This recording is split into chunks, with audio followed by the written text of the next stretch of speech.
It feels like we might be unshadow banned. Can you say unshadow banned?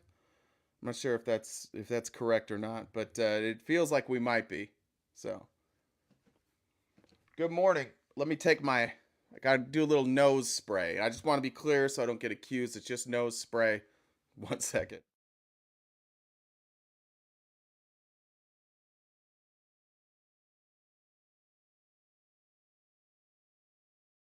Woo! We're clean now. Should have listened to Justin's live last night. Uh, oh, I was in Justin's live last night for a little bit. I saw a drunk older millennial scream over people for a long time. That was good. That guy's been ducking me forever, and we'll see. Jeff thinks he can get him to come debate. It's one of the most remarkably misinformed people I've ever seen.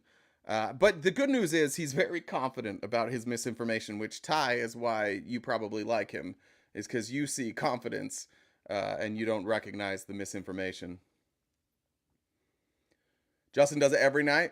I never look. I'm rarely on at nights, so if they want to have me come in sometime, that'd be great. I have no interest in sitting on a panel and getting screamed at by MAGA. But if Justin ever has any interest in doing actual debates, like 1v1 debates, I'd be happy to head over there. And that'd be great.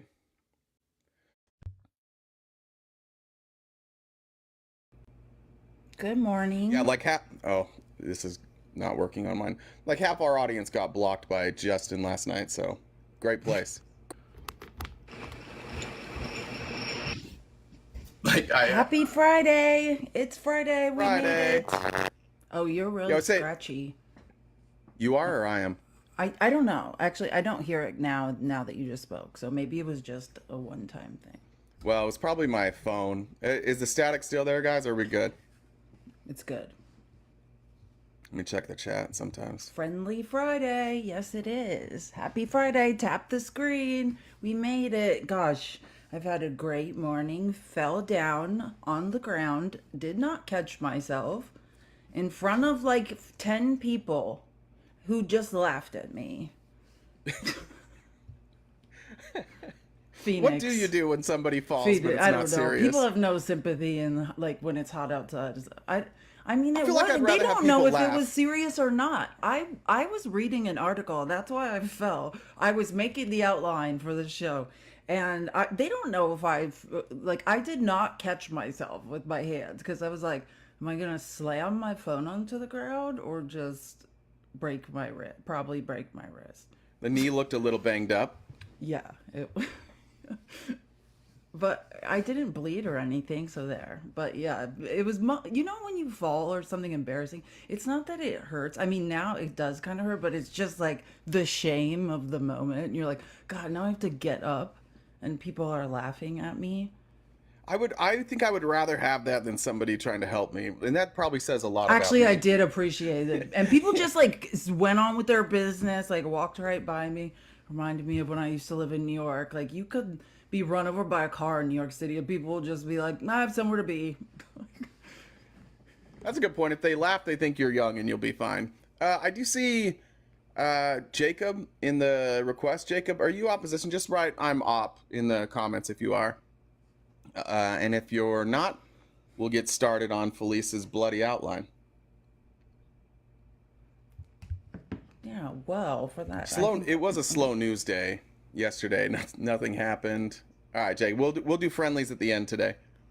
I'm going to add my backup then because I think that's the best way to do this today. Let me get the phone Oh, I out didn't do too. it yet. Yeah, guys, keep tapping the screen. I am definitely shadow banned. So tap the screen. Let's and share the live. Let's share it with our favorite and least favorite Republicans. Hopefully, we can get some opposition today. I'm like, we should make a bet, or for MAGA bingo, you know, like how many times someone's going to say today, oh, Trump, Biden's Vice President Trump or whatever.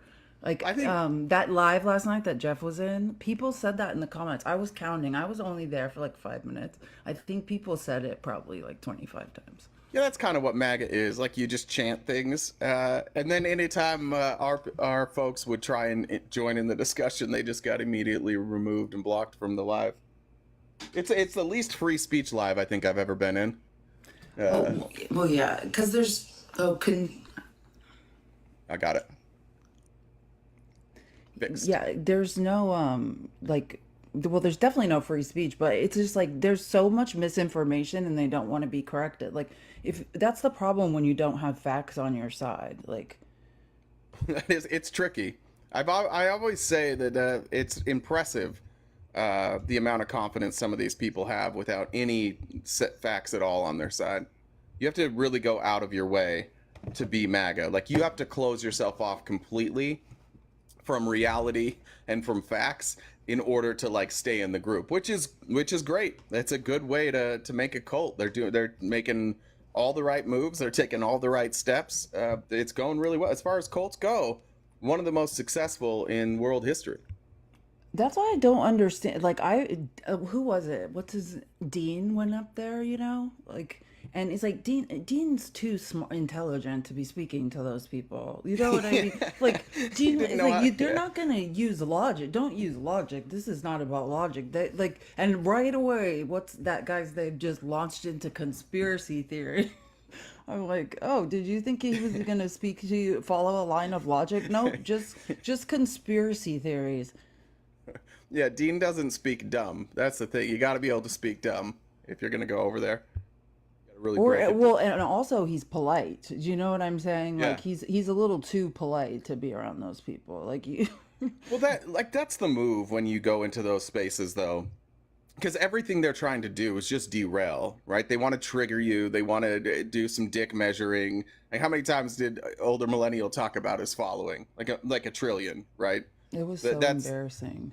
which is funny. Like, It there's was two different so types of embarrassing. creators here. You have content creators like older millennial, and then you have live streamers. And he's comparing live streamers. But if he goes live, he's not putting up number. Like he doesn't have massive numbers.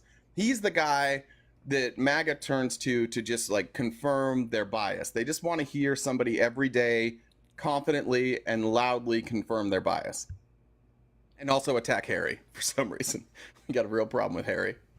Well, yeah, I mean, being live on the internet requires a certain amount of, like, yeah, he doesn't, that's the other thing, exactly. He wanted to be surrounded by a lot of people who would stop anyone from talking or making any points, because, yeah, there's just, the facts aren't on their side. It has to be carefully engineered, because none of it makes any sense. I can't remember what I heard him say, but there were some wild things.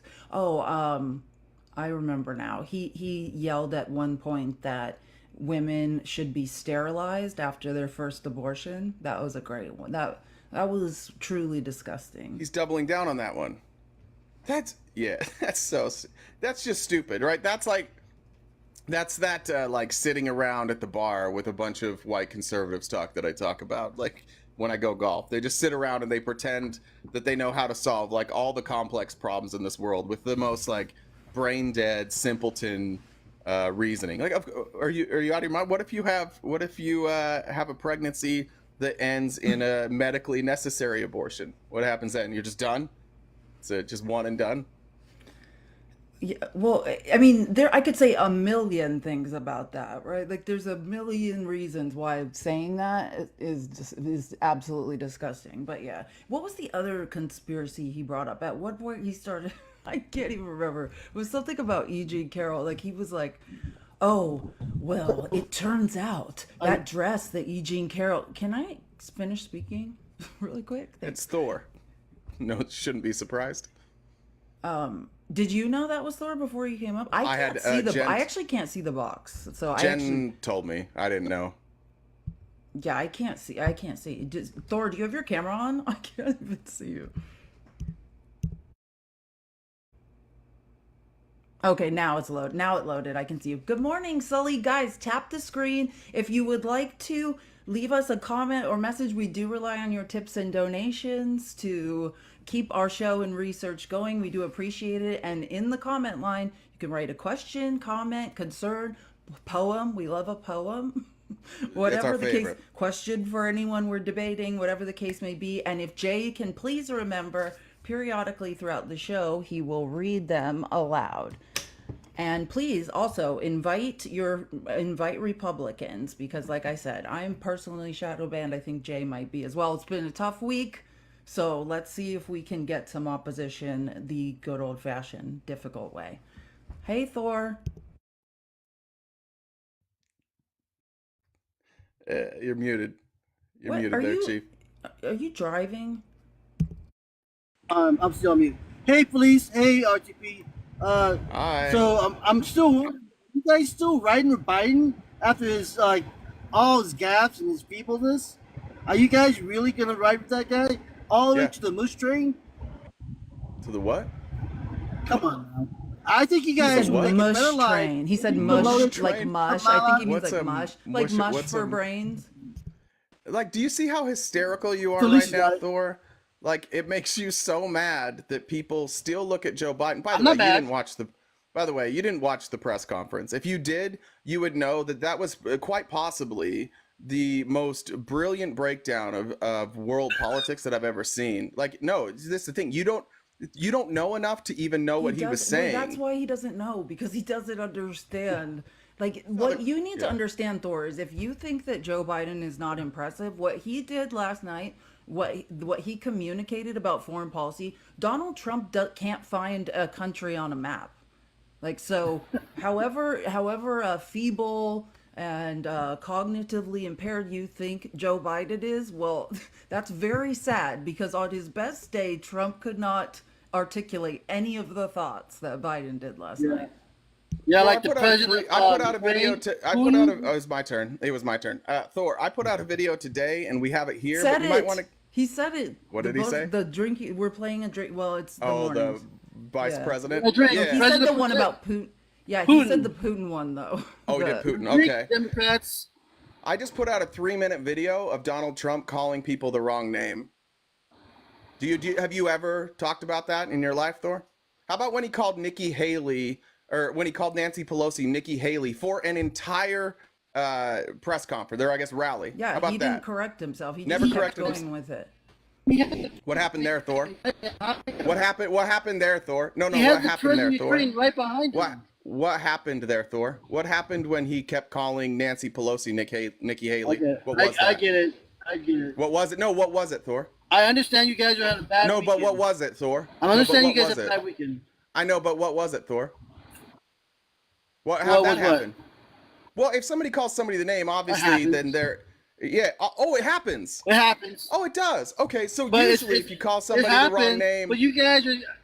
usually if you call somebody the wrong name But and you you guys- correct that- it, people are like, oh, it's fine. He just said the wrong name. But what happens when you keep saying the wrong name over and over and over? Good And question. then when people point it out to you, instead of being like, ah, shit, that was dumb, my bad, he said, yeah, I did it on purpose. It was a strategy. So Trump just lies and says, that was a Just like strategy Biden for did. me. He, Biden Just said, like "Oh, Biden I had Putin on my brain." No, he said what he said was, doesn't which was do that. true, was that he was just speaking about Putin. That's what he was doing. Was just Thor doesn't know that because Thor only saw Oh the yeah, clip. yeah, he Yeah, did. I didn't know. see the whole thing. I Well, wait, listened to I it. need to say something though. by As the far as- way- I just okay, Thor. Just let me. You're say looking one good thing there, Felice. to the point. You creep. Don't.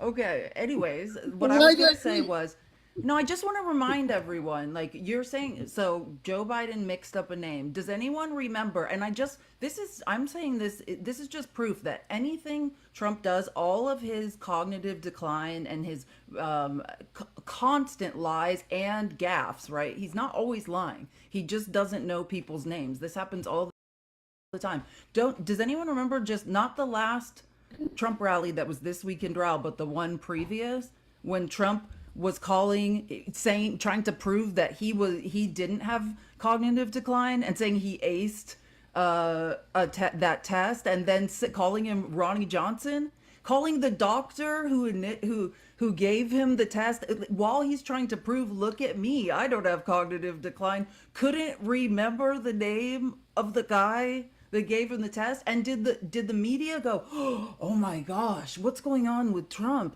He's trying to prove that he doesn't have cognitive decline and doesn't remember the name of the doctor.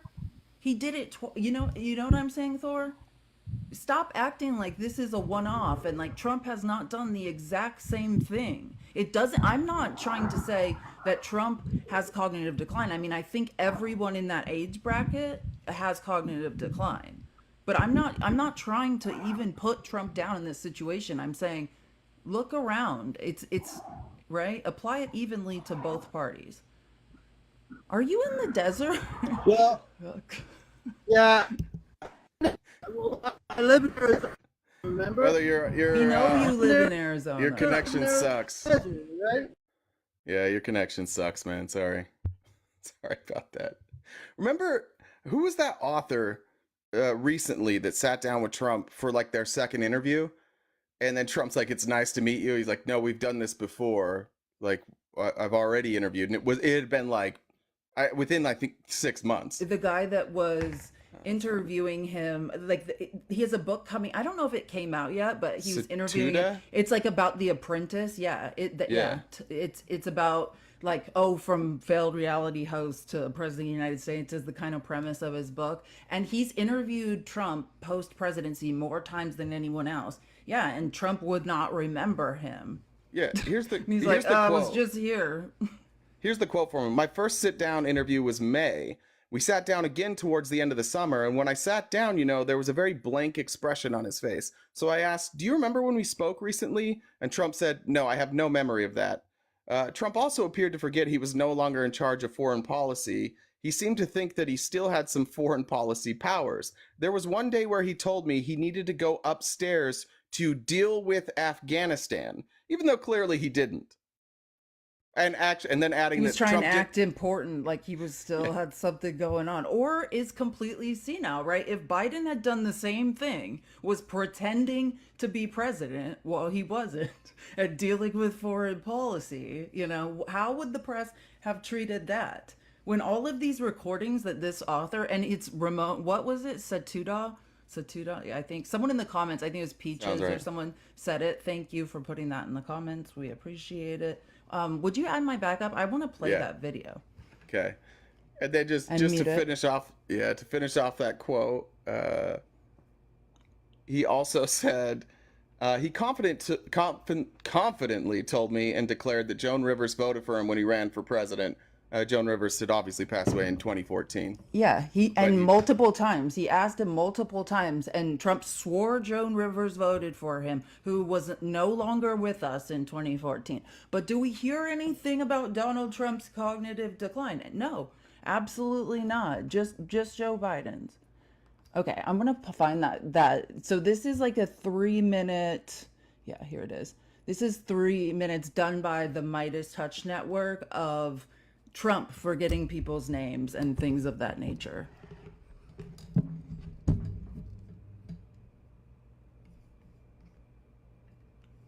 I think he should take a cognitive test like I did. I took a cognitive test and I aced it. Dr. Ronnie Johnson. Does everyone know Ronnie Johnson, congressman from Texas? He was the White House doctor. How good did Elise Stepanek do? You know, we've endorsed Dr. Oz. We've endorsed JP, right? JD Mandel, and he's doing great. Jimmy Connors is good. He's also happy. Mike Bolton, John Bolton is here. Mike Bolton, as you know, is in Russia. And there was progress today. I look forward to solving it. Thank you, Steve. It was Trump's fault. It's always Trump's fault. Can it ever be like Rick Gates' fault? I mean, it's always Trump's fault, Rick. By the way, they never report the crowd on January 6th. You know, Nikki Haley, do you know they destroyed all of the information, all of the evidence, everything, deleted and destroyed all of it, because of lots of things. Like Nikki Haley is in charge of security. We offered her 10,000 people. We have some of our great business leaders and leaders, period, right behind me. I may ask Marilyn Lockheed. We appreciate it very much, Tim Apple. Yes, please, Mr. Kurt. Thank you very much for your time. You know what was interesting? Joe Biden won against Barack Hussein Obama. Has anyone ever heard of him? Arrest their leading political opponent. They're leading by a lot, including Obama. I'll tell you what, You take a look at Obama and take a look at some of the things that he's done. And Putin, has so little respect for Obama that he's starting to throw around the nuclear word today. You heard that, nuclear. Thanks for giving your first comments on the bill on this show. It means a lot to us. We appreciate it, sir. Thanks a lot. You have it, Joe. Thanks a lot. Joe Bright, this guy is just the worst. So, will Christian ever run for president against you? And you heard the prime minister, you heard maybe have Matt Blum speak next, because he's been so incredible in so many ways. He fights so hard. He loves his state. He loves the people. Think of it, a new branch of the United States military, United States Armed Forces, called Air Force. I never talked about that. That's something we never talked about. But what we just saw, we just left Pleasure. And a very big hello to a place where we've done very well, Sioux Falls. Thank you very much, Sioux Falls. Thank you. Says you're in Sioux City. They had to come tell him.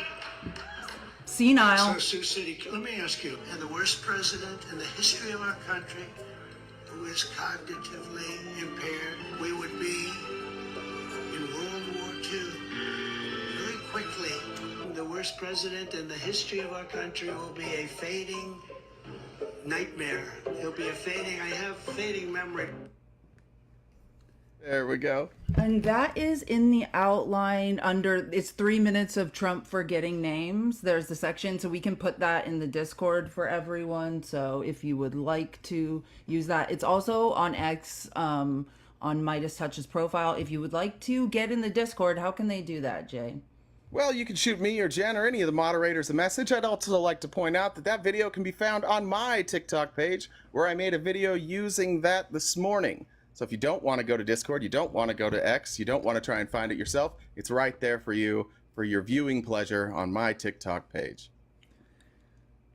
Yes. That's a good ad. That's a good ad read I just did right there. A good what? Like a good ad read. Ad? You Ad. mean like ad lib? No, ad read, like I was reading an ad. Oh, okay. Maybe it wasn't good. I just never heard the term ad read. Very confident. That didn't go over as well as I I hoped just it never would. heard. I didn't know if that's like a term that I've never heard. I get Ad it. read? Maybe I Ad watched. read? I worked in advertising. Never heard anyone say ad read. I listen to a lot of talk radio. It's a radio thing, so it's an ad read. How? Wait. So, it's what did you say for getting in the Discord? Send a message to you or Jen, Or any of the moderators. Someone in the comments just asked. Yeah, just shoot us a DM here on TikTok, and after the live, we'll get you an invitation to head on over there. Or any moderator mods if you want to say hi in the chat as well. That might be helpful. What was I just... Guys, keep tapping the screen. Tap, tap, tap. Let's see if we can get some opposition today. I mean, Thor's great, but it looks like he's going on a desert vision quest or something. Who knows? One time I was on... He was like doing a triathlon while we was talking to him. Stop it. He was doing a triathlon? No, he was... Well, no. First, he walked around his neighborhood like 2 hours. Then he... All of a sudden, I'm not joking. You can ask... I think Nemo was there and David, who we don't really... He's not around much anymore. But then Thor gets in his shower, starts shower... Or, no, wait. Then he jumps in the pool, starts swimming. We're like, please, what are you doing? And then after that, he gets out of there and goes in the shower with the phone while we're all sitting there. And we're like, this is... No way is this awkward. I think the first like 2 or 3 times I talked to Thor, he was at a McDonald's. He was just like publicly he does in a that McDonald's. in the mornings too. Yeah. Yep, that's one that he does do that too. It's kind of funny.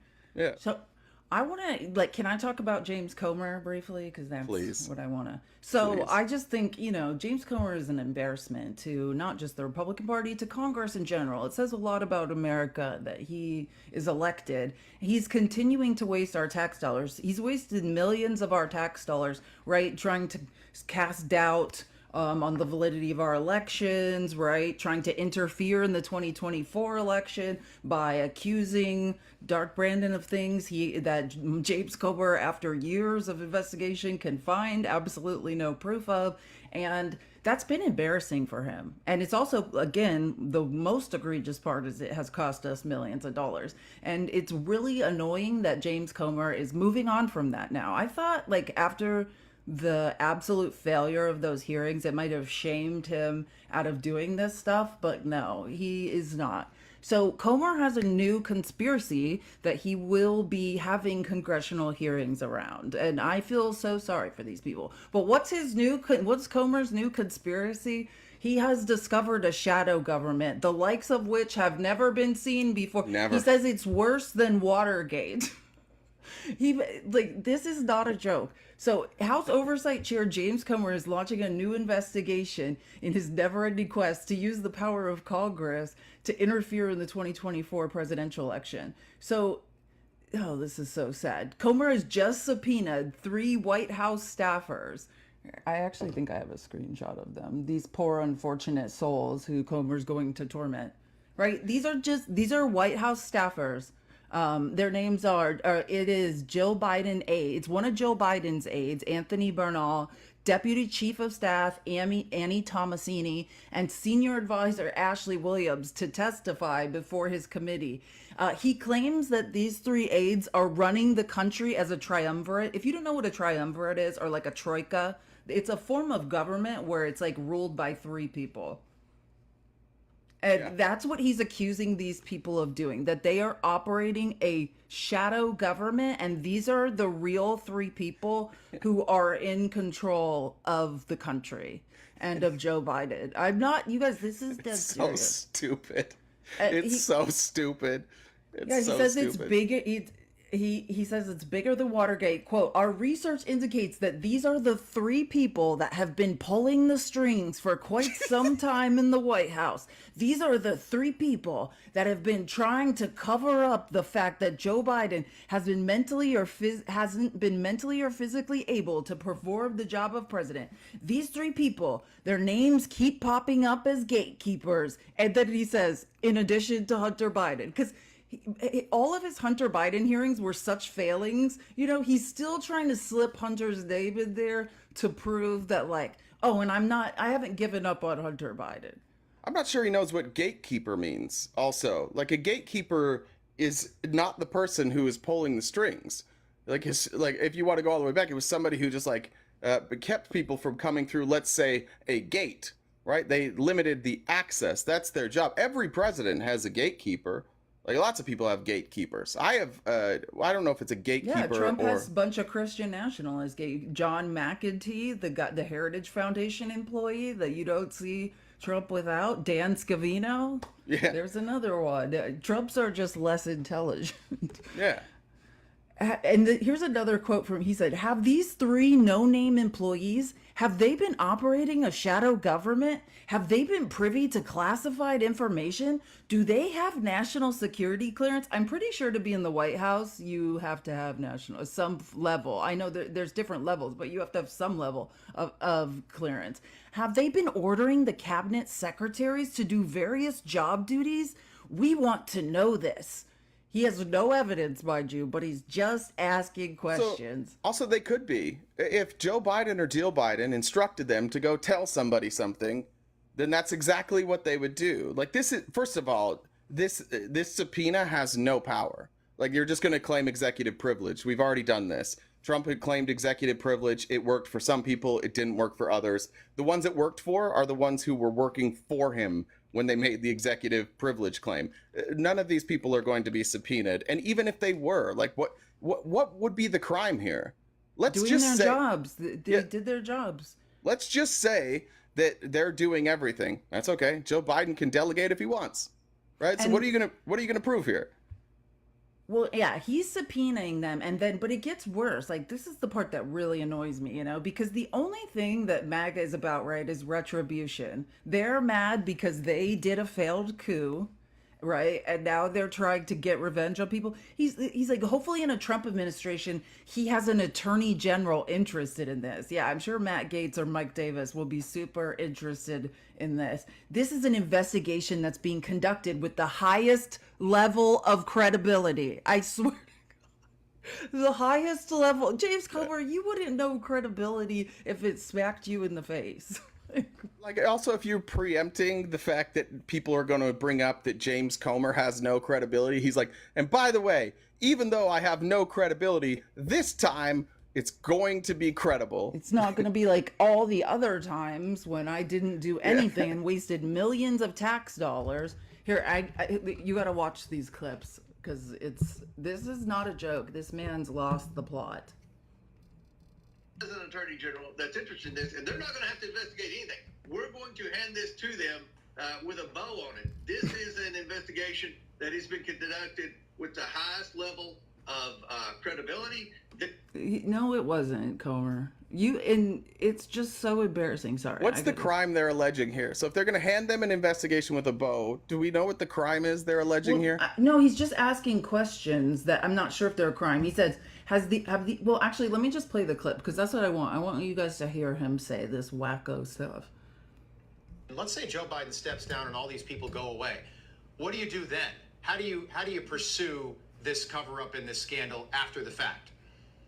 Well, I think it could be a bigger cover-up than Watergate, because have these three no-name employees, have they been operating a shadow government? Have they been privy to classified information? Do they have national security clearance? Have they been ordering the cabinet secretaries to do various job duties? We want to know this. Various job duties. And to answer your question, how do you hold them accountable? If they have been a part of a shadow government, if they have been a part of a cover-up, I think what we've done in this investigation of all the Biden crimes. It doesn't make any sense. Don't try to make sense of this. This is not a story that makes sense. This is just James Comer waxing poetic. And honestly, though, this is not something that James Comer did. Like, the next thing I want to talk about is their failed.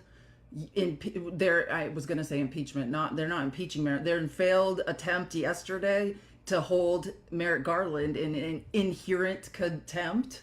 Yeah. They couldn't even successfully do that. But again, it's just an example of they don't want to be embarrassed and lose a bipartisan vote on the floor. That was humiliating what happened to them yesterday. But that's what Trump wanted. It's just another example of James Comer has no free will. James Comer would not have humiliated himself and gone through those impeachment hearings where he'd be too embarrassed to be in them because when Democrats were speaking, because he didn't want to be humiliated on camera. Facts, not feelings. For some reason, you wouldn't load when I tried to bring you up. If you want to jump back in the guest request there. Can I play this one? Please. Okay. You have asked Jill Biden's aide, Anthony Bernal, Deputy Chief of Staff, Annie Tomasini, and Senior Advisor Ashley Williams. Now, these are names that people are not familiar with, but you've asked them to testify because all three of these people have access to the private residence at the White House. Why did you choose these three people specifically? Our research indicates that these are the three people that have been pulling the strings for quite some time in the White House. These are the three people that have been trying to cover up the fact that Joe Biden hasn't been mentally or physically able to perform the job of president, much less to run for an additional 4-year term. What we're seeing, even in the mainstream media now, is that Joe Biden's been sick a long time, and people have known it within his administration. These three people, their names keep popping up as the gatekeepers, in addition to Hunter Biden. Those are gatekeepers. In addition to Hunter Biden. Employees of the White House are the ones still that obsessed with have Hunter. shielded the president from the press. They've shielded members of Congress from meeting with the president. They lead him around. They write cue cards out that says sit down, stand up, smile, walk away after you give your statement. And we have a lot of questions for these. We have a lot of questions for these people. None of those things he listed were crimes, just to be clear. Those are just things. He's just naming random things. Yeah, I see Jedi drive-by in there, just making sure you're opposition. Say I'm opposition in there. These are, by the way, these are totally normal things that happen with Trump, with Biden, with Obama.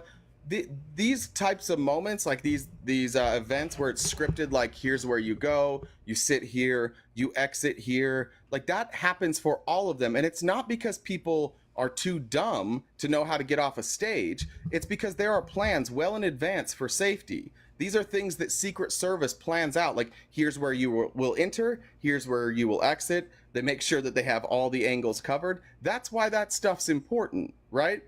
And so for Joe Biden, and by the way, Donald Trump has done this too. He's gone the wrong way. He's went right, then had to come back left. He's gone down the wrong path before. It's fine. Like, I would do it every time. If somebody gave me directions of what to do, I would immediately forget after I started speaking.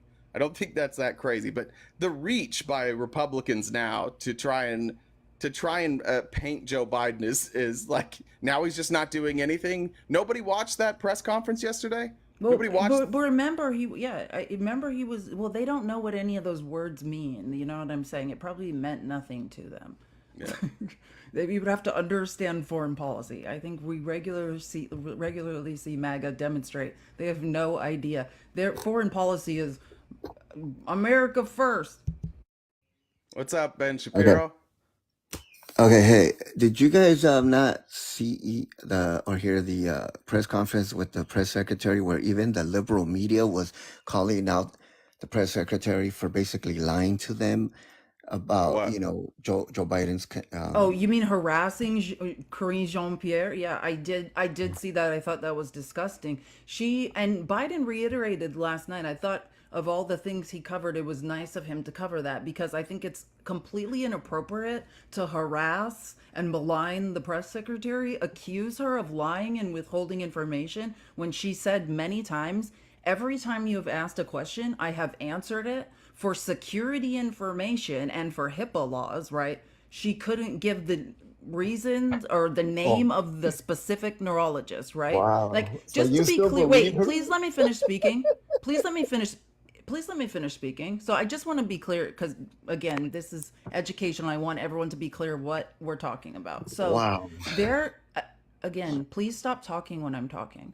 So what we're speaking about is the New York Times, and I can't remember who the press corps reporter is, but it's a gentleman, and they were looking through the White House logs, the White House medical unit, or the White House medical unit logs, and there was a neurologist's name on there, a specific name. It escapes me what the name was. I'll get it. But basically, at the press conference the next day, they not just this man, but many people in the press corps. Lawrence O'Donnell condemned this. He's like, this is the most inappropriate thing I've ever seen, and said, tell us if the neurologist Biden saw was this guy. And what they were accusing him of, they were asking if Biden essentially had Parkinson's, which she said, no, he's never been treated for Parkinson's. She said he's seen a neurologist 3 times. Every time he gets a physical, that includes outside of his regular doctor, a neurologist coming in, right? It's the 3rd year. So he's seen a neurologist 3 times. She answered every question she could. She just could not say the name or confirm if that man or who the name of the neurologist that Joe Biden saw, for security reasons. And they yelled at her. I mean, this went on for 20 minutes. Okay, but she even refused to answer the question whether No, she Biden did has not. taken a cognitive She answered test. every question Not the and said, cognitive. I just have to omit this name for security reasons. No, I'm talking about the question about him taking a cognitive test. She refused to answer the question. So I don't blame the media for What was feeling the question? lied to. She didn't Wait, what? refuse Hold to on. answer a What question? question. Hold on. What Whether Joe question? Biden had taken a cognitive test. No, she answered that. He's done it 3 times for sure. Every year he takes a cognitive test. Oh It's no, part of it. he saw a neurologist 3 times. I have I have a neurologist. It doesn't necessarily mean you've taken a cognitive test. Sure. Well, yes, whatever. So The yeah, neuro- you can go to a neurologist and not take a cognitive test. Right. I But that's can't what they believe you guys do. still Do you know believe why it. you take a test? Do you know why you wind up that test Trump keeps bragging about acing? Do you know why you take that test? Well, I would believe at least one of the reasons is to see how good their memory is, right? Yeah, if a doctor is concerned that you're showing signs of a neurological problem, they have you take that test. That's how they figure out if you have a problem. So Okay. obviously Trump must have been showing some signs, right? Do you know why? Because you don't Oh, ace that test. Do you understand that? So either he's lying that he aced it, because it's not scored that way at all, or well. right, or he has dementia, doesn't Oh, and you don't remember, think Joe Biden doesn't know how doctor the test and is actually you think Joe scored. Biden is being honest? Well, no, I'm Pivot. wondering if we Uh, could just follow this line of logic, because I'm fine. Like, look, if you think that people who are old and take cognitive tests should not be in the White House, I'm fine with that being your opinion. What I'm confused about is the Republicans who only apply this to Joe Biden. It's weird. Like, why do you guys not apply this to Donald Trump? We just played a 3-minute video of him saying people's names wrong, getting the wrong names of people. And yet everybody showed up today to talk to us about wrong names. If that's your opinion, that's fine. Like, you're entitled to that opinion. But it doesn't seem very honest when every time we bring up Donald Trump, you just want to go back to Joe Biden. It's almost like you don't know any of this stuff about Trump. Because it's a false equivalency. It's one thing to forget things every 10 minutes, and it's one thing to forget things every 10 seconds the way Okay, Biden so does. did you watch all 50 minutes yesterday of that Well, yeah, of Joe but that Biden's was in a press span. conference? You watched the whole thing? Oh, no, I missed it. No, you missed it. Yeah, so he went on 50 minutes. He some of the reporters asked him 2 detailed questions in succession, and he would talk for 5 or 6 minutes answering one question, and then he went to the next question. The way he spoke about foreign politics is something that Donald Trump has never done. Like, Donald Trump cannot figure out, he does not know where countries are. I bet he could find China. I bet he could find Russia. I bet he could find Brazil, like the big ones, right? The ones that you remember because they're big on the map. But his foreign policy knowledge is maybe as good as any president we've ever had. And that was on full display yesterday. What was also on full display is that he's old and he stumbles over his words sometimes. And sometimes he calls people the wrong name. But why don't we just tell the whole story? Okay, but the interview with But why don't we just tell the whole story? Okay, but the interview with Stephanopoulos. This is a question. Why don't we just tell the whole story? Okay, you got to ask the media that. I don't work for the media. I'm asking you. You didn't tell the whole story. Well, but most of his interviews lately have I'm just wondering why you didn't tell the whole story. Because I told you I didn't see. Exactly. He's done speech after. He's had like 20, I think, 20 appearances since the debate. And they've. But I did watch the Stephanopoulos interview that was supposed to, I guess we were gonna see, after the debate, if he was really as bad as he was in the debate, if he was just sick like they claimed that he was, and once again he bombed. He completely. What does bombed mean? No, what does that mean? Did not. I mean, hold on. Let's just let him explain. What do you mean by that? It was not. It was just as bad as the debate. Why? Why? What was bad about it? Hold on, Stephanopoulos. No. What was bad about it? Oh, apparently you missed it because it was. I'm asking you. Tell me what was bad about it. Once again, he was incoherent. When? What did he say? Speaking. Once again, he was. What did he say? Having these long. What did he say? Where he pauses, where he trying to remember. What did he say? What did he say? You see, now you're moving the goalposts. I'm asking. Listen, with all due respect, we're talking about an interview, and I'm asking you to tell me the things he said that you had a problem with. That's not moving the goalposts. That's asking a follow-up question, and you don't seem to have an answer for that. I'm not talking about. What did he say? What? But my issue is not what I know. But what did he say? It is that the way he was saying it, and but what did he say? He couldn't speak. But what did he say? Are you talking about on policy? Anything. What's something he said that you had a problem with?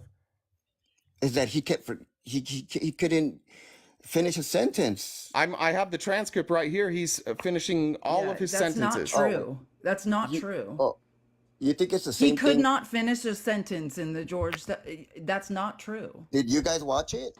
Absolutely. Yes. I've seen every time Joe Biden has spoken since the debate. That's why I know it's not true. And why did Stephanopoulos himself said that he shouldn't be, that he should not run, and then he backtracked, of course, later on. Well, look, here's where we'll probably find agreement, and I think all of us are.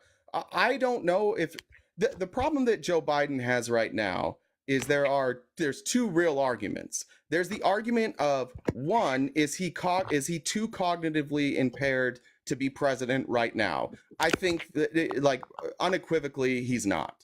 The mistakes that he's made have nothing to do with his ability to run the country. He just led the NATO summit. All the other leaders at NATO said he did a great job. This is his wheelhouse. The question is, at 82, what happens at 83, 84, 85, 86? That's a fair question. And I think George Stephanopoulos saying, look, I don't know if he can do 4 more years. That's fair. I think that's a fair criticism. And I think it's fair for Democrats to come out and say, I don't know if we can do 4 more years of this. But what isn't true is the stuff Republicans are saying now that he, like you're saying, he can't complete sentences. He doesn't make any sense. He doesn't know where he is. He clearly knows where he is. He clearly is finishing sentences. He was eloquent yesterday. And yeah, he stumbled over some words. I just am tired of you guys refusing to tell the whole story because you think that you're going to come on here and just trash Biden and it's going to change votes. Guess what, though? It's not changing votes. It's not. Nobody's switching from Biden to Trump. There's no poll that shows people switching from Biden to Trump. It's not happening. But if people sit out and don't vote for, I mean, if his own voters don't vote for him and they sit it out, that's going to help Trump as well. Yeah, and that's so I think you're nailing it. That's the Republican strategy, right? Your guy sucks so bad that the only way for you to win is if a bunch of Democrats sit it out. And I just want to say, I think that you're kind of not taking into account the seriousness of this election for the left. Like, we are fighting against, fascism. Women are fighting for bodily autonomy, like very important issues. So I don't even think it's about sitting out. Like, people who were planning to vote for Biden saw that debate and now aren't going to vote. I think what is going on is that there is and I believe it's in good faith. I think there's a good faith debate going on the left about who the best candidate is.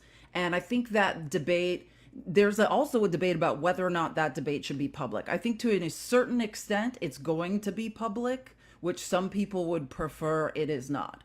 But I do think that the conversation is in good faith, and the left has every right to have it. That does not mean in any way that we don't understand the importance of the election. The conversation is happening about who's the best candidate for president because we understand how important the election is.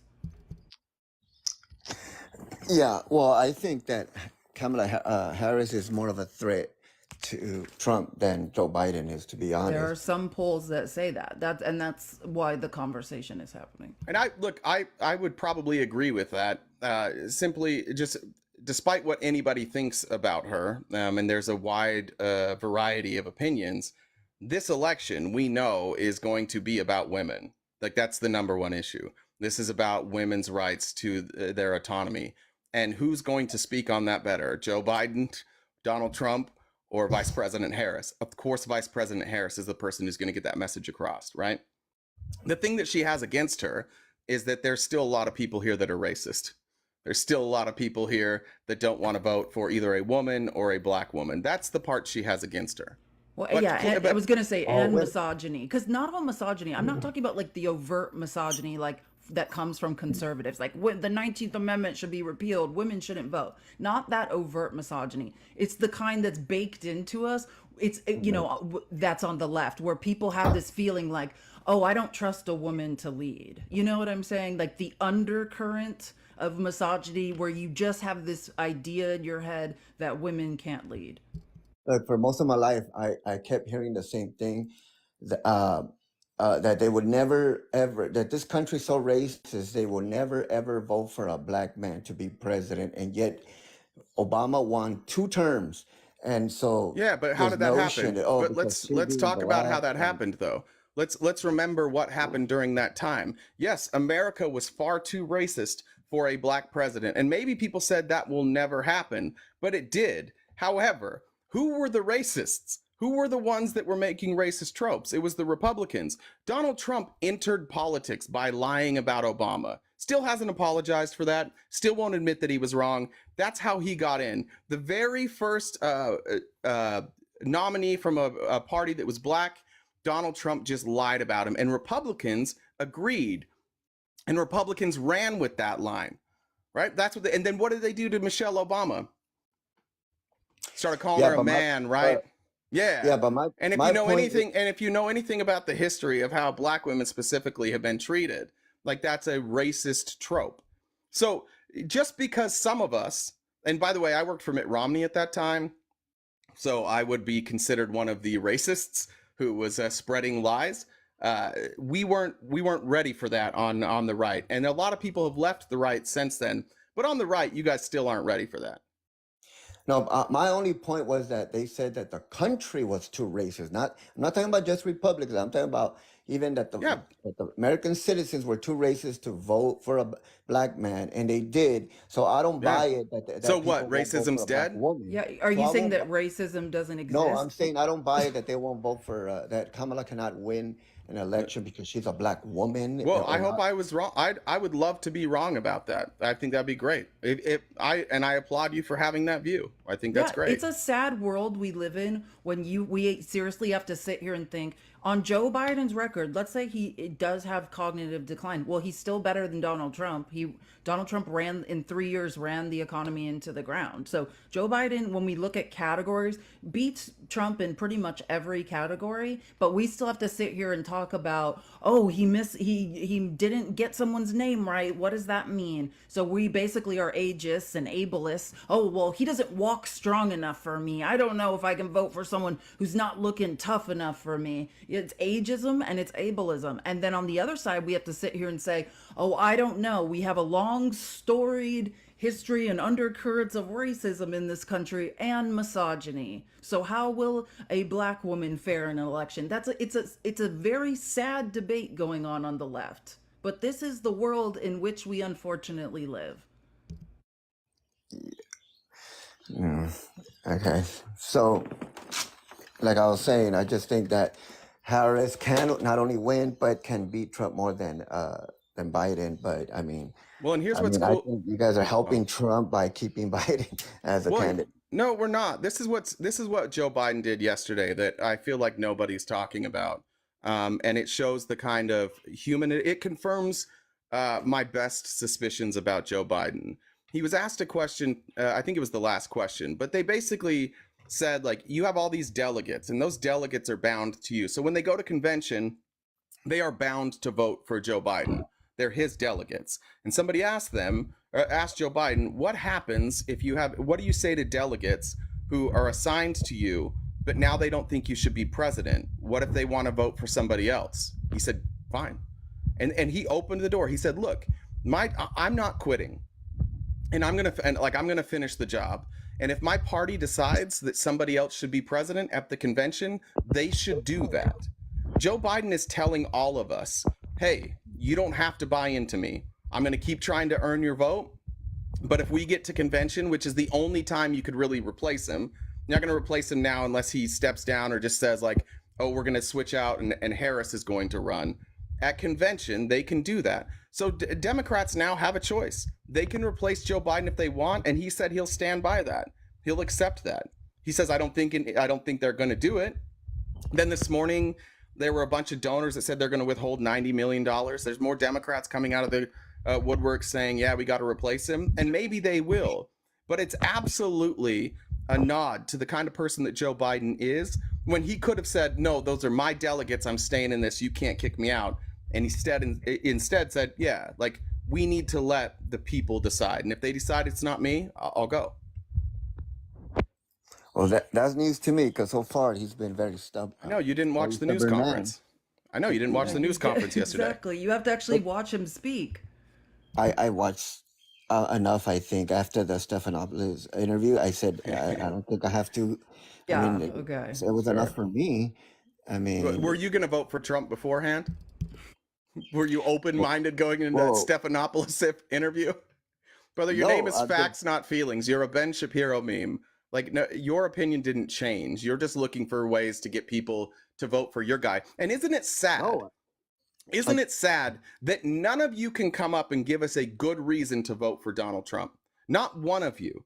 All you want to talk about is Joe. But look at Congress. Look what James Comer just did. They just want to trash Biden. Everybody knows Trump doesn't have a platform except for Project 2025, which now we can't talk about. And so now what do we do? You better hope that this anti-Biden shit works. And when you want to talk about like bad politics, you guys have put all your eggs in the Joe Biden is old basket. What are you going to say if he gets replaced? What's going to be your argument if he gets replaced with somebody younger? I'm the one Discrimination. What are you They'll going to move on to discrimination. What are you guys going to talk about? I'm the one saying that keeping Biden is going to help Trump. So I understand. No, I understand that. That's what I just said too. I agree with you. I'm asking you, if Biden steps down and they bring in somebody else and you don't have that anymore to talk about, what would Republicans campaign on? Well, I mean, they do the same thing Democrats do. They have to. What would they campaign on? Well, obviously they are fixing the border and on. Okay, but the problem they have there is they're the ones that said no border bill. They're the ones that rejected the border bill. Did you know that Republicans in Congress actually passed the immigration bill? Right, though. In October, and Chuck Schumer sat on it.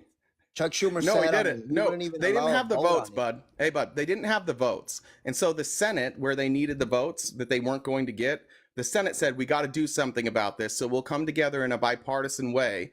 We'll send you guys a deal that works for us. Every Republican outside of Donald Trump said, this is the best border deal we'll ever get. We'll never get a deal as good as this. Even with Trump in office, they're not going to get a better deal than this with Trump in office. And the only reason we don't have it in place is because Trump wants to campaign on this. But why? The problem is, because again, and I'm going to go back to this, you guys don't actually have anything to campaign on. I asked you what you would talk about. You said the border and inflation. Inflation is down. Inflation is literally declined yesterday. Do you know? And all the wars that are going on. Listen, here's the June inflation report that came out. Again, I don't think you're reading the news. Inflation actually declined negative 0.1% in June. That's the first decrease since the pandemic month of May 2020. Gas prices declined in June. Electricity prices declined in June. Rent had its smallest monthly increase, 0.2%, since August 2021. Don't come at Joe Biden about numbers. Nobody in the developed world, right, of all the countries that are ahead of everyone else, nobody recovered better from the pandemic than Joe Biden did for this country. We are number one. What do you mean? He did the best. He's what number other one. That we have? This is the first pandemic. What are you talking about? But anyways, you're not listening. Hold on, you have to listen to what I'm saying. And it's not the first pandemic. That's sad that you do not know that, sir. I think you should study. I think you should study history. But no, let me finish speaking. What I said was, of the developed countries in the world, like the G7, right? Nobody recovered from COVID better than the United States of America. Joe Biden is number one in pandemic recovery. I heard that was because of Operation Warp Speed that Donald Trump helped. Well, whoever told you that's an idiot. That doesn't make any goddamn sense. So that's what did Operation Warp Speed have to do with inflation?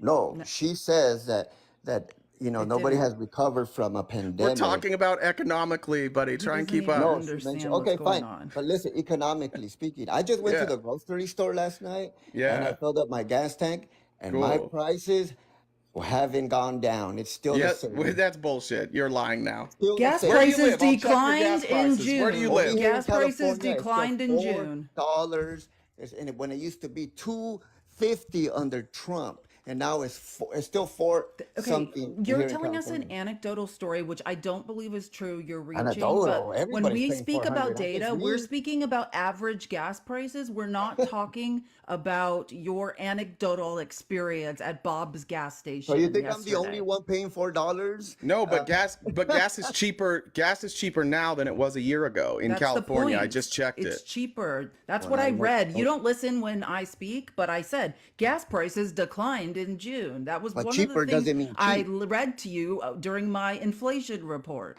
Cheaper doesn't mean cheap. Cheaper doesn't mean cheap. Yeah, but listen, with all due respect, facts, not feelings, which is, it should just say I'm 100% feelings. Can you tell me a time when the sitting president had lower gas prices than the previous president? Well, let me help you with this. Let me help you with this. Who had cheaper gas, Obama or Trump? Who had cheaper gas? Obama or Trump? I'm aware it's definitely Trump. Well, that's remarkably stupid. It was Obama. Now, who had cheaper gas, Obama or Bush? That one I can't recall. But no, this is so easy. Bush. And then you're going to see a pattern here. Now stay with the pattern and you'll get it. Who had cheaper prices, Clinton or Bush? I think that was Clinton. Clinton. Who had cheaper prices, Clinton or the other Bush? Yeah, I'm not that old, but Yeah, so every president has higher gas prices than the previous president. You know why? Because for our economy to operate the way that it does, we need between 2 and 3% inflation.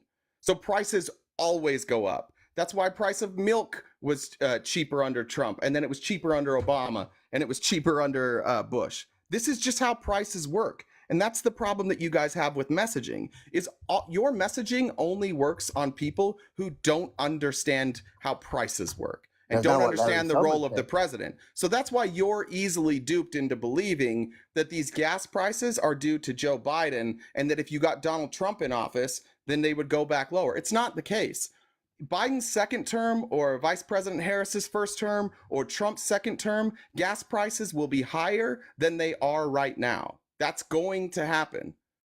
But according to Larry Summers, the most respected economist, One of the least. Yeah. And who respected by both parties, who was Bill Clinton's former economist, said that definitely inflation was caused by the spending bills that Joe Biden signed into law. Those trillion, and then there were several billions and several. Yeah, trillion. he also how many of those spending bills? Let's take just COVID. The biggest ones were COVID, right? Yeah. How many did Trump sign into law? Actually, I don't know. The biggest one might have been. How many did Trump sign into law? Infrastructure bill. How many did Trump sign into law?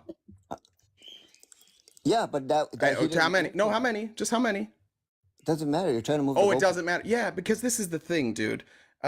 If you're going to say that Joe Biden putting things into law is what caused inflation, then you're going to have a hell of a time explaining how inflation was at 9% and now it's at 3%. How did that happen? If his policies were inflationary, wouldn't we be above 9%? Why would we be at in the threes now? Well, like I said, I didn't say it. Larry Summers did it. I don't care. I'm asking you. Larry Summers isn't here, and I don't think you quoted him correctly. But if they were inflationary, why did it go from 9% to 3%? Explain it. No, how did inflation go down? How did it go from 9 to 3? Oh, so you're making up numbers now? Is that what you're doing? Oh, do you not know that those are the numbers, sweetheart? Oh, okay. Oh, you're remember, facts not feelings. Remember, do you want me to pull the source? Yeah, because I mean, all right, there's a lot of disinformation out there. Yeah, and it's all coming from you. Of course, you're gonna say that. I just want to say something. Like the average year-over-year consumer price index growth, right, is about 3.2%. So, but there are volatile. I just want to speak when we talk about gas and other volatile commodities. Like it is the case in Trump's administration, right, that gas was actually cheaper during the pandemic, and that has to do with market manipulation, right? And then the pandemic striking. So when we talk about year prices go up, right, it's the average year over year growth of the consumer price index. So like I said, just Google what Larry Summers said, and you'll. Why would I Google what Larry Summers said instead of looking at the actual inflation numbers? Why would you just believe a person rather than just go looking at the numbers yourself? Because this person is an economist. That's why. It doesn't matter. Why wouldn't you just go look at the numbers? You said that inflation hasn't dropped, and are you standing by that? Oh no, I didn't say that. I'm just saying is that it's just because it's gone down doesn't mean that things are not expensive. Nobody said no. But what you said is his policies caused inflation. No, that's what Larry Summers said. Well, yeah, you're quoting Larry Summers, and if Larry Summers was here, one, he would probably say that's not what I said. Facts, not feelings. That's why. And second, I did look it up. Actually, I did. Do you want to know what he really said? I already know what he said. Unless what the did he say then? That I read, which was what did he say? It was on the Washington Post, which is what did he say? I know you said you know what he said. What did he say? Yeah, he said that he actually warned Joe Biden that if he was to sign more spending bill, I think it might have been the infrastructure bill. Yeah. And on another bill, I can't recall it. He said that that's gonna make inflation get much and bigger. Did it get bigger or did it get did it go up or down? It happened right after. Oh, it went up? Yes. Well, again, then how did it go down? I don't get it. It didn't go down. You're lying. Right. Or you're just misinformed. Literally I want to everybody say, knows I think, this. and I'll find you're quoting the Washington Post. I love quoting the Washington Post, right? Like I was reading an analysis, and since 2022, 86% of inflation coming down is actually due to supply chain issues, right? Being ironed out, increase, and it has to do with labor, it has to do with dock workers, right? It has to do with ironing out the supply chains that were broken due to the pandemic and due to what? Ukraine and Russia. Yeah, those might be factors as well, but That's what I think. That's the point. Facts, not feelings. Is that inflation's very nuanced, and we like. I would hesitate to blame. Like Trump was in office for 3 years, and I could say like, what was his average inflation? Like 2.1%. I think was Trump's average inflation rate, but that's not Trump's average inflation rate. That's Obama's, right? The economy doesn't turn on a dime, right? Trump was only in there. I'm saying 3 years before the pandemic. I'm being generous and not counting the pandemic in terms of the inflation. So I'm just saying there's many nuanced things we could discuss, and it's hard to just say let's point to this man and say inflation is your fault and it's for this one reason, because well, really I trust it's many reasons. I trust the word of Larry Summers because he has Okay, more. but you listen. He He's has naming one thing that extensive caused experience, inflation. If you do and not understand that there are multiple causes of inflation in the last 4 years, I then didn't I deny can't help that. I'm you. not denying that. I'm simply saying is that those No. spending bills were a part of it, according to Larry Summers. Then That's all how I'm did saying. then just this is your we got to go to the next person probably. But I'm looking at the chart in whoops, wrong one. Where did that go? Son of a bitch, where did that go? This one? Might be this one. What quarter was it? I can't remember when it was middle of 2022. We hit 9% inflation. Now we're in the Which was threes. because of Ukraine largely and the supply chain issues coupled with the pandemic, on top of the pandemic. So if Joe That's Biden's exactly when it policies, happened. so if Joe Biden, I just need you to answer this. And if you can't answer it, that's okay. If you just want to believe what Larry Summers said, which you're misquoting, that's fine. Look But it do you up. have any explanation for why in the middle of 2022 we were at 9% inflation and now we're at like what did I say, 3.3? How did it go down if Biden's policies caused inflation? It went down. Are you serious? How can it go down? Right. I All mean, right. it's Well, been you up tried your for the best, last bud. You Wow. tried your best. Go look It up a chart of since inflation. yeah, it's I don't know only what to tell come you. down since its highest point in 2022. Yeah. What are you talking about? Nobody disputes that. I see Chad and Shizload in the box. If you guys are opposition, just say I'm op in the box. That was a tough one. Felice, are you still there? Did it freeze? I'm here. Can you not see me? I'm It here. does this when I drop people. Do you want me to drop and come back? It doesn't bother me. I think people is Felice kinda frozen weird. for you guys? No, I'm probably not. It's just, but Yeah. it's kind of weird when we can't see each other. So it annoys me when it happens. That's why I'm asking. Oh, all right. Well, Dale's here for a second. I like Hey, Dale. Dale. Hey, I think where he was confused and he's not putting it together, the rate of inflation has gone down as far as the rise year over year. It's gone down. What he's thinking is the prices are somehow going to reset back to where they were under Trump. And that's what he's stating is he's saying the prices are higher, which they are, right? And the rate of rise has certainly gone down. No one's disputing that. I mean, we're coming down from 9% at the high. What was it, 9? And it was 8, and it was. I mean, there were a few months that it really took off, and that affected people because people's incomes didn't keep up with the rate of inflation, and so then they were going backwards as far as what they could buy with the same amount of money. And we're still kind of in that situation. We haven't caught up as far as the increase in wages to where we were under Trump. We could actually buy, and there's a lot of factors. You're right, but we could have bought a lot of things. We could have bought more things under Trump with less money than what we can buy under Biden with more money. And it's due to many factors, factors, but that's right? what That he's has to talking do with a about. worldwide pandemic, and then Yeah. what happened in Ukraine, Yeah. right? But And that's all and the under Biden. breakdown of the worldwide supply chain. Okay, but that's all under the Biden administration. So you Yes, can't put yes, that on Trump. emergencies happen under no one's put what are you talking about? That was never what was being talked about. What we are saying is nobody recovered better from the pandemic in the developed world than the United States. That's the point.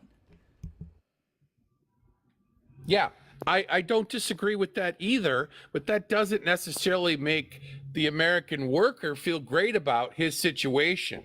And Well, I it think might, that's what if you're it missing. might, if we started telling them the truth about why we have inflation, which is kind of what bugs me about what you're doing right now. You're saying, I understand this completely, and it's not Biden's fault, but what I'm going to do is I'm going to talk about people who don't understand it completely and the effects that that might have on their vote. That's the problem that we have here is we have people who are not being informed on what happened. So there are people who stupidly are going to vote for Donald Trump just because they think prices will go back down, which isn't the case. Like, find me an economist that thinks Donald Trump's tax cuts are going to fix inflation. Find me one.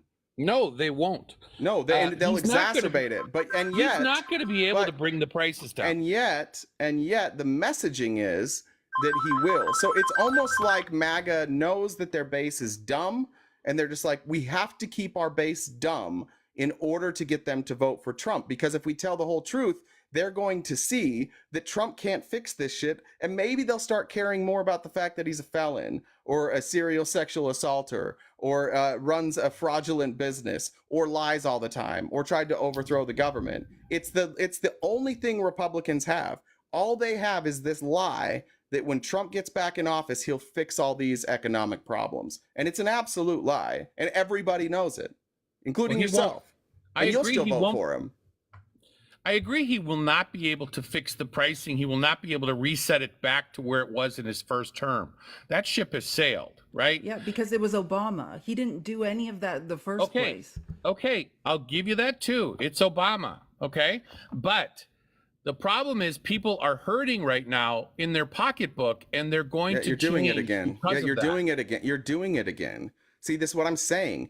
You're like, yes, I acknowledge that what you guys are saying is true, but for some reason, like, I don't even get it from your side. You know it's true, and you're still going to vote for him. You know his policies suck. You know his policies would fuck us, and you're like, I'm going to vote for him. And I'm also going to keep telling these people who are misinformed that they are correct. Explain that to me. Explain how you want people to continue to be misinformed and you're going to vote against your best interests. Can you explain that? Well, the alternative, to be completely honest, is not very good. The Democrats have put a terrible candidate up. What would be better for? What Even would be you better can for? admit. What Even would be you better can for? admit I he's understand, trying to get replaced. But let's talk policy. Whose policies would be better? Economic policies would be better for the average American. Well, we really aren't seeing a great result now under Biden's policies. Dale, would you do me a favor and just like not avoid answering questions? I just had to do that with that idiot for like the last 40 I don't minutes. think it's going to matter. No, you don't think so? You think if if Trump comes in and cuts all those taxes, or if Biden has a moderate tax increase on the billionaire class and cuts gets loopholes and tax credits to the middle class, that those will just be the same? Okay, who is running the country? I don't see. think Why it's are you? Why Biden. do you keep running from the question? This is Would this would is a what I'm tax asking. increase This help? is exactly what Wait, I'm okay, asking all you, right, I'll Dale. try to I'm answer your asking question. you why, when you know the answer, do you revert back to, oh, but other people who don't understand this? It doesn't make Okay, sense to me. All right. So you're saying Biden's going to increase taxes only on the rich. The middle class will not Correct. have a tax increase. Correct. Right? In fact, they'll get a tax He will break not. because He will not they'll extend the tax cuts that Trump did. Right. correct. So my taxes will go down or stay the same. Correct. Sounds good. Now, what happens when we tax the rich people? Do they create jobs or do they just hang on to their money? What do you mean? Dale's another one of the MAGA people who are terrified Who of creates the forcing jobs in of the making country? billionaires pay anything. in Wait. taxes. Yeah, Who but what do you creates mean by jobs that? in the country? Who creates jobs? Business owners. Who are the business owners? Overwhelmingly the middle class. Yes, there are a lot of small business owners, but won't their taxes go up as well? Not if they're not. No, we're talking about your individual taxes, right? And the corporate tax rate will go up as well. But small businesses don't qualify for those same types of tax Because increases. their incomes aren't over 400,000? Correct. Are you sure? Am I Because sure most what? of the There- most people that own plumbing companies, I'll and answer you. construction I'll answer that. companies, We they looked make more into than this once, Bill. 400,000. Well, yeah. We looked into this. So there are some S corps that will, because of their income, right, and pass through and can be affected. And I was looking once. I think Biden said it would be about 3%, and then I was looking at a tax policy think tank's analyzation of that, and they said that it would be about 6%. So, I mean, however you look at it, by and large, right, the majority of small business owners, right, because it's mostly relating to corporations, not LLCs, sole proprietorships, or S corps. So what does he want to raise their rate to? Corporate tax rate goes to like From 21 39. to no. Yeah, from 37 to 39. Or not corporate, No, sorry. no. Individual tax rate, sorry. Yeah, From it's 37 like from to 39. 21 to hold on. We don't really know. No, we The know. corporate rate? We're just talking No, I about do. two I- different things. I've Are got you it up talking here. about are you talking about corporations, Dale, or are you talking about Well, both. He's going to individuals? raise rates on both of them. Correct. So when you raise taxes, does it stimulate the economy or put a damper on it? It can stimulate the economy. Oh, Yeah, because what you do, and this when is has the that problem, happened in history? When has that happened? the Industrial Revolution. You're going back a century? The corporate rates raised to 28, yeah, by the way. until the You're going back 70s. over a century to show me the evidence? Yeah. Industrial Where do you, Revolution? well, I'm sorry that since Ronald Reagan, we've been doing this failed trickle-down economic Well, shit, and we've got 50 we've been years. doing it Be since- quiet, Dale. we've been Dale, doing it Dale, be since quiet. John F. Dale, be Kennedy. quiet. Dale, don't start doing this thing now, where you just interrupt in the middle of people's sentences. Since Ronald Reagan introduced trickle-down economics, we have 50 years of data on it now. And what happened in those 50 years? Did the middle class expand or did it get smaller? It got smaller. Okay, did the rich get richer or more poor? They got richer? And did the poor get more poor? Yes. Yeah, so that's a colossal fuck up, right? Yes, but it didn't Yeah, start but with previous Reagan. to that, people, corporations were incentivized to take care of their employees. That's why you had people. That's why you could have a single income family. That's why you could retire early. That's why you had pensions. Because basically what they did is they said you can either pay those taxes to us, the government, and we'll redistribute it, or you can pay it to your employees. Those are your options. And most corporations would rather pay that to the employees. Okay, so you would like us to go back to how it was in the 1950s? Yeah, well, yeah, I think anything over 10 million should be at 90%. Okay, so During you think that if we- Eisenhower's presidency, the corporate tax think rate if we ranged do from that- 30 to if 52%. we do that, yep, if we do that, then we'll all be able to have single family working homes. It would take a while, but yeah, eventually we could get back to that. Right, Eisenhower's tax structure produced what is known as the golden age of capitalism. That is when the middle class could have one adult in the home working and one taking care of the children. So why did Kennedy propose that tax cut and implement it? Why did he do that? He was a Democrat. Why would he do that? Oh, he was influenced by the same people that influenced Reagan. They sold this bill of goods that, hey, why don't you just let us keep our money instead of giving it to the government, and we'll make sure it'll trickle down. Like, if the more money you let us keep, the more we're going to pay our workers. And it just wasn't true. They fell for it. They were duped.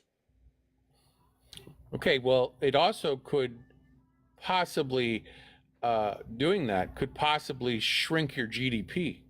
How would that shrink the GDP? Well, if you're going to tax them, meaning that they've got less money to put to work, right? If they're going to have to pay it to the government, then there's less things they're going to be able to invest in. They're not going to buy as many boats. Wait, there's an or there. They're not going to buy as many cars. There's an or there, right? Pay it to the government or what? Or buy stuff or invest pay in it. Oh, no. businesses. See, this is the problem. This is a perfect example. You think their options are buy stuff for tax write-offs or give it to the government. And that is what our system is right now. That's why it's shitty. There's no incentive to pay your employees. When your stock price dips, what do? You lay people off, right? There's no incentive to take care of your employees. And there's all these incentives to spend money on your company or yourself, but it doesn't benefit the employees. The employees would rather take home more money than get a pizza party every Friday. You know, they don't care if their CEO has a private jet. Right. But you're saying if they see, this is what I'm hard to, if they pay more taxes, right? Then you're saying that they're going to pay their employees more money. No. So the tax structure needs to be incentivized in a way that you can either pay the government or pay your employees. That's why you have a cap on individual income as well, right? So if you cap that individual income at, let's say, 10 million and 90%, every dollar over 10 million, you're taxed at 90%. Well, then maybe you'll say, you know what I'm going to do? I'm going to pay myself $10 million a year. And then anything over that, we're going to redistribute to the employees, right? They're going to make money. You're not going to be taxed at that 90% rate because you never got that money and you have nowhere else to put it. It has to go to the employees. People are naturally greedy. They're going to take as much money as they can. So which party and I think that we made that? I think we made a massive mistake in believing that people, specifically corporations, were going to do the right thing with money. So the Democrats proposed doing that. It's a start. They're not anywhere near where I'd like to go. Who's proposing that? Biden. Biden's proposed that? I said a start, so not exactly what I just said, but yeah, like closing some of those loopholes, increasing corporate tax, cracking down on tax avoidance, getting rid of tax credits for executive compensation, quadrupling the tax buyback stocks. That's hard to say. Getting rid of the tax subsidies for oil and gas, getting rid of tax subsidies for real estate, crypto. Yeah, there's a lot of different things they're doing. Okay. So then how those guys stay in power is they have to have tons of money, right? Who? Politicians, right? No. They have to be, nobody poor gets in power, right? Yeah, so you have to have donations. So then we go after, so then we end money in politics, right? We can do that. Oh, who proposed? Are the Dems proposing that? Yes, some of them are. Oh, well, is it got a good chance of passing? No, because the Republicans exist, and then there's some Democrats that also don't want reform. If you want money out of politics, Dale, you are on the wrong side. So who do you think? You think both parties? You mean the Dems are more capable of getting that done? They're more interested in getting it done. Well, then get it done. Republicans have zero interest, and the Libertarians would do. If there's the no Libertarians want it. Yeah. So if we'd like to get it done, but David, it's going to get elected. Dale, it's going to require you voting for progressives and other people voting for progressives. That's the thing. If you're saying like, I agree with this, let's get it done, then explain to me why you're going to vote for Donald Trump. You're going to need to put a better candidate up. Wait, but definitely not going to happen with Trump. By the way, I don't know why you say you definitely need. Do you think Joe Biden would not sign that if that passed through Congress? You don't think Joe Biden would sign ending Citizens United? That would be no president would, like, if that made it through the Senate and Congress, nobody's going to veto that. Are you out of your mind? Yeah. So the problem is, we're not talking about the candidate then, right? Remember what I told you, Dale. I told you that you need to vote for more progressive candidates. You should always vote for the most progressive candidate that you can. In the presidential election, that would be Biden. Well, the problem is they're both senile. Yeah, but you're going to vote for Trump, so I don't care. He's senile too. Yeah, but you're going to vote for him. So what you're saying is stupid. You're like, I can't vote for Biden because they're both crazy, so I'm going to vote for Trump. Okay. I think he's less senile. Well, that's fine, but you know his policies don't work. And you agree with these. You're agreeing with all these policies we just laid out, and then you're like, I can't vote for a puppet. Can you? You're You wanting me to already vote said for a you're puppet. not voting, Dale. You're wanting me to vote Have for you someone. gone back on what you said, Dale? You said you weren't voting. We'll see if Trump. Oh, so you lied. We'll see if Trump gets Dale his. Dale told we'll us for see months that they if Donald overturn Trump was Trump's convicted of a If they felony, he overturn wouldn't Trump's vote for conviction, him. I'll vote for and him. all of a sudden, well, Dale, just stop. Just say you're voting for Trump. We all know you're going to. Stop. If they overturn his conviction, I will vote for him. The thing that's frustrating with you, Dale, is that you can come here, and I tell this every day, you can come here and agree with us on a million things, and then you scapegoat out of it at the end. First of all, Donald Trump is far more cognitively declined than Joe Biden. He really is. He doesn't know he has no clue what he's talking about when it comes to anything about how our country runs. We just played a 3-minute video at the beginning of this of him calling people the wrong name. You are heavily influenced by propaganda, and I don't know if it's your pride or what, but like you're talking about two people, let's just say that they're both cognitively declined. Why would you vote for anything other than the person with the better plan? If you're forced to vote for two people, why wouldn't you vote for the person whose plan you agree with? Well, I have to look at both guys, and I have to look at not only their policies, his feelings, but their health and their mental state. And I have to pick. Why? Why? Why? If Because one guy's policies, commander-in-chief. if one guy's policies are going Because to, he's the commander-in-chief, RTP. So he's the commander-in-chief, and So? I got to pick the one that I think is more cognitively. Okay, well, go watch Joe Biden's interview from yesterday, and I'll give you $10,000 if you can find me a clip, even close, that Donald Trump put out talking about foreign policy. I dare you. Joe Biden is maybe the best foreign policy president we've ever had.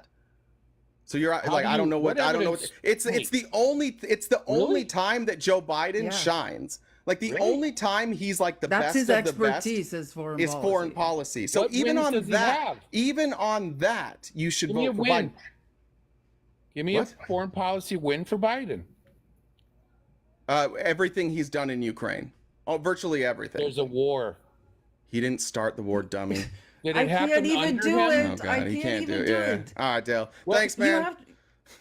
Did it happen?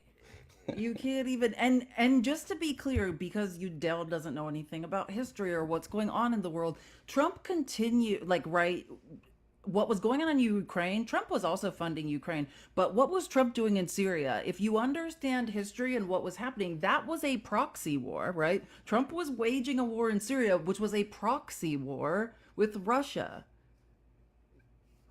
Let me read some capitalisms here. Next theory from Comer, La Chupacabra. That's from William. Thank you. That is probably next. There's nothing left. Kristen says, digging the Lara Croft look, Felice. Thank you both. That's a Tomb Raider reference, I believe. I've never seen it. You know who Lara Croft is? That was me speaking that, I think that's what it is. I'm pretty sure. I've never seen it. Kimmy, this is a $10 bounce a douche donation. You guys pick who you choose to use it on. Thank you. And then Kim says, for the triumvirate, what does that word mean? I have no idea what that word means. Triumvirate? For doing a great job lowering the inflation rate, implementing infrastructure and healthcare to vets, and capping prescription prices. I think that either that's a word I don't know or she meant Biden. I have no idea what that word is. Do you?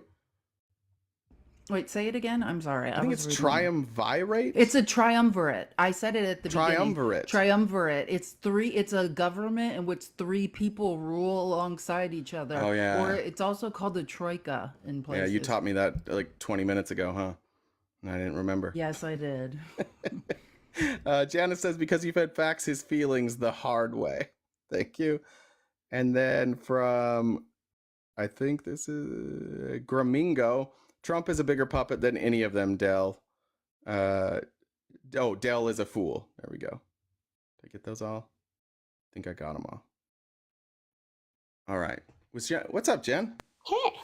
So, I want to remind everybody, we've got all these live replays over on YouTube.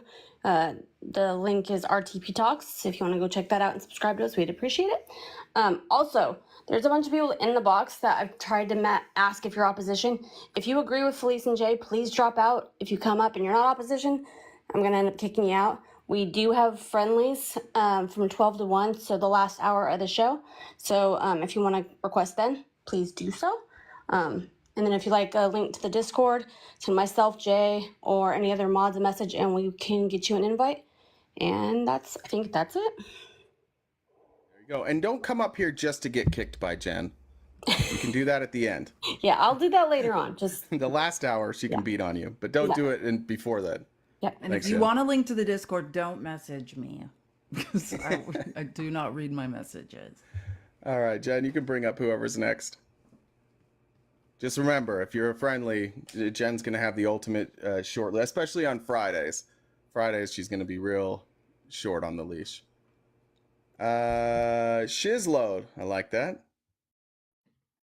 Okay. Might not load. The shiz is not loading. All right, shizload. If you're still here, jump in the box again, and we'll bring up whoever's next. Sorry about that. Get a drink real quick. Sit here in silence and think about what we did. This is my nightmare. Silence. And I can't see Felice. So it's like I'm can I talking just to drop? myself. Can I just drop real Sure. quick and come back? Okay. Yeah. Kenny G also not loading. So Kenny G, if you're still here, come back. The Kenny G. I don't know what the Discord server name is, but just shoot us a message. We'll get you an invitation. Thank you, Jen. I was gonna say That's that. I better. was gonna say Kenny G's probably playing like gonna play the saxophone for us. Isn't that what Kenny G does? Yeah, that would be welcome. That would be a welcome interlude here. Dark, Good luscious morning. How Camaro. is everybody? Wonderful. How are you? I'm doing magnificent. I just want to say, hey, I'm not opposition, but I live in Texas and I am running for my local city council. So, Guys, please. We're waiting until afternoon our time for friendlies. Please. Yeah, if you have a message or something you'd like to announce, a cause, or you're running for office, which is important and we'd love to hear about it, 12 to 1 p.m. We are doing friendlies. Hey, Lilith. If I said that right. Good afternoon. How are you guys? Good. How are you? I'm good, thanks. I'm here just listening to some of those craps that the mega people talking about, and they can't come up with any proof or answers to the questions. Right now, we're just taking people who want to debate. At noon, that's in 1 hour, you're welcome to come back up. But again, we're just taking people who are looking to debate right now. And when we do take friendlies at the end, it's like, I just want to keep in mind there is the time. It's not an unlimited time to wax poetic. Probably a 2-minute, is that like, keep it to 2-minute limit, Yeah. so that we can make sure to try to get through as many people as possible. I'm going to move my desk down and sit down. That's funny when you do that. Can I talk about Boris Epstein or Please. Oh, I switched to a different outline. Oh, and I found that inflation article I want to read. Real quick, people are asking, it's Pacific time. So at noon Pacific time, we will take friendlies. Or Mountain Standard Jen? Time if you're in a state that does not do daylight savings like we are. Exactly. In the one state. Yeah. The rest of you are on daylight time. You guys have dumb states.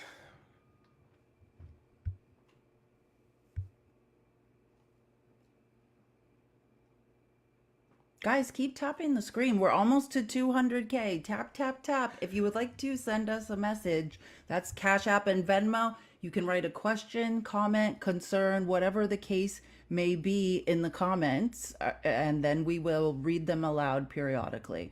I just need to talk really quick about Boris Epstein. You may not get that chance. This is one of Trump's closest people. Oh, hi, Keith.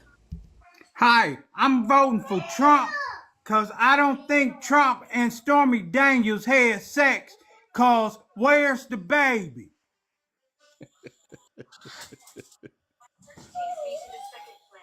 All right.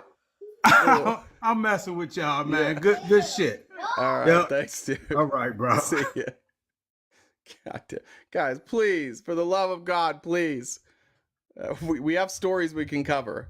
All right, go. Do you want to do the Boris Epstein one? Yeah, no, that's fine. I was just gonna say this is number 8 on the outline under articles. This is actually an interesting article. It's a Daily Beast article. Oh, and actually, you might need to just take the title and Google it because I actually just realized I think I have the Apple News link because that's how Jay and I get Daily Beast. Is through the Apple News link, and not everyone has that. But it's called Ex-Trump Staffer Alleges Campaign Settled seedy suits in Bombshell Filing. You know, we're always pointing out the ties, the constant ties of the Republicans talking about protecting women and children. Then for some reason, the Trump campaign is tied to a unlimited number of essayers. Yeah, they do have an unlimited amount. You think you get rid of one and it just exposes like 5 more. Yeah. Yeah. So, and this is a threat. This came out in court filings, right? There's an ex-staffer who's suing the Trump campaign, Donald Trump. And so a thread of bombshell text messages made public Thursday alleged that Donald Trump's 2020 campaign settled multiple seedy lawsuits for a man described only as Boris. Right, in these text messages, which, if you know, one of Trump's closest advisors, he's indicted in Arizona for the fake elector scheme. Right, he was one of these people flitting around from state to state. Flitting. Yeah. Well, that's what I see as Rudy Giuliani doing too.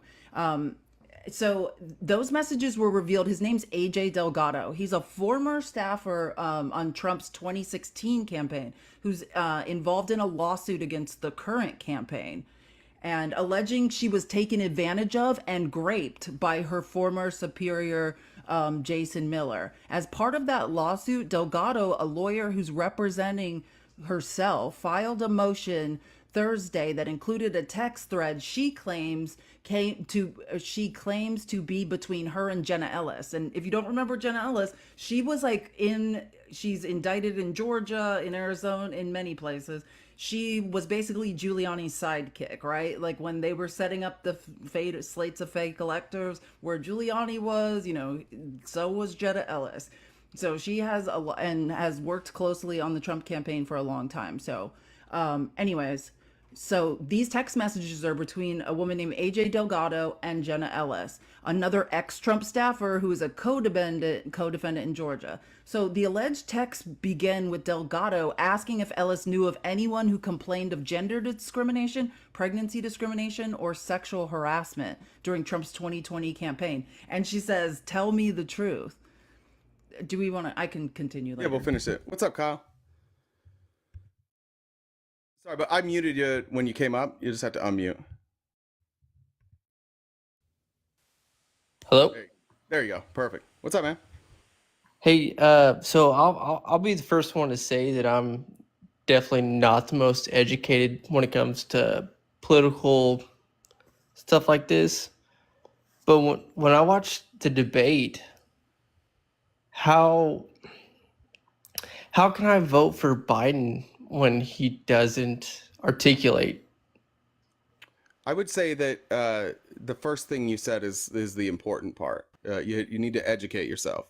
If you did know these things, you would recognize that while Trump was confident, he was lying. Virtually everything he said was a lie. And so to me, I look at Biden not being able to articulate well during that debate, and I'm like, okay, well, do I want the guy who can't articulate the truth super well, or do I want the guy who articulates well but lies? Right, but which one would you rather have? I mean, I agree with that. I would rather be I want to be on the side of the truth. But if we're talking about the general population, how much of us are actually watching the news, keeping up with this stuff? Like, how do we educate ourselves about this? Yeah, I mean, you got to do the work, right? So a good place to start is post debate. You can go through. There's a bunch of people who fact check what these people say. Eventually, with Trump, it's pretty easy because he tells the same lies over and over and over again. So if you spent like a week or two just knowing the stuff that Trump's lying about, you'd recognize that he just tells the same lies over and over and over and over again. But wasn't Biden accused, like the first time he ran for president, wasn't he accused of plagiarism? Yeah, but what do you care more about? Somebody who may or may not have plagiarized, or somebody who is openly lying to your face? I don't care if any of my friends have plagiarized. I could give a shit. But if they openly lie to my face, I've got a problem with that. If I was working at a company and my boss had plagiarized his thesis to get his degree, I would still take that over some boss who lied to me every day. I mean, I can see where you're coming from, but I don't know if you know, like Trump stole a speech from Legally Blonde. He plagiarized the commencement speech from Legally Blonde. That's the same thing, right? That's plagiarism. His Melania literally just basically read Michelle Obama's speech. Yeah. I mean, she did. She absolutely did, and I agree with You that. do know a little bit about politics. There you go. Like, yeah, you're pretending. You I know a little bit, but I feel like I'm not educated enough to necessarily have these conversations. But I'm trying. I'm trying my best, and it's just from what I've seen. Like with I think the debate was very influential. You know. Yeah, I look.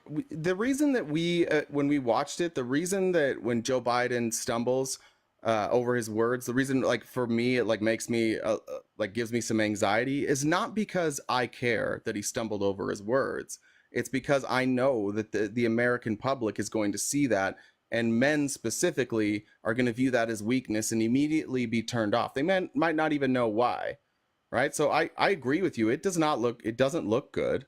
But again, I know that Donald Trump is lying. I know that most of what Joe Biden said on that stage was accurate. There's a stark difference between the two. I look at my future and the future of my kid. Under Donald Trump's policies, you will be far worse off. The policies he's recommending will not help you one single bit. In fact, what it'll do is it'll give the billionaire class more power over you. I mean, could you also use your like that logic coming from the outside world? Like you were talking about foreign policy earlier, and like other countries are watching that debate also. They see that and see you know, a man that can't necessarily answer a question. I'm not sure that they see that.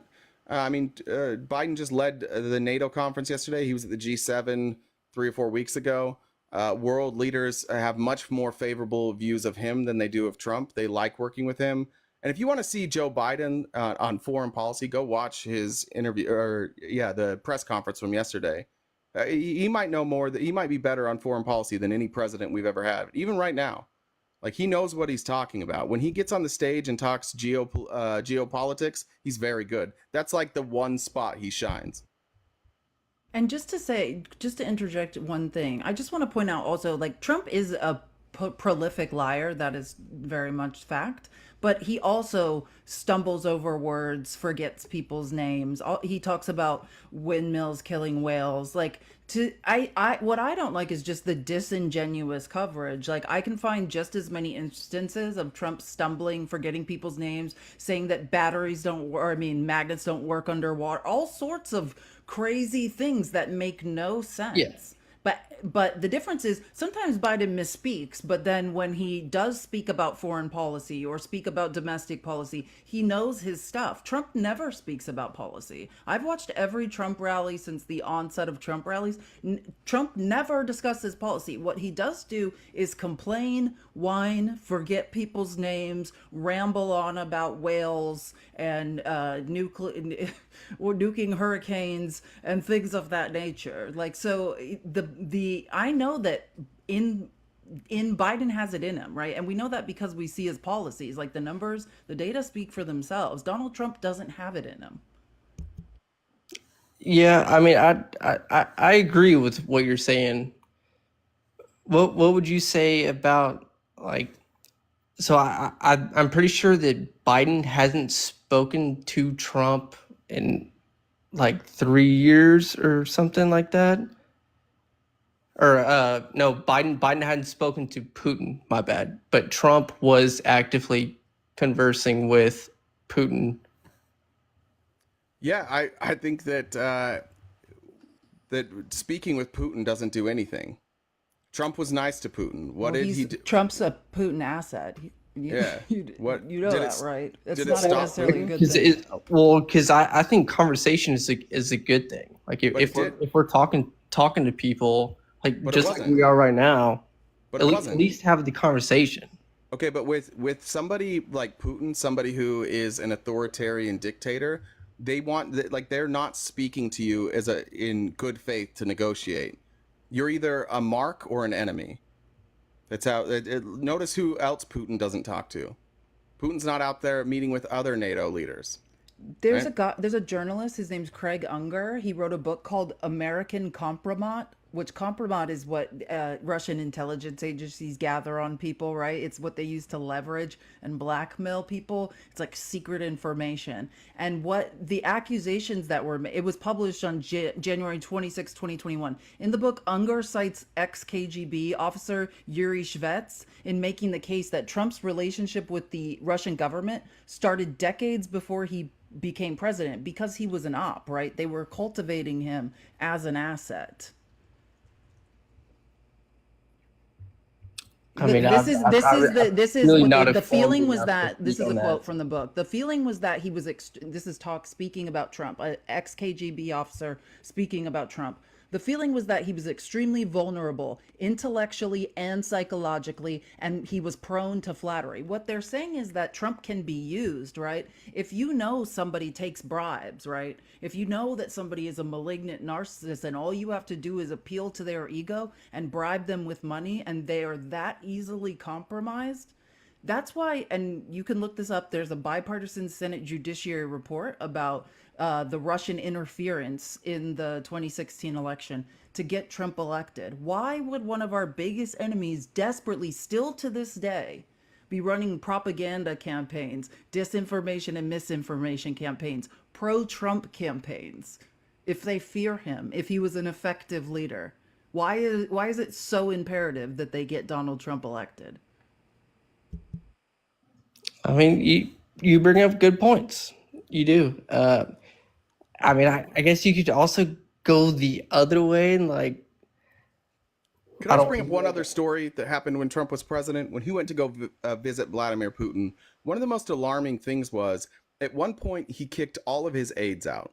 And he said he was going to have a one-on-one meeting with Putin. And this is like on the tail end of people accusing him of being a Russian asset and working on business deals with Russia. Turns out, during that time, he had his one-on-one meeting with Putin, where nobody took notes, nobody recorded what they said. They were still openly negotiating a deal for Trump Tower. So you could, I mean, I obviously none of us were in that meeting. We don't know what happened, but he had a one-on-one meeting with Putin and demanded that everybody leave, and it wasn't recorded. And then we found out years later, during that time, he still had a deal for Trump Tower Moscow, which would have net him hundreds of millions of dollars. Like that's far that to me, everything about the relationship between Putin and Trump is puppet and puppet master. They call him a useful Yeah, idiot, right? I agree. That's literally what they He's call easy them to in do, Russia. They blinded talk by about money. Trump. They call him a useful idiot. So, but what do they call Biden? Like you can't watch that That's what we're debate. trying to say. That's why Biden's not speaking to Putin. It's not negotiable. Authoritarian aggression is not negotiable. That's the point. Yeah, just to be clear, a useful idiot. We're not saying they're calling him names, therefore he's dumb. A useful idiot's a real thing. It's something Right. that they use where if they find somebody that's useful and gullible, they'll use them as an asset. So it's not like just an insult. It's them saying like, yeah, we feel like we control this guy. They joke about it on Russian media all the time that Trump is in Putin's pocket. Trump stood in front of the world and told us that Russia didn't interfere in our elections, despite our own FBI telling him they absolutely did. And we now know they absolutely did. There's nobody that even disputes that anymore. But Trump stood there and said, well, Putin told me he didn't, so I believe him. They do the same thing about MAGA too on Russian state media as well. Yeah, I just like I said, I'm not super educated in like the deep parts of politics. Just coming from like a layman, it doesn't look great for Biden. It's like, is there a way to, I don't know. Well, but yeah, What would we polling. have to do to get like a third party in here? Well, Like, polling says differently. Polling says that this hasn't really hurt Biden that badly. But again, that's our job. That's each of our jobs. As right. if you see something on the surface that looks bad that isn't true, like now if you do your research and you recognize that, it's your job to tell other people. I agree with that. And I don't know if you've been listening long, but yeah, just to play devil's advocate and have the honest conversation, like there's a very public, heated, kind of at times emotional conversation going on the left about this, right? Because this election is very important. Like the rise of authoritarianism, we're seeing it in the European Parliament, the rise of fascism. So this election does matter for especially people like women and minority groups. So it is important to the left to win. And there's a debate going on if Biden is the best candidate and the best path to do that. And that debate will play out because it can't go on for much longer, right? So whatever's going to happen in terms of Biden says he's the guy and he's not stepping down. But I think at the latest, it would have to happen, like he said last night at the convention. Like, if people don't want to give me the delegates, then don't, you know? Do you think there's a possibility that he stays in the race because of the people that are like in his camp? Like the people that because people, if he drops out of the race, then people are going to lose their jobs. The people that are telling him what to say, really. Well, I honestly don't think so. To be honest, I think that if we're gonna make a criticism of Joe Biden, it's possible that like his pride is what has kept him in this. His belief that he can do this despite the missteps. I don't think anybody in that campaign feels comfortable right now, and I think that anybody telling him to stay in the race is probably already telling him to stay in the race. But it seems like there's a lot of pressure for. I mean, he was like 45 minutes late or an hour late to his press conference yesterday for probably two reasons. And this is my guess. One, they obviously put makeup on him between the two, between his meeting with NATO and then when they came out. And two, I think they had a discussion about what are we going to do if somebody says like, what about a contested convention? And I thought that was a shift from Joe Biden. He had been saying all along, I'm not quitting, I'm not quitting, I'm not quitting. He could have said contested convention all along, but he didn't. That was a shift. And I think he and those that surround him had an honest discussion of, look, this shit's not going away. People are going to keep calling for you to drop out. So you can either drop out or you can say like, hey, there's a way. If you want me to drop out, this is how we need to get it done. That allows him to keep campaigning, keep being president, take some of that heat off. And if he gets to the convention and they decide they don't want him as a candidate, then he steps down. But it takes it out of his hands and out of his handlers' hands. He has said, I'll do whatever they say at the convention, I'll respect that. So even if they're trying to convince him to stay in, he's already said, if the Democrat voters speak and they want me gone, I'll go. Oh, I have something interesting for you, Kyle, too. I was looking just historically, you know, because I have a history major. So I was looking it up. So Steve, the last time something like this happened, like it's the second time, right, that Trump and Biden will face each other are facing each other in an election. It was Eisenhower running for as the incumbent, running for his second term against a guy named Adlai Stevenson, and I guess in June of 56 or June or no 50 in 55 Eisenhower had a heart attack and had to recover from that, and nobody thought, and he was all pale and nobody thought he could survive, and they were like, you can't run, you can't run, you can't win, you just had a heart attack, no one believes it. Then in June of 56 he had full-on stomach surgery, I believe, like a bariatric surgery. And so nobody thought he could recover from that or even survive the surgery because he just had a heart attack. And then Eisenhower won in a huge landslide. And again, I think that we are in a very unique situation that's not different. I'm just, as a history major, giving you examples of history.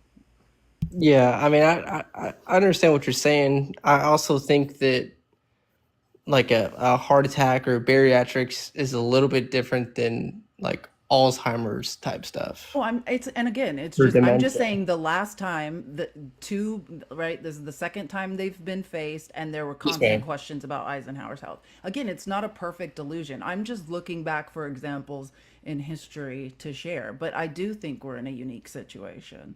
It's But the problem with this is, right, is if in fact Joe Biden does, because it has to come from him, if it's his decision not to run, then what the left has is a new set of problems to overcome, right? Like either way this plays out, it's going to be very messy and it's uncharted territory. No one can be sure. so it like would do you think the Democratic Party wants Biden to be there, or like I'm sorry, I'm not sure what your name is, but It's Felice. Felice and You can call me Jay. My name's Jay. Jay, he said like his pride is keeping him in the race. I Is think that it was, yeah. is that enough to make somebody vote for you? I don't know. The first question you asked, I think, was a good question. Does the Democratic Party want him to stay in the race? I think that I think we're going to find out more about that in the next week or so.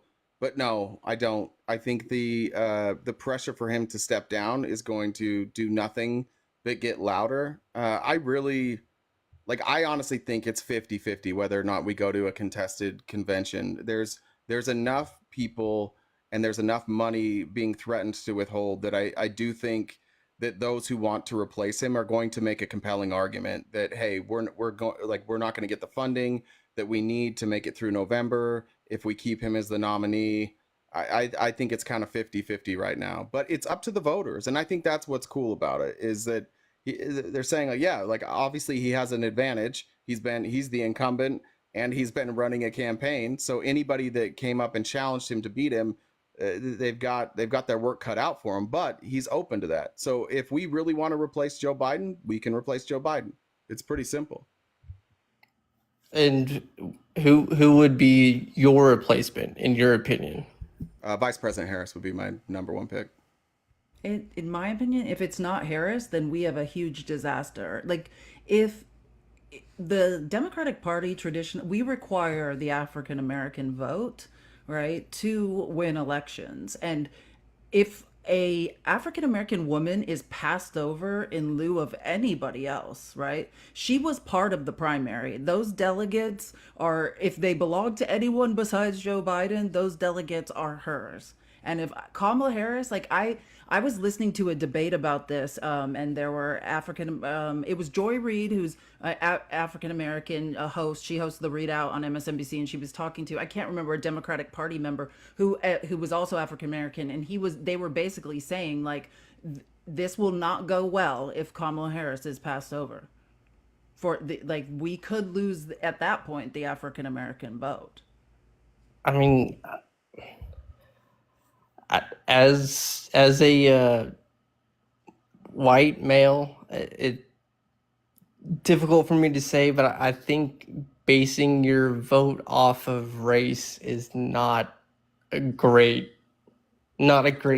base to stand on. Well, Like, look, that's true if what we're saying is we're basing it off race. Like, she is incredibly qualified. She's brilliant. She has worked in government for a while. She's connected. She's done a good job as vice president. What we're saying is, it's one thing if she was just a nobody, right? And then we're saying, oh, we have to vote for her because she's a nobody. But it's not. It's because she's actually the most qualified. So what Felice is saying is that if we pass over an African American woman, what does that say about us? That the most qualified candidate we weren't really willing to put up. That's where it causes problems. It's because she's qualified. It's because she's the right choice that it would cause problems if we overlooked her. Like, just optically, if you have somebody like her that's qualified, and let's say you pick Pete Buttigieg, or what was that guy from Texas? I forget his name, that ran against Ted Cruz. Beto. If you pick you may have an issue there because they're not more qualified.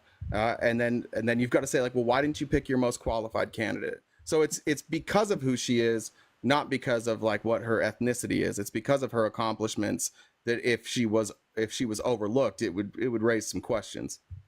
What about somebody Not like that we were not that we were that we were discluding her, right? Because there is a fear in this country. We know because we saw what happened when an African American male became president, right? People struggled with that. Fox News created an entire business model around disenfranchising and essentially abusing the first African American president of the United States and got rich off of it, right? There's a concern about that, and I think that, well, actually, I have this part. Do you want to hear this? It's like 2 minutes. Sure. Yeah. I was suicide. And I don't often disagree with my old boss David Plouffe, but I don't think it's naturally her. I think there's a lot of Democrats in that smoky room that we can't find, right, who are saying they actually don't want it to be her and willing to put up a fight against her.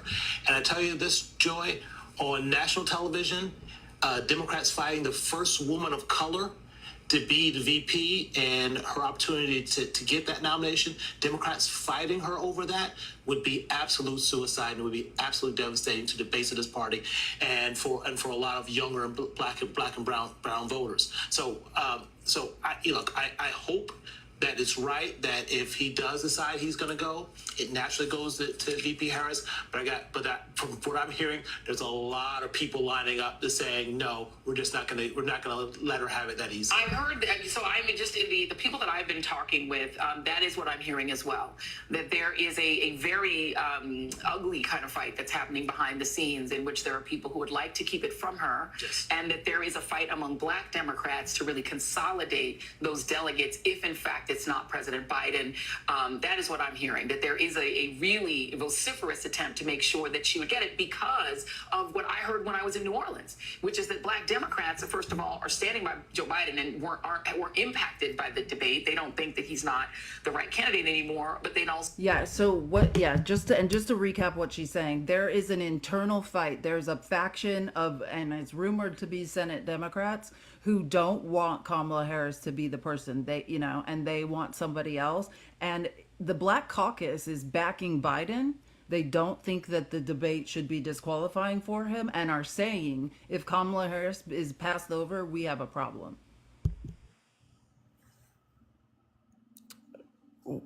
What would be, so do you know the reason why the Democrats kept RFK off the ballot? They didn't. He left the party. They didn't. He just he left. He went and decided to be an independent. He means why wasn't he didn't qualify to be on the ballots in enough states to be at the debate. Oh, okay. Like he just didn't. Yeah, he didn't meet the qualifications. I like I said, I'm not educated in politics. It's just the stuff I've heard. But I've liked what I've heard from RFK. But I don't know. I feel like Kamala Harris is so. She's almost like saying she's like Trump is not correct, but like she's divisive. Like but people. Where do you live? You live in Texas. She's divisive. Divisive, like people, like are you wanting equal rights for people, and bodily autonomy is pretty divisive. Are you in Texas? I am in Texas. Yes. You're in Texas. Okay, so I'm also in a red state. I live in Arizona. I grew up in Utah. What I can tell you is that she's not divisive. She's hated by Republicans, specifically white Republican men. But it also sounds like she's not liked by half of the Democratic Party. Well, I mean, she wasn't the most popular candidate for sure. She ran against Biden. She didn't do well. She wouldn't have been the nominee if it wasn't Biden. That's true. But I don't think she saying like she wasn't their first choice is the same thing as saying she's divisive. I don't know what issues she's divisive on. I know that there are Republicans who like to smear her as a racist because of her record as district attorney or prosecutor. I can't remember I think it was district attorney. Is that right? Isn't that what she was? In San Francisco, because I believe. Yeah, she's required to follow the law. So when somebody breaks the law and it happens to be a marijuana law, she follows the law. There's mandatory minimums. There's mandatory sentencing. That's her job as the district attorney. So they like to paint that as her being racist, but I'm telling you that mostly comes from the Republicans. She's not divisive in the circles we run with. I mean, I don't know any of my liberal friends who think she's divisive. In fact, she's almost like, one of the criticisms of her was that she was almost too much of a fence sitter. Like, people would have liked to see her be more aggressive on certain things. That was the knock on her when she was running against Biden, and then finally she had like a night where she came out and she went hard against Biden, but it was kind of too little, too late. I think the criticism for her is that maybe she hasn't used her voice enough. I don't I think agree it's with that that. though. I think that there are like, right, there's overt racism in this country and misogyny, right? Western civilization, not specific to America, but Western civilization is two sides of the same coin. One is white supremacy and one is patriarchy. And that's inherently baked into our system, right? Like, I'm a quarter African American, a quarter indigenous Mexican, and it was baked in. We all have internal bias we have to dismantle in us. And there are extremely racist or misogynistic people, but that's not who I'm speaking of. I'm speaking of, there is an undercurrent in this country. We saw it with Hillary, just this feeling that men have. And I'm not on the right and on the left. Oh, a woman can't lead. I don't feel comfortable with a woman being in charge. It's things like that. It's not that I'm saying like, oh, it's horrible racism. It's the idea that women, and then when we look at intersectionality, an African American woman is incapable of leading. It's this belief in that. Or if you're looking at how to win an election, a belief that she can't get the votes because of that. Both things are, she is absolutely qualified. She's absolutely intelligent. Your candidate is Donald Trump. You should never, ever imply that someone is not qualified to be president when you're stumping up here for Donald Trump. I wouldn't say that my candidate is Donald Trump. Like, if Michelle Obama was voting or was in the race, I would absolutely vote for Michelle Obama, 100%. Like, But she would vote for the Biden, so help me explain that. Like, explain that to me. You'd well, vote for the person who would vote for Biden. She would tell you, vote for anybody but Trump. the reason I'm against Biden is because I think he's in the early on stages of dementia or Alzheimer's. Like, Okay, so then why I not? don't Why want not? I don't want a So if guy it's like that Harris, as my what if leader. it's Harris versus Trump? Then who are you voting for? If it's Harris versus Trump, I honestly I probably wouldn't vote. That's correct. What do you have against Harris? Harris, everything that I've seen is it's just very. Can we just be honest? You don't know, right? You don't know why I you don't don't. like Harris. Yeah.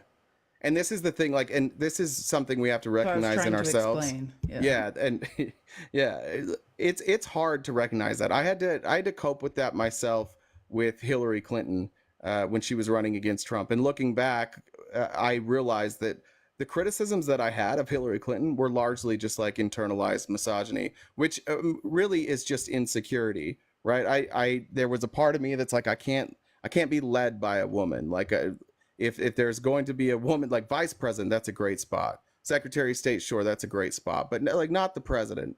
And that's just something that we all have embedded in ourselves, and it's not our fault, right? We didn't put it there. Society has put it there. Society has conditioned us, especially white men, to feel that way, and it's just insecurity. And so it's a difficult thing to overcome. I would be lying to you if I said it's still not difficult. Like, I'm late on the Harris train. A lot of people had better opinions of Harris than I did, and I've had to come around to that.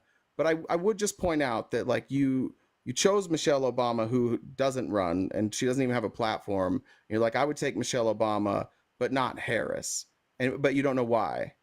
And I think that's something you should probably think about, is why was my You're right. knee-jerk Yeah, reaction to say like I'd sit it out with Harris when I don't really know why I would sit it out.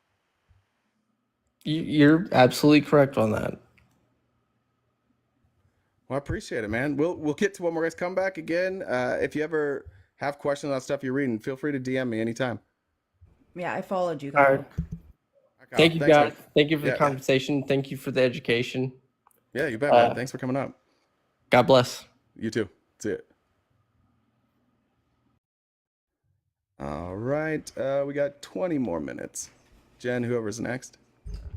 Well done, Felice. That was well done. It was good stuff by you.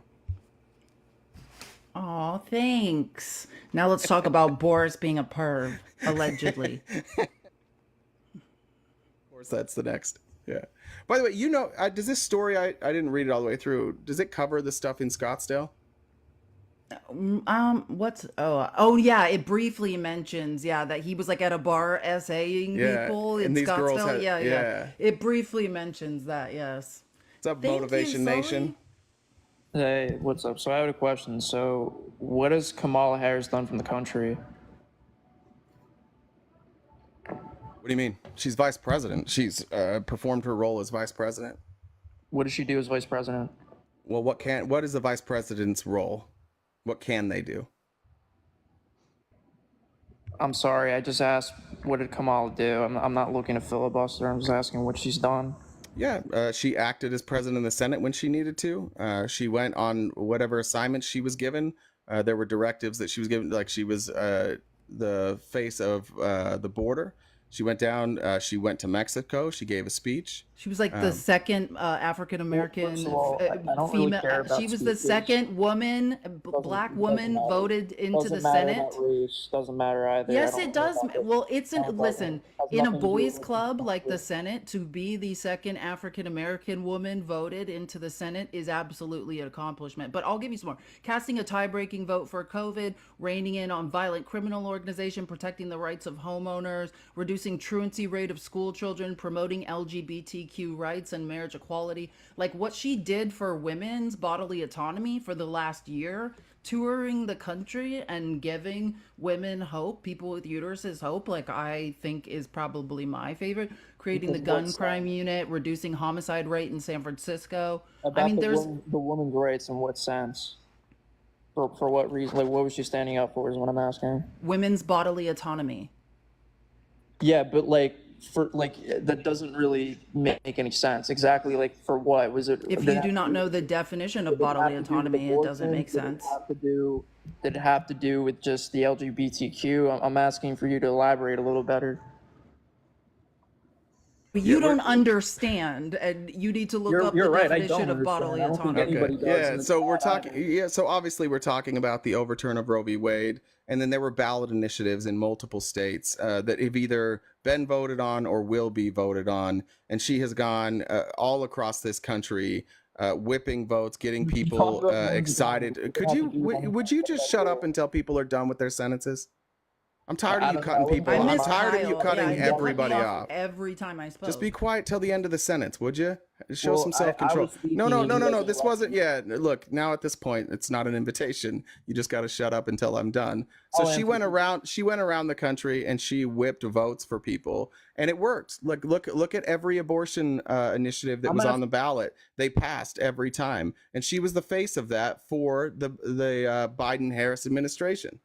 She's done nothing for the country, and you guys want her as president. It's Okay, kind of well, I don't really care. Like, we just named a bunch of things that she did, and just because you don't care about it doesn't You're mean anything to me. uneducated on the issues and what she has I don't think done. you guys even know why she's gonna be good as president. We You just guys- explained. We just told you what she did. Speeches and did things for All right, women.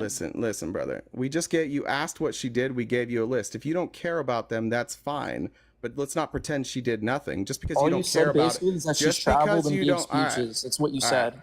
right. Are we done? Are we going to keep cutting off, or should I just get rid of you? What's your plan? Well, I mean, you guys can't. I know. I asked a question. Like, are are you going to stop interrupting people, or do I just have to go to the next guest? I know you guys can't handle the debate. It's fine. I understand. Brother, it. you're the dumbest person I've talked to so you far are the today. least- Kyle was much the better. reason I I'm want to the get rid dumbest of you person. That's is why you because guys can't name me reasons. That's why Felicia's smiling like an idiot because she can't name any. don't call people stupid when you can't read. You just said Felicia. Don't call other people stupid when you can't read. That's silly.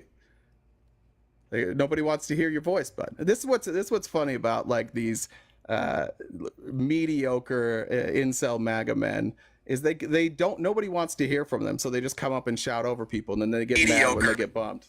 They can't stop What's up, talking Los? because he doesn't know what bodily autonomy is. He doesn't understand that bodily autonomy is related to the issue of abortion. Like, Hey, I don't have too much background noise, do I?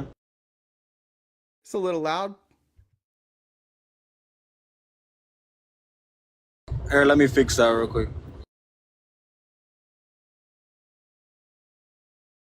Well, I just want to say one thing.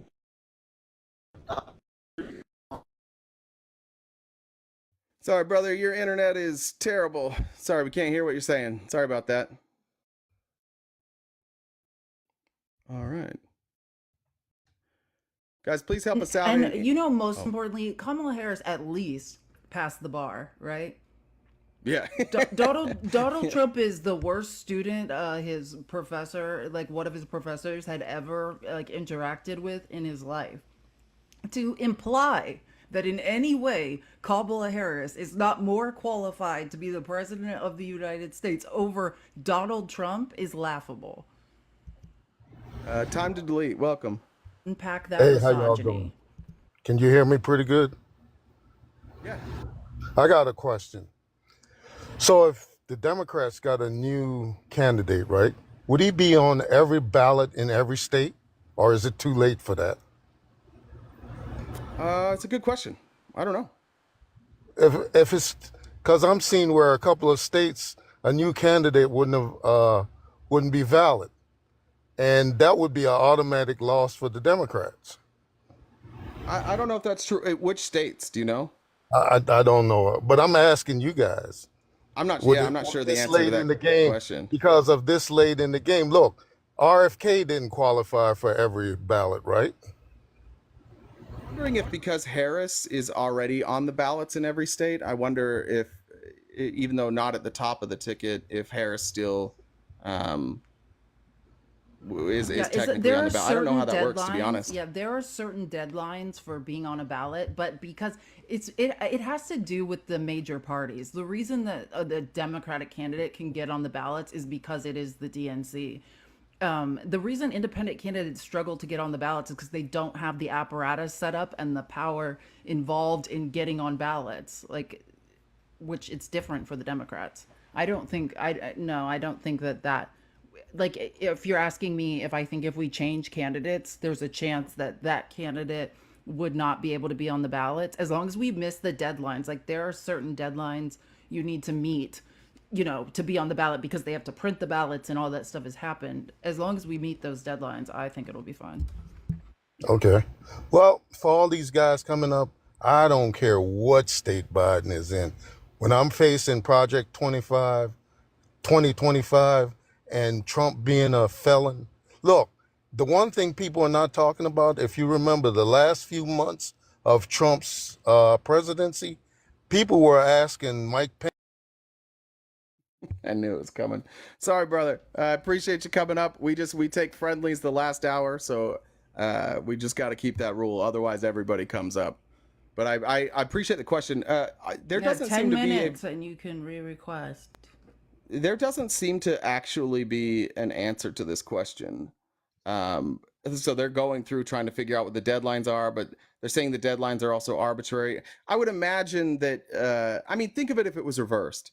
If this was reversed and it was the Republicans and they replaced Trump, like I think we would all agree that whoever they replace Trump with should be on every ballot. Well, I that's mean, what it we makes learned sense, from the yeah. Supreme Court, right? When Colorado tried to keep Trump off the ballot, and they said, no, no, no, like we need to have a free and fair election, and states can't decide if there's two, you know, if one candidate can't participate in a federal election. Yeah. So I don't know. Good question. We need to find out more about. I'll research more about that. I don't know. JP for the people. Hey, good afternoon, everybody. First off, I'm a Republican, card-carrying Republican who is voting for Biden. 25 years in the Army, retired from active duty, 15 years special operations. One of my specialties was actually doing foreign internal defense. Sorry, guys. Look, Jen sniped you. Please, if you're listening, at noon in 10 minutes, we are taking people who agree with us.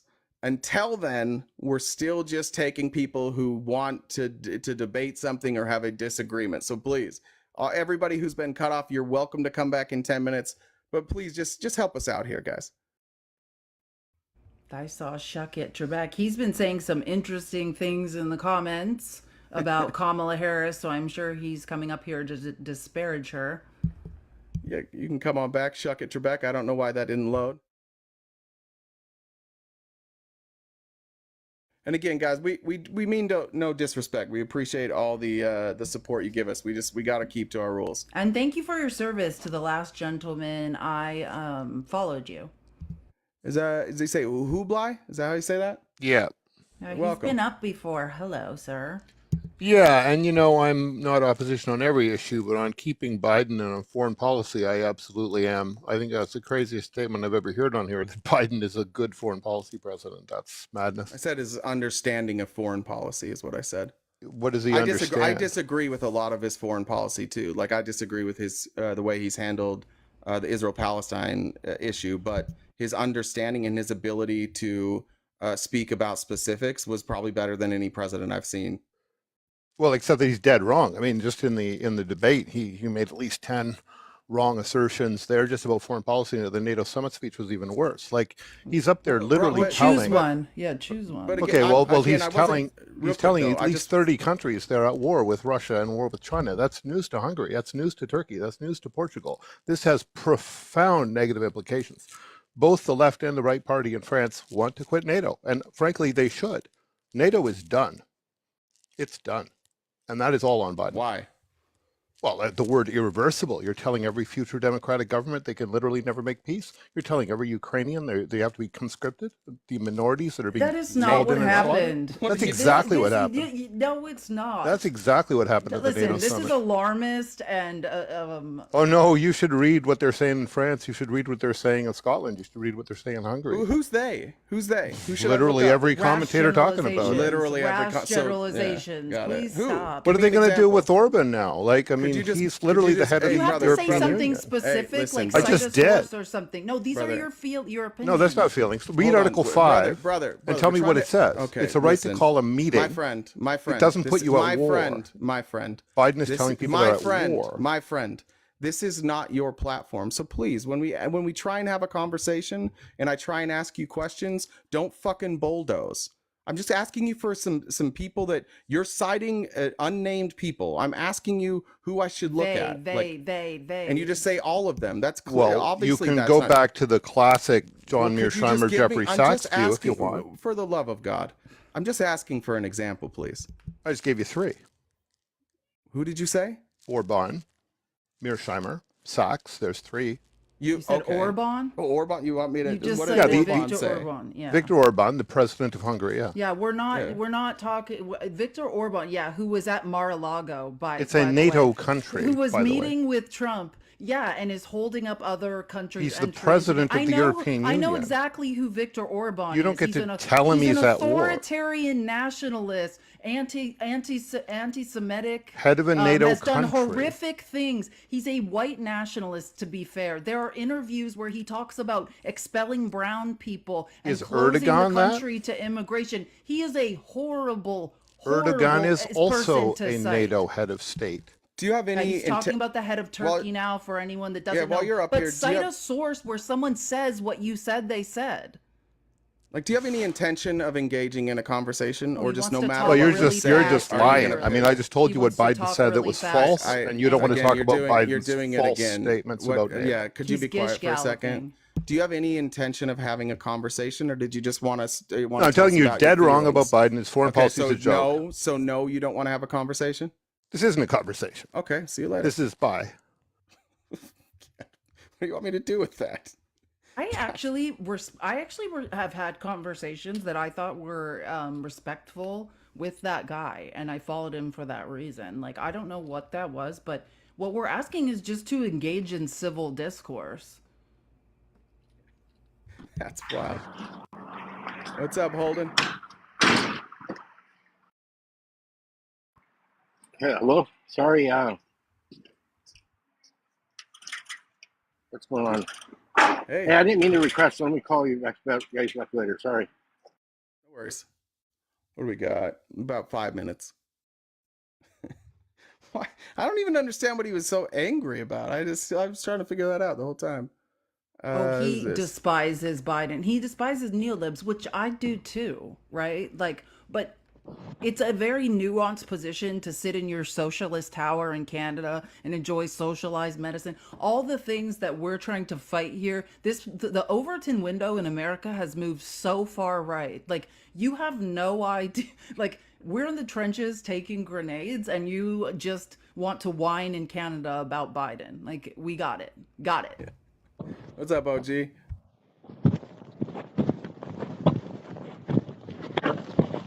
OG? Hey, what's up, man? What's up? Okay, Cuba, I've you been from Cuba, right? yes, sir. I remembered. That's one of the first times I've ever remembered. Welcome back. Yeah, thank you. Yeah. I have a question for some supporters on the live on the comments because I've been here on the States for 24 years and we always hear them talking about patriotism. Donald Trump is a patriot and it's fine.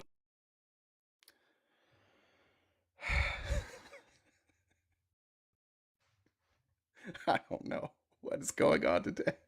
Oh, What I is am a happening? teacher. People don't listen and follow instructions. You shouldn't expect them to. Like it's just Sorry. not, yeah, it's not going to happen. Do you want, can I finish my thing about Boris being a creep, allegedly? I think Jen just brought. Hoodie. Oh, there we go. You guys have given me a real short leash today. In terms Well, of I've heard time? you've been on like 50 other lives today, so you'll probably be all right. I've been busy putting in the work on these Yeah. streets. Yeah. Hey, so since we talked about the big boy presser yesterday, I figured I'd come back around real quick and just see your opinion on how that went. That was fine. Thought it was fine. Yep. Felice? No, I did too. Well, I mean, I think it's indicative of a larger thing. Like this is my real opinion. I think that was a good press conference, right? Like if are you talking about you're probably talking about the beginning, right? Where it was a bit shaky. Well, my rebuttal to that is just Trump. Well, listen, Trump himself, right, forgets names constantly. So no, I don't think forgetting a name is disqualifying. What I do think, this is my real opinion. There's a larger conversation going on the left, right, about who the best candidate is. I don't think that press conference answered that question. Like I am not necessarily a detractor. I think that this is going to be a long, hard slog, regardless of which way this goes. And I'm going to support whoever the candidate is. My bodily autonomy is at stake. That's what matters to me. But I think that for Biden at that press conference, it was an opportunity to answer the question, here is how I can win. I think that a lot of Democrats that are detractors or against him saying he can't win. It's not because they don't respect him. They don't see the path, right? And so, like, I would say that did he lay out the path? Like, here's what I could change, or here is the path that I see to my victory. I didn't hear that. So while he was very proficient in articulating foreign policy, our position on the global stage, things of that nature, do I think that it answered the questions that are driving this debate on the left? No. So, but it was satisfactory. So I think it sort of almost punted. It left us still in purgatory. It gave his campaign, what do you like another week to sort of keep going, figure it out. But like this larger debate that's boiling under the surface on the left is going to continue, and there's no answer to it at this time. Like, did that press conference put the debate to rest? It looks like no. I agree with you, and I think that the names and numbers problems with Biden seem to be pretty consistent. I believe that those issues will consistently continue moving forward.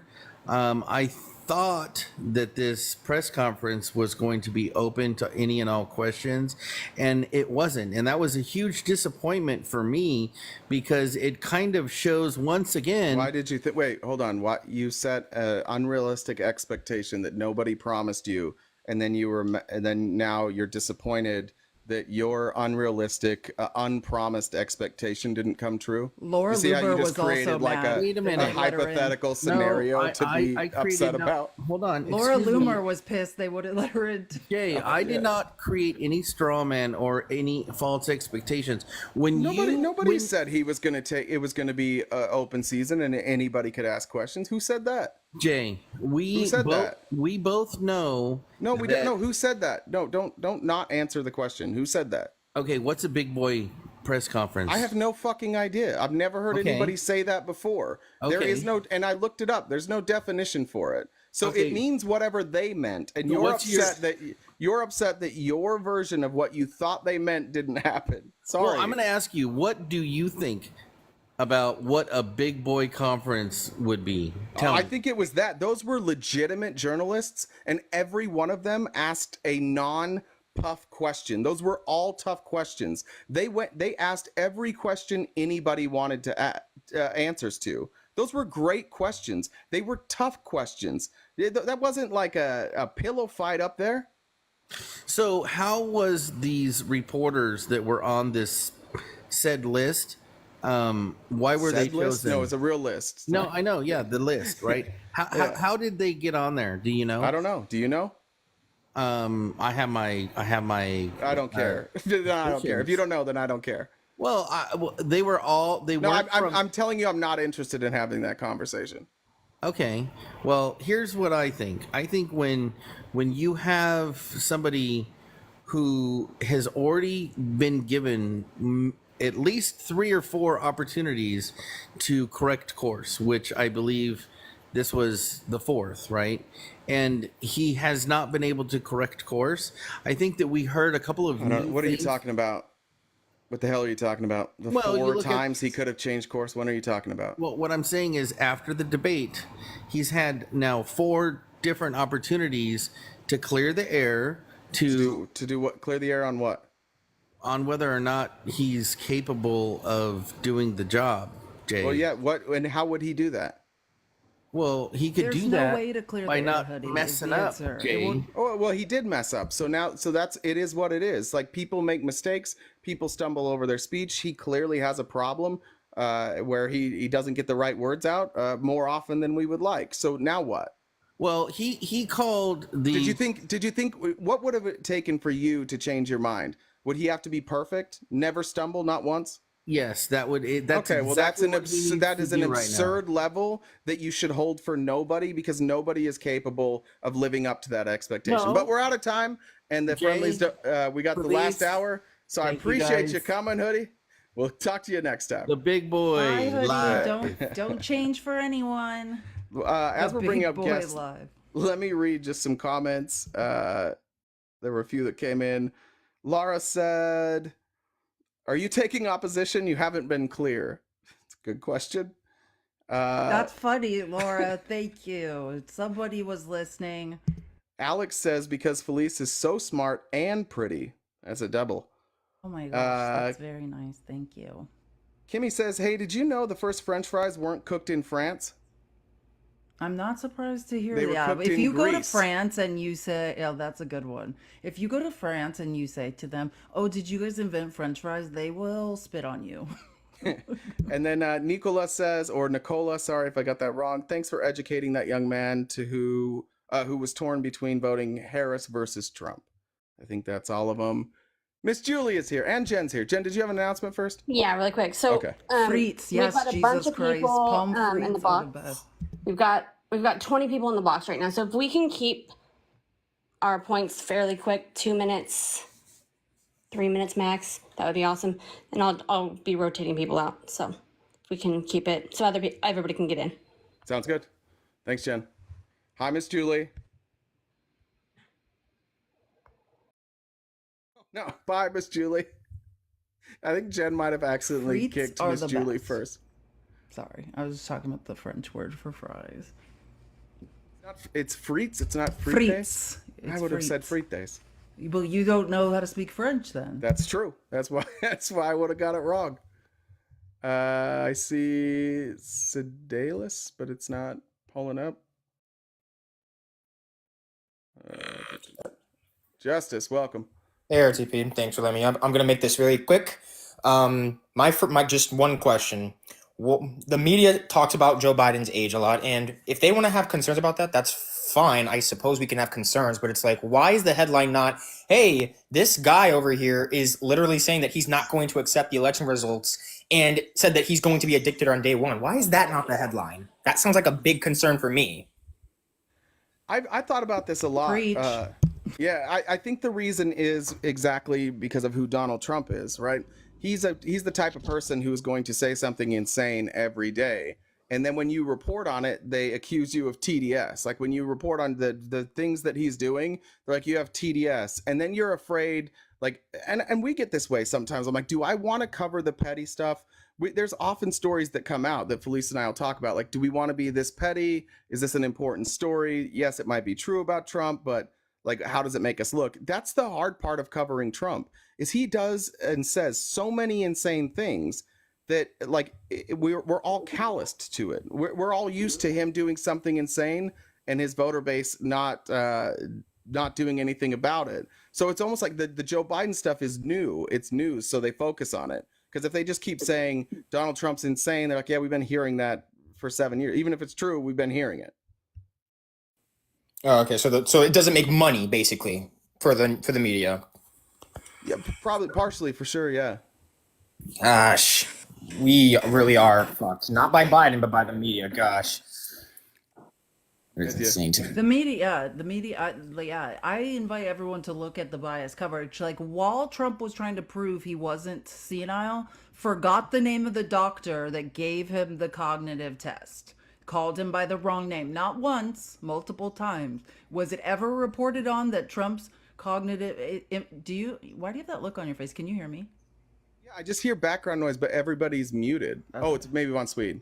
I'll grab you real quick. There we go. Hello, it's your token Swede. Hey. I've been trying to come up with something to talk about this week, and it would have been Swede if I would have been able to finish my research before the live, but there was just Norway. I kept missing That's Denmark, a good one. I love it. and I kept thinking, Denmark, what if not I slander Denmark. somebody by talking about I this? slander somebody. That's all of the Viking countries. Yeah, that's all I got. They say the grass is always Greenland on the other side. So It is. Jen, will you please? Thanks, Von Swede. Please. Thank you. Hey, Beth. You're the best, Von Swede. See you next week. Hey guys, how you doing? Wonderful. It's been a week. I just want to say you guys are excellent. I love your show. It's like my favorite show on all of TikTok. I love when you have no guests. Those are so informational. And I pull all the information from you and repeat it far and wide as much as I can.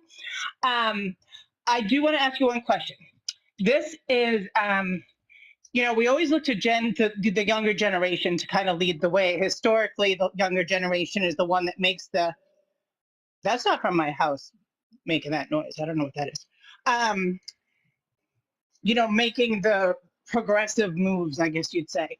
And I feel like the younger generation is kind of not going to do that this time. And I'm feeling like the boomers and the elderly are the ones that we're going to be able to count on. Do you guys share that opinion? And how do you think we can get Gen Z back on board? Well, yeah, I think this is my opinion on this. I think we've put Gen Z. I don't fault Gen Z for anything they're doing. If you had no future, if you grew up doing active shooter drills every day and you're going to school and you recognize that in order to go to college, you're going to have to go into debt that you probably will never recover from. I hear it too. I don't think anyone else hears it, but we hear it. It's probably another lie. It's another live or something. I don't know. It's Strange crazy background. though. It's like a truck backing up and then like someone noise. Yeah, computer noise, and I was like, what? Okay, so I think we can It's like dial-up everybody up here modem. can hear it, but the chat can't. So sorry for everybody that's up here. We'll try our best. It's super distracting, so There's we weird stuff apologize. going on, We'll yeah. try and fight through it. Anyways, yeah, so I don't fault Gen Z. Like, they've been in active shooter drills. They have no future. Like, not, you know, like, so they're disenfranchised. Like, they'll never own a house. Like, these are they have no hope for they have no hope for a reason. Hey, whoever just said, "Can you hear me?" You're not up here. Only we can hear you. Can you just Yeah, can you just we close don't know out of your where app? you are. This is Thank crazy. Close your It's app. a TikTok glitch, and you're blocking the sound of this live. Please Thank go you. out. Oh my God, it's so much better now. That was so. That scares me so much when it happens. Was it a phantom guest? Yes. Yeah. And he was talking to us. He couldn't Did they hear leave? us. Then he started talking to us. You guys Yeah, it can't was hear, but he's like, scary. It was "Hello, like a ghost. can you hear Phantom me?" guest. He's like, "Can you We've seen guys it hear me?" before. What do you know? What was he saying? Nothing. It was just like He it was like said, he was "What at a. the fuck?" Yeah, you Oh. can say He that. didn't understand. Yeah, he did say Got that. it. All right. He said Oh wait, that. what was it? It was Citylus, I think. Sedalis. Sadalus or whatever. Yeah. Yeah. Okay.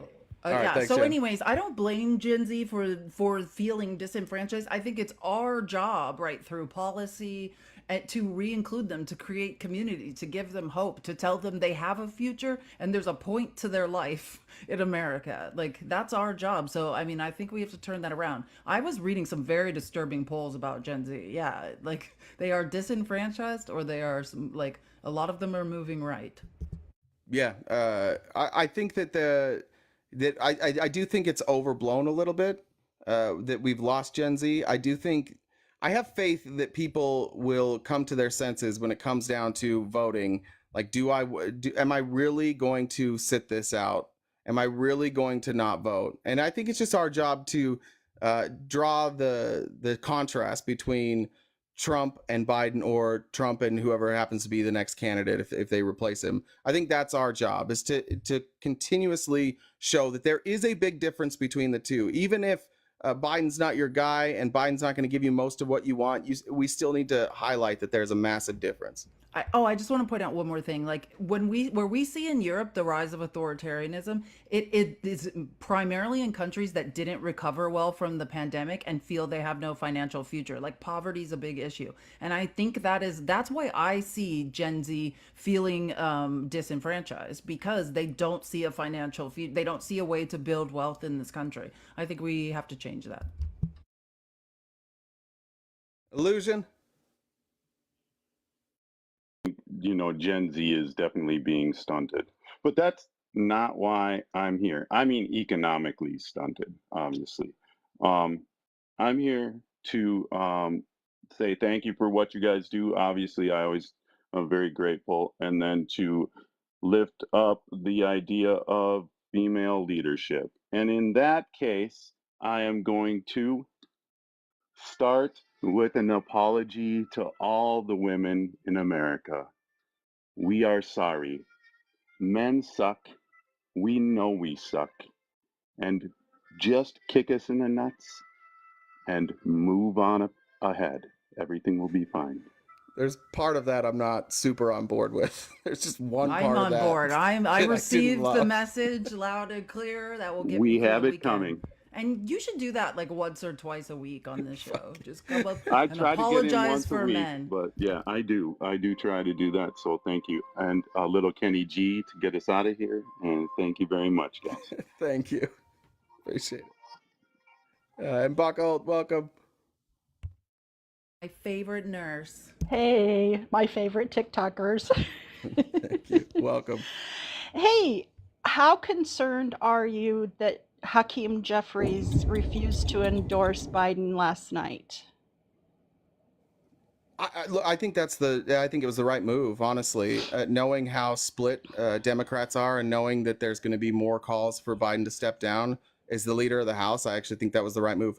Felice and I talked about this last night. Like, I thought that Biden ending his press conference by saying, "Look, whatever we do at the convention, I'm going to live with." I think that takes the heat off. I think it takes the heat off Democrats from saying, like, there may be some that were just supporting Biden because they were afraid.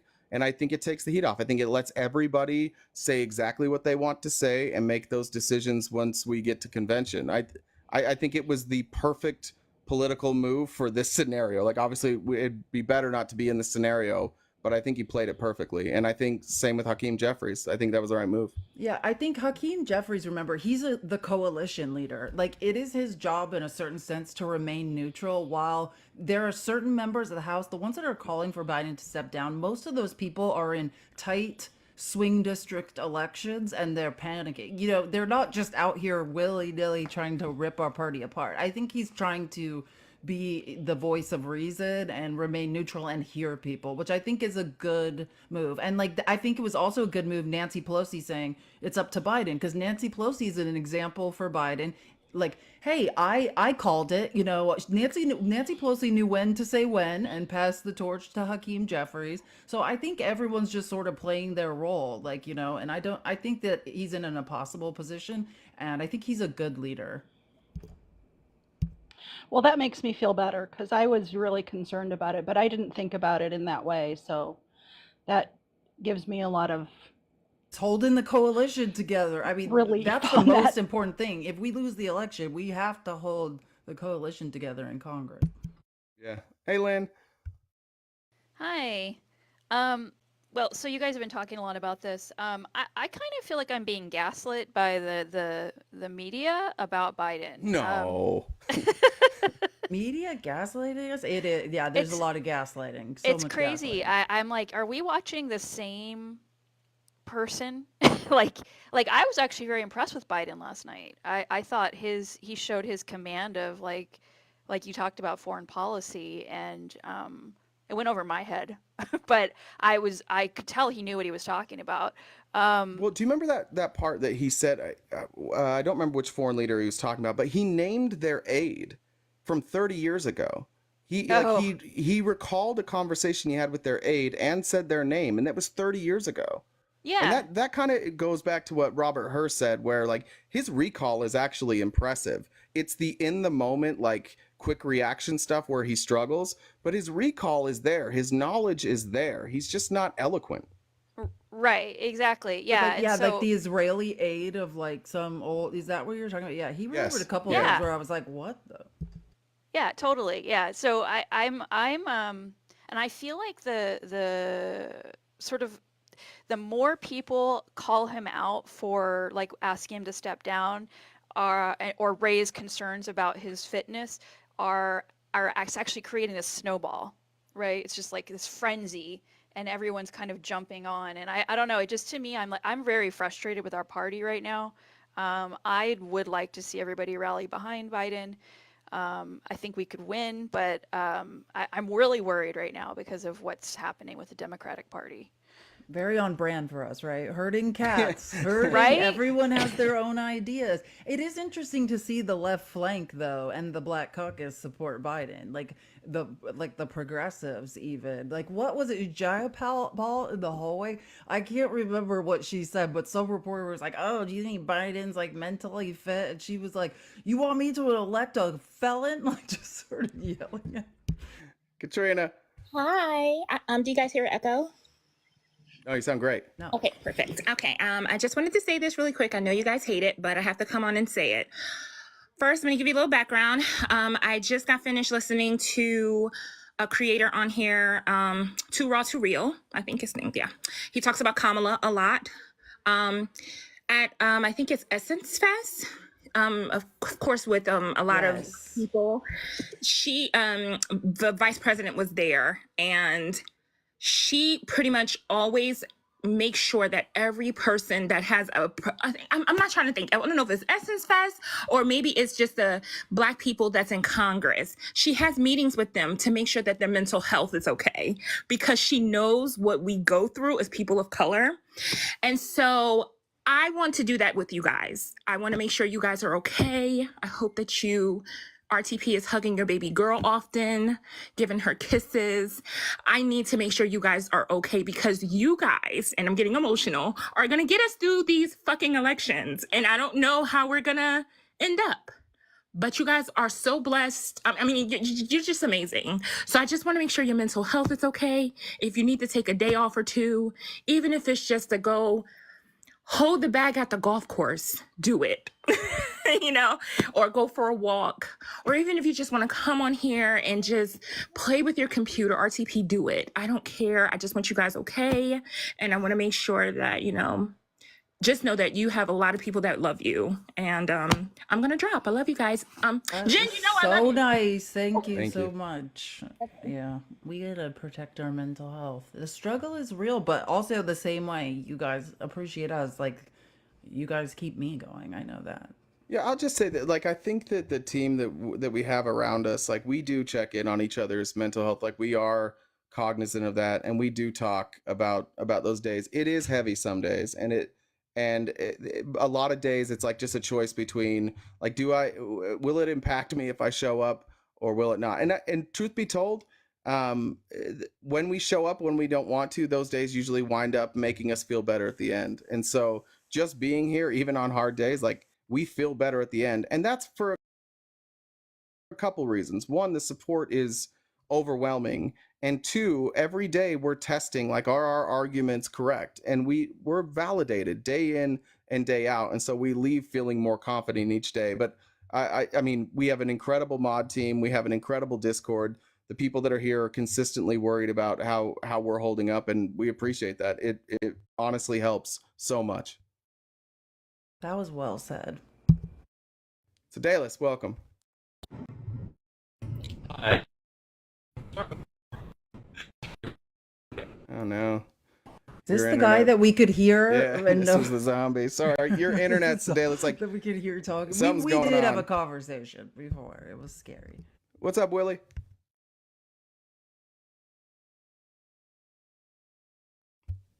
Willie, you there? I'll send you an invite to unmute there.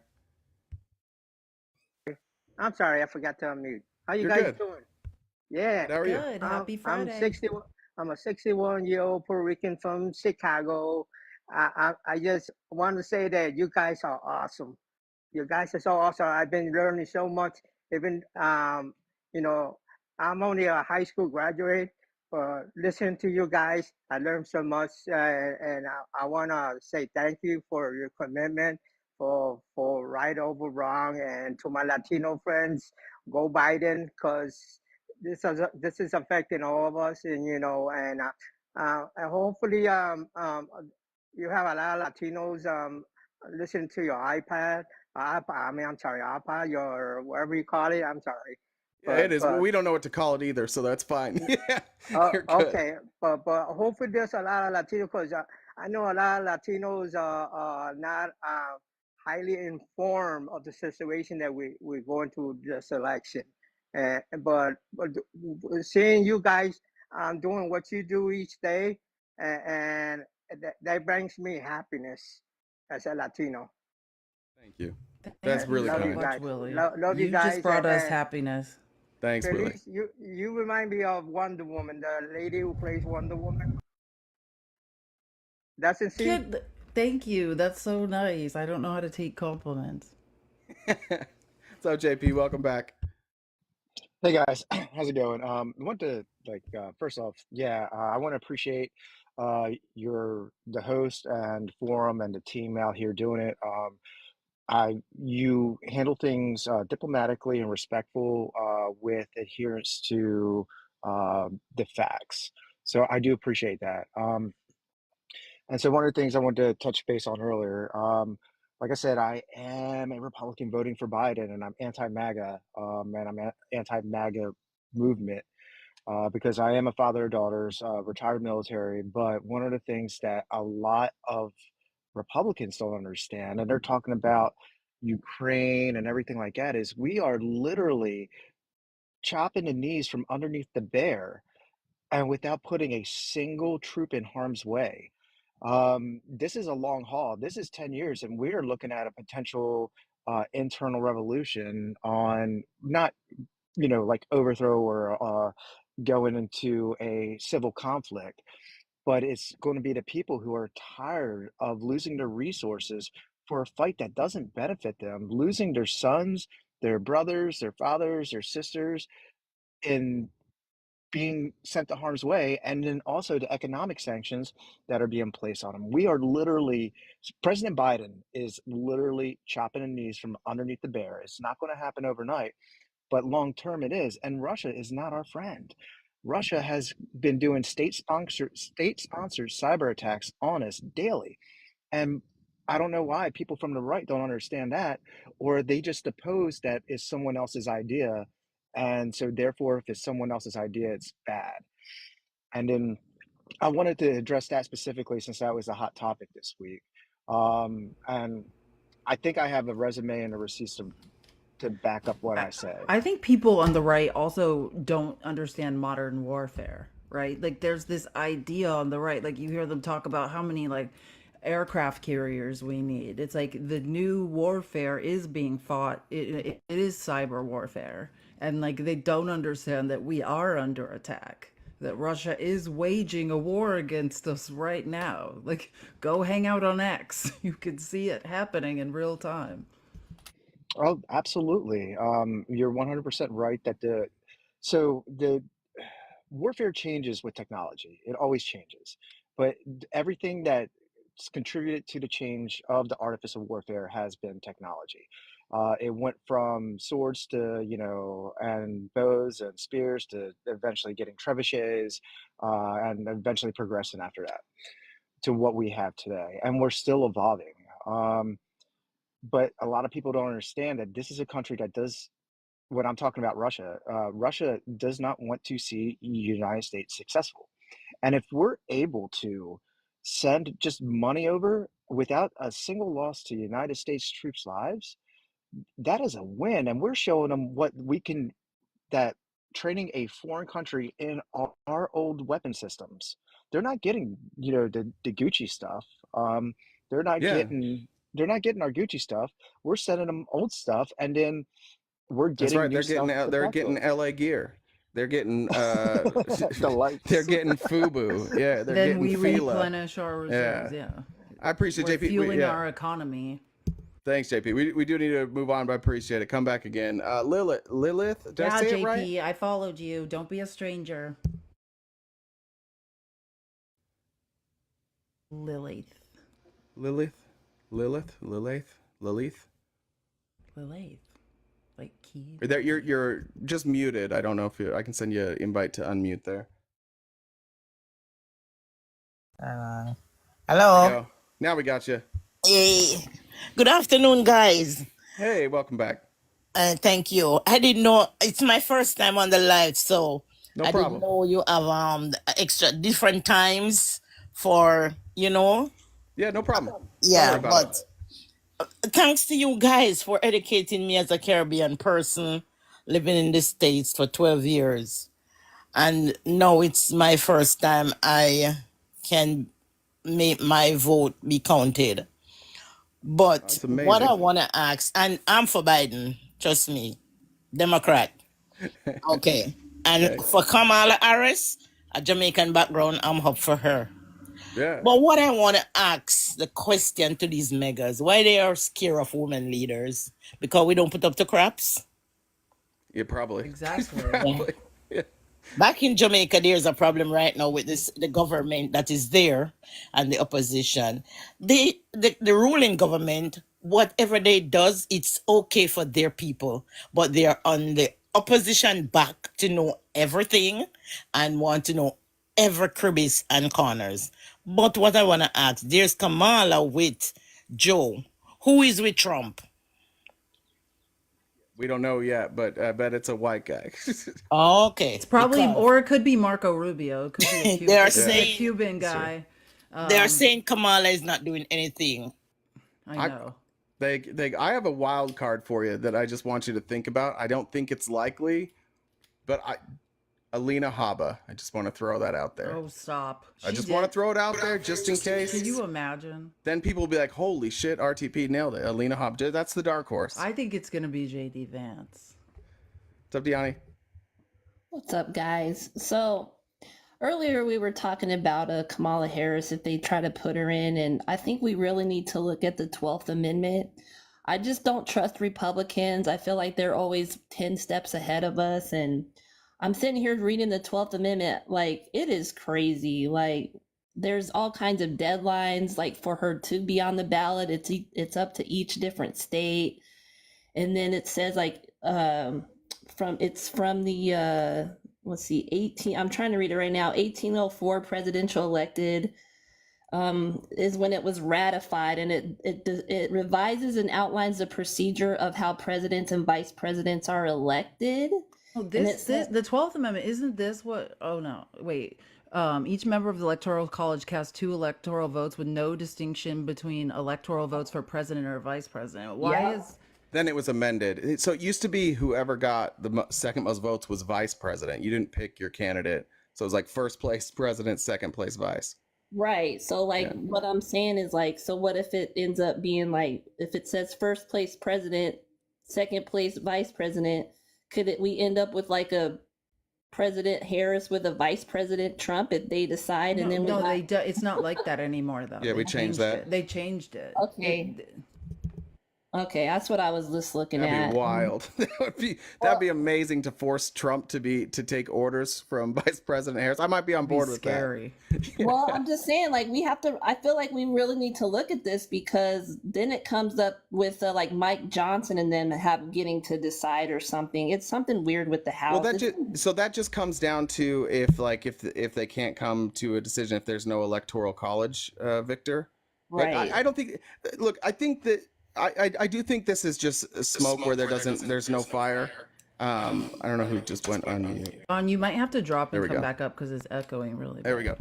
Yeah, I think this is just an issue that there's no way that the courts are going to rule that if we switched out the candidate, they just couldn't be on the ballot. They're not just going to give a generic win. As bad as this court is, there's no way. I don't think it's something to work. Well, this is one I would. This is like there are lines they're not willing to cross, and this would be. I mean, this is just saying like democracy is over, and certainly nobody thinks that we set up a democracy to like where somebody could just win on a technicality.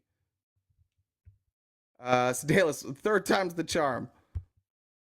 Then there was Bush v. Gore. No, it's still bad. Sorry. We might have to try next week. It's so bad. Sorry, we were just taking friendlies, but we're going to take one Trump supporter here. Chris, welcome. Hey, Chris. Happy Friday. Hey guys, how are you? Wonderful. It's not too loud, is it? No, I it's good. got shit going on around me, but okay, cool. Yeah, I don't really got a whole lot to say. I just felt it was like my duty to. There's thousands of people that count on me to come up here every Friday For you. and just show face. But hopefully Jen does. This is just a question.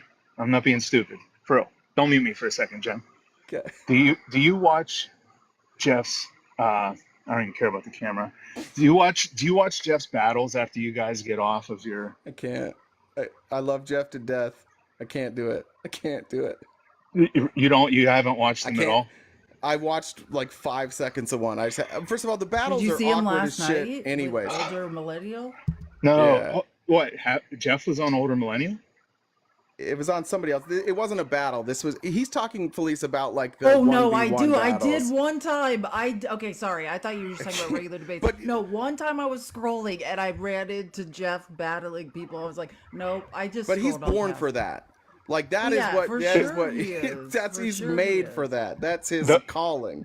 The best part of it is he'll get on with like it'll be like an Asian girl, probably like 20 years old or something, doesn't speak English, and as soon as she gets on, he's like, "Who are you more likely to vote for, Trump or Biden?" I laughed. I woke my girlfriend up the other night because it was like midnight. I was laughing so hard when he Send it to me did that. next time he's doing it. He says, "Who are you more likely to vote for? Or are you Republican or Democrat?" And they're just like, "What?" I don't know. Yeah, send that to us next time. It is amazing. He did it last night too. I think he adjusted it a little bit. He took the Trump picture off the background before he went into battle mode, but he does the same thing. He can't not insert politics into it when he's doing it. And these people clearly have no intention to talk politics. They're to battle. It's amazing though. You have to watch it. That should You're, be you're, Send it to Jeff's me next calling. That time. I'll probably see be. it. Yeah, I'll are watch you it too. are you on tonight with him? Yeah, I'm on tonight. What time you guys? I usually Jeff just sends me a message after work. I'm gonna guess somewhere around like 3:30 or 4 Pacific, and I told him we could go late. I'm pretty sure he's trying to bait older millennial into coming. He told me he has a plan. I don't know if it's a good plan, but I do He believe he has a told plan. me, and I told you. Well, he had already told me. I just hadn't seen it. So he did tell me first. I just didn't read it yet. It was in TikTok. Don, you're welcome. You're welcome. Excuse me. Welcome, not you're welcome. Thank you. First, I just want to say that I'm so grateful for you two. I take notes. I like really get into it. But I kind of wanted to get into something really fast. I was essayed as a child from the age of 8 to 13, and the thought of Trump getting into office absolutely scares me. It terrifies me. I mean, I almost want to cry right now, but I'm not going to. I'm going to keep my composure, and I want to know, how scared should I be? Honestly, how scared should I be right now? I would just say, I'm going to mute you while you go because we get echo. Here's all I would say is the response to Trump, the fact that Trump is in power has nothing to do with him being that person, a serial abuser of women. But what's devastating is that we know that there are millions and millions and millions of people in this country who will choose their own belief system over protecting others. They will call people, they will call accusers liars, even when the evidence is overwhelming. The debate last night with Dean and older millennial, they started talking about the E. Jean thing. And I think that the crazy thing about that debate is, who the fuck cares what anybody else thinks? They went to court. A judge and a jury heard the case, and that was the decision. And only in politics are you going to discount that. And for people who have been abused all over this country, that is a slap in the face. And I think it just tells us that we have so much work to do when it comes to how we respond to people who have been abused. And I think that's the part that's scary. I don't know how scared you should be, to be honest. I have no idea. Trump could be far worse than we expect, or he could be a little better. I have no idea. He's the most unpredictable human I've ever seen. Yeah, so I also was essayed as a child, so I understand exactly what you're saying. I remember like my visceral reaction. It was like my body was rejecting like the fact that he had been elected the first time, and I mentioned that I disappeared into South America. It was not long after that, and it did have a lot to do with that. But I think that, as survivors, you do what we've always done: stick together and support each other, and we'll get through this. If we survived what happened in the first place, we will survive this too. Justin, How you guys doing today? good. How are you? Good. Good. It's Ryan, right? Not Ryan, Jay. Your Jay, name? yeah. Yeah. All right. So last time I was up here, I was telling you guys how just because I like to hunt and fish, everybody assumes that I'm a MAGA supporter. Yeah. And then like you had this big shock on your face because Felice dropped a bomb on you and said she had an alternate personality, and I didn't know if anything more came of that because she said that she also likes to go and talk to MAGA supporters online. Do you remember that? Oh, an alternate, like, like a persona, like profile on True Social and stuff. Yeah. And I don't know if anything more came of that because Jay She was won't just tell me. shocked. I thought we were friends. I thought we were closer than that. She won't tell me any of this stuff. She won't give me the she won't tell me how to find her. I can't even watch. Yeah, I don't know. I don't blame her because I feel a little dirty when I leave those conversations too, and I actually go deep undercut. Dirty. So. It is. And yeah, but the other thing is, I think people need to realize we do have a VP for a reason, and like you guys were saying, like she's totally qualified to be president, and I don't get why everybody's not calming down this whole situation because of that. Like, he is okay. We do have to worry about the future, but that is why we have a vice president, and like everybody's just like forgetting that part. Thanks for having me up, concur though. with that statement, 100%. Hey, you're muted. No one can hear you. What are we holding? Is that a Chinook there, Justin? I was wondering what that was. It's a cobia. It's a cobia. That is Okay. huge. This is a huge. Yeah. Like, how much does that weigh? He's casually holding it. Can't pray me away. Welcome back. Thanks so much. Hey, Jay, the link tree on your profile, when you try to join the Discord, I'm constantly getting an error message, so I can't join it. Yeah, that's So on just That's weirdly that's on purpose. You just DM me. We've left it up there. Yeah, so that way people that try and like sneak into the Discord, they go find my link tree and then they try and then they can't figure out and they usually just give up. So You both are so genius. I just wanted to thank you for what you do, especially when you had that conversation about gas prices. I ended up looking about like, okay, well, what if you adjust for inflation? And I was able to see the pattern even if you adjust, and it was fascinating. So I guess I just really wanted to thank you because I found you just recently. And I've been struggling to stay on here because when I talk with people, they typically say that I don't deserve to exist because I'm queer, even though I, went through conversion therapy and it surprisingly didn't work.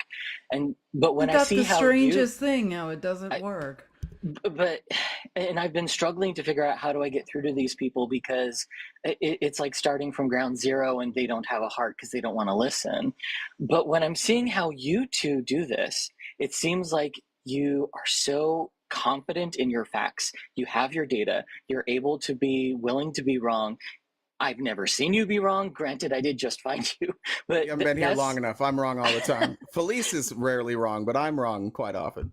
I guess you're just giving me a model so that I can be like, look, I don't have to get triggered all the time and second guess my own reality, because that's what I tend to do when I talk with these people. They do make me question, and I have to constantly remind myself I went through torture and it didn't fix me. So obviously they're full of shit. But seeing what you do, I'm just going to model that, and I wanted to thank you for everything.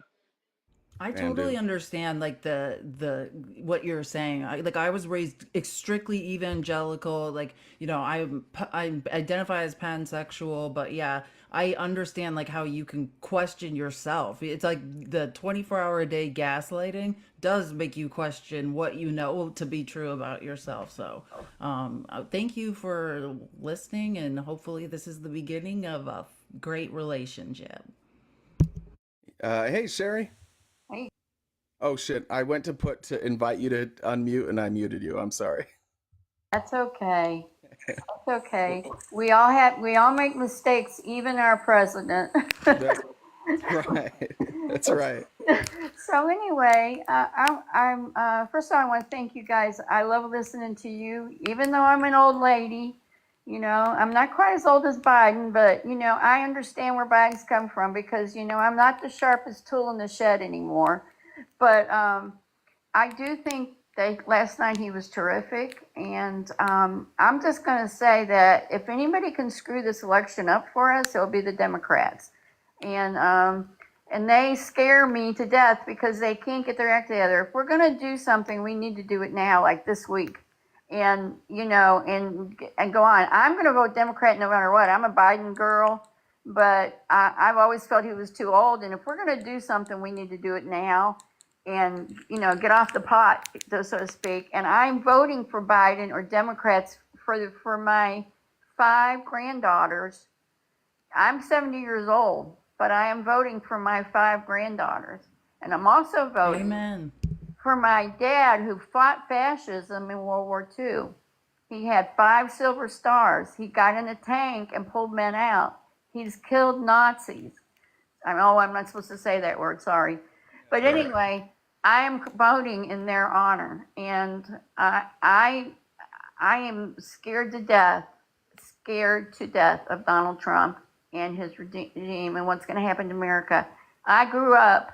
My daddy, he didn't put up with any. He was a sergeant in the army. Okay, I grew up strict, so I was, you stood up, you knew how to take care of he taught me to be an American. He's my American hero. And we all need to remember we have to preserve our democracy.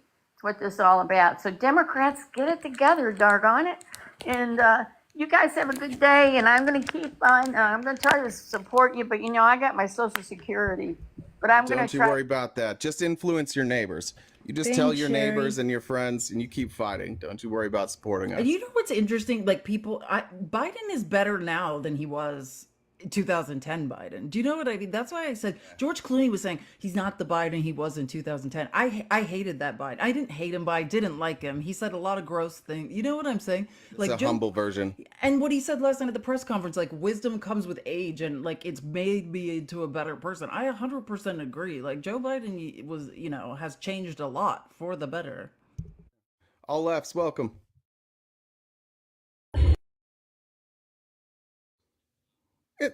It's all right. It's manageable. We're good.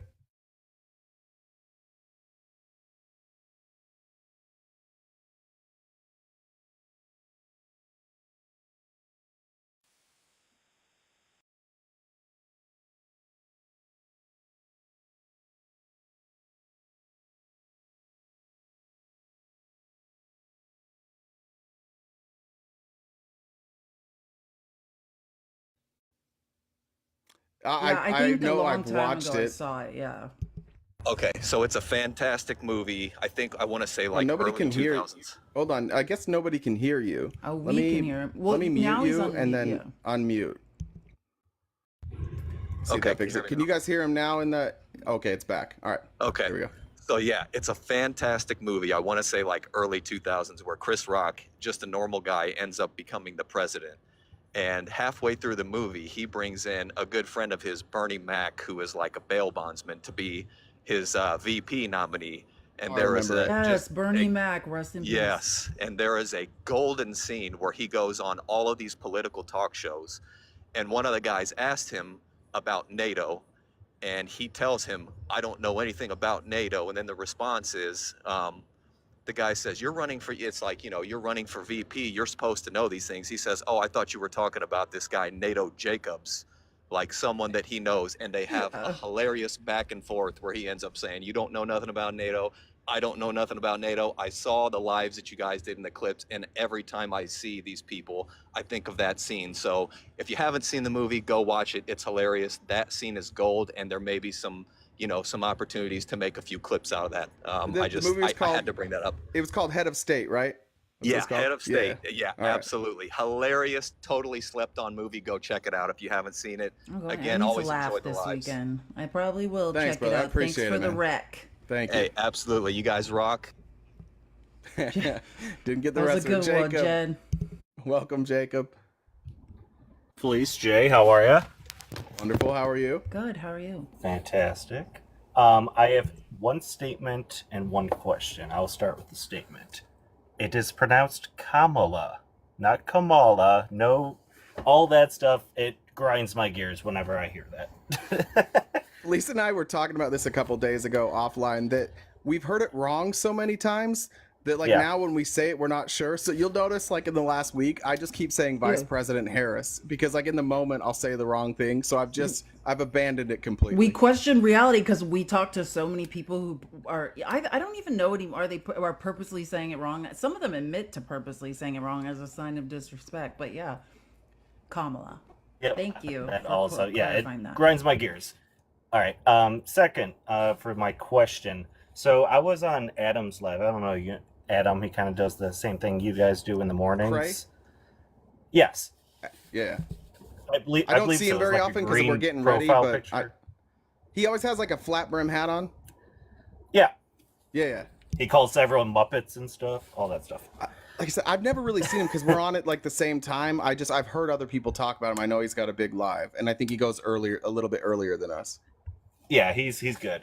But he said something about the donors are holding $90 million off of Biden's campaign. I was just wondering what are the implications on that, and what is that like a deal breaker, or is that It's hard to say. I mean, look, they're wielding what power they have. They obviously want him out, and they're saying we're not going to donate that. We're not going to release these funds unless we have a different candidate. I don't know how long they're going to hold on to that. I don't know if we go to convention and the people say we're going to keep going with Biden. I think that those donors would be silly to not then release those funds, right? Yeah, it's like handing Trump the presidency. So yeah, I don't think it will go on forever. It's a leverage play, right? Like that's the leverage they have. So they're trying to leverage because the only person that could take himself out, of this race, decide not to run, is Biden himself. So they're attempting to leverage him. And I'm just going to say it again. Typical like Biden has opened that door, which was not the smart play for him politically, but it was the right thing to do. And so now the conversation has changed. But because the difficult part before was we had to decide, like we understood that Biden was struggling, but we also wanted to support him. We understood like it was Trump versus Biden. We're going to take Biden. But now he has opened it up. And I think it's one of the most selfless things I've seen a president do, to say like, look, I think I'm good enough. But if you guys don't think I'm good enough, I'm not going to stand in your way. And he didn't have to do that. He didn't have to say that. Nobody forced him to, like, he could stand up there and say, those delegates were pledged to me. They're staying with me. We're going through to November. But he didn't do that. And I think the game changed yesterday.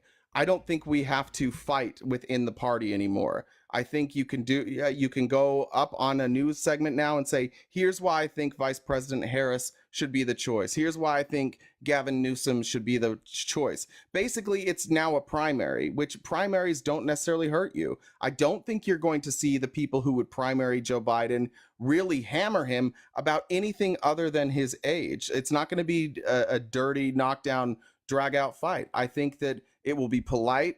And people are going to get in line of whoever they want to support, and we find out at convention. It was brilliant, honestly. Politically, that was a brilliant move.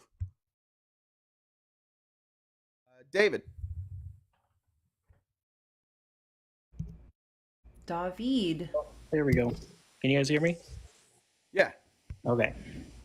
First, I want to say I've been watching you guys for about a year now, and you guys have gotten me through some tough times. My wife actually passed away a couple months ago. Oh, I remember you told us this, didn't you? Yeah, I did. I put it in the Discord. Thank you for sharing that. Thank you to anyone who may have donated to that GoFundMe that I posted. But I wanted to say that, Jay, you talked to a guy yesterday who held all of these progressive stances, but said he was going to vote for Trump anyway. It kind of just sounds like he's a fly that's going to shower himself in bug spray because the fruit in the bowl isn't rotten enough. Like, how do you get through to those people, or are they just a lost cause? That's about all I have to say. Look, I don't know. You never know. The thing is, you never know when you're going to get through to somebody. Somebody told me, I did not check this, but actually it was on Adam Cray's live this morning. Somebody told me that Drew is now saying he's a Democrat and voting for Biden. I don't think anybody saw HVAC switching sides, but I can tell you there's one common denominator with everybody I've seen that changes their opinion, and it's that people were fair to them. People asked questions, they asked tough questions, they allowed them to speak, and they allowed them to be wrong multiple times before they changed their mind. I think sometimes we're too quick to hear somebody who really truly is on the fence, and we give up on them. I would rather not give up on any of them and have one or two find their way than just like shun everybody. And I think that's honestly what we should focus on, is that you never know. You never know. Nobody would have guessed I switched sides.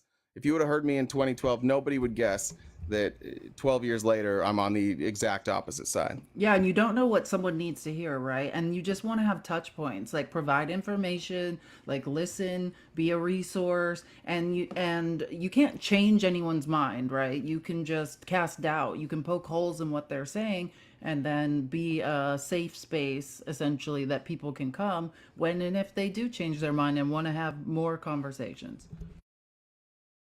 The Mask's singer. Hello. I'm going to try and be really, really, really quick. So I am actually a school psychologist by training. And I find it extremely frustrating that people don't understand how a stutter affects cognition, especially during anxiety and high pressure moments. And it has driven me up a wall. So when Felice said that this is ageism and ableist, it very much is. Because one thing that you have to understand is that Joe Biden probably never once received speech and language services because of his age. It did not become mandatory until 1976. So therefore, he never got those services. He's doing this on his own. He's learned all of these tricks on his own. He is 80 plus years old. At that age, yes, his cognition is going to slow a bit. And so, yes, he's going to trip over words. And I want to warn everybody right now that the gaffes are going to get worse, not better, because they are now calling for him to get out of the race. Now, I also give IQ tests for a living. And what I will say to you is that while I might see Joe Biden's performance score, there are time tests, I can see where that might be lower, but his verbal ability, his fluid reasoning, his working memory, all of those things are intact. If I had to guess, 90 to 110 is within average range on an IQ test, 100 is exactly average. I would put Trump between 85 and 90 on a good day. I would put Biden well above 120 every day. So this idea that he's unfit to serve drives me batty because it is ableism. And that's all I have to say. Thank you for letting me up. God, I followed you. We're gonna Beautiful. we might have to have you come back up and explain this to some people. This is like music to my ears. Thank you. Oh, it's maddening because if you notice when he said Putin yesterday, he stuttered right beforehand. That affected what was going to come out of his mouth. And everybody keeps ignoring it. And I can guarantee you, SLP and school psychs are losing their minds right now because we know what it looks like. My We best know friend's how a it speech sounds. therapist. Same thing. Right. Like you understand, you get it. Like it's crazy. It's very, very maddening. It's maddening. Thank you. Thank you Thank you again. for adding that. I appreciate it. It was so I don't remember who said something about nerves, but that goes perfectly in line with look at those performances. Look at the debate performance, look at the performance yesterday. What was the common denominator? At the beginning, when you walk on stage and there's nerves and you're like, don't fuck up, don't fuck up, don't fuck up. That's when you fuck up. But as he goes on, he gets better. Right? If we were watching real cognitive decline, it would be the opposite, right? If we were talking about somebody dealing with an episode, they wouldn't get stronger the more comfortable they felt. It's nerves. Yeah. Mm-hmm. David. Hey Jay, hey police, can you guys hear me okay? Yeah, welcome. First off, I just want to commend both of you guys on the amount of patience and restraint you guys are able to exhibit on a daily basis. I listen to you guys all the time, and as a listener, hearing what you guys have to deal with day to day, it's maddening and infuriating, and I couldn't do it. So I really appreciate your guys' patience and tenacity. In regards to Joe, I just wanted to say, the guy spoke yesterday, answered questions for over an hour. And in true MAGA fashion, all you get today are two flubs he made, confusing the names of Putin and Zelensky and Harris Trump. But no mention of the other hour plus talk he gave on foreign policy and tackling issues that are facing not only us here in America, but the rest of the world. So my advice to the Trumpers that are listening is do just that. Instead of trying to be right all the time, instead of trying to argue your right-wing talking points, why don't you just listen, pay attention to what's going on, because it's obvious if those are the only two things that you got from last night's press conference, you don't know what's going on and you don't know what he was saying. So the only thing you can talk about are the things that he said wrong. That's all I got. Thank you. Thanks, David. Appreciate it. Thanks so much, David. Yeah, I could not agree more. And there's this litmus test he can't pass, right? Like there's nothing that he has a stutter that he's not going to be able to overcome it under pressure to the degree that anybody wants, period.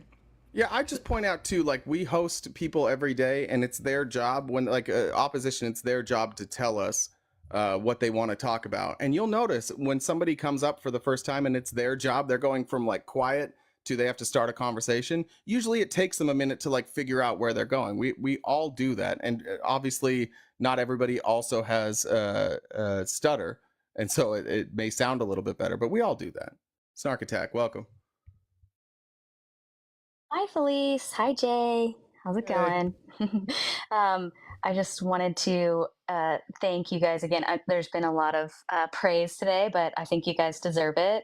I just wanted to say thank you. I've learned so much from both of you, not only about politics and like really nuanced topics, but also truthfully healthier and more effective strategies for debate. I think y'all are great at that. I'm a professional counselor by trade in Texas. And so I always appreciate the way that you communicate with people. I just think that's awesome. So work in progress. Yes. I'm also your friendly neighborhood Texan here to tell Texans again that if you lean blue or any version of left, you got to vote because Texas is blue. If we actually vote, we just haven't tried that yet. So if we try it, we can. And then one last thing before I go. For anyone who is in Texas, especially in the DFW area, I am a member of in a leadership position with Moms Demand Action, which is the organization who is fighting for gun safety legislation, and we've actually done quite a bit. Of course, being in Texas, especially, this is a nationwide organization, but especially in Texas, it's a little bit tougher. People are working against us a bit, but we had a rally at the NRA convention in Dallas a month or so ago, and my group is in Collin County, and so if anyone's in Collin, we have kind of a small group. Yes, it was. I was a little bit worried about it, but it was totally fine. And it was a beautiful experience. But yeah, I just wanted to encourage anyone who wants to get involved, like actively. We often go down to Austin during legislative session and talk to people and try to influence them towards just the tenets that we are promoting for gun safety. So if anybody is just wanting to get involved and you want to pick a thing, I'm passionate about a lot of topics, but I just decided if I'm going to be the most effective, I need to pick my topic and really invest in it. And so if that was amazing. And you guys, it's Moms Demand Action. Yeah. Go ahead. I was doing the same thing. Yeah. momsdemandAction.org. Thank you, Snark Attack. Sorry. By the way, normally we have a hard cutoff at 1. I'm going to get through these. Jen has cut off new requests. So everybody that she has on the list will be coming up. But I apologize if we don't get to you, but let's make them as fast as we possibly can so I don't get yelled at by my daughter. All right, Jared, you're next.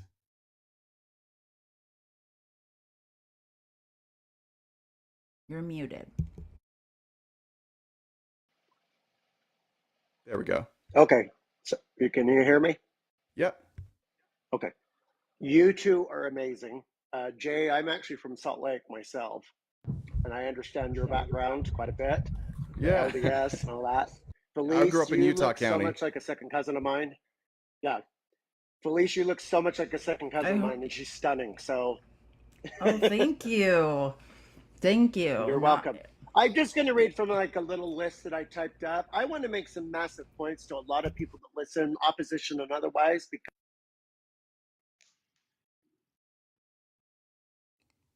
got a call, probably. I'm guessing.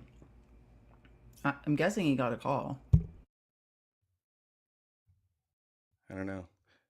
Sorry, Chair. I don't know what to tell you. Toodle. Hey guys, how's it going? Can barely hear you. How about now? Let me any better? Oh, you sound really far away. Oh no. Yeah. There you go. How's that? Better. Okay. Let me see. I'm gonna set my phone back down. Still good? Yeah. Okay. Whew. I was worried my stand was screwing it up. Yeah, you guys had 2,000 viewers today. That's awesome. Thank you. You're muted, Jay. Yeah, I think this week it's been over that every day. It's been a wild week. You dropped to 1.3 during Friendly Fridays, so that yeah, that's all right. No, it's good. No, it means you probably educated at least 700 MAGAs. So There we go. Yeah. And I think we need to change Friendly Fridays to Bucket Hat Friday. I literally asked Jay if we could wear bucket hats today, and he told me no. You got to listen to your teacher, Jay. Well, look, I've got one bucket hat, and I used it on Jeff's live for my Jeff live costume. I can get a different bucket hat, and we can do it, but I You can't. can get a couple. Get some reversible ones. Those are the best ones. Okay. Yeah, my daughter I yelled. feel like you guys set me up on this. This feels like a setup. Like what are the chances when I didn't set you up. What are the chances another person comes up is like, we got to do bucket hats Because today? I was the first one to wear a bucket hat on Jeff's live, and that day I was using Toodle, the picture he drew of me, and he was talking to me in the comments about liking bucket hats, so he knows I do. But no, we did not speak about this. I believe you. It was just a perfect coincidence. No, never up today yet, but I do have a new poem. Yes.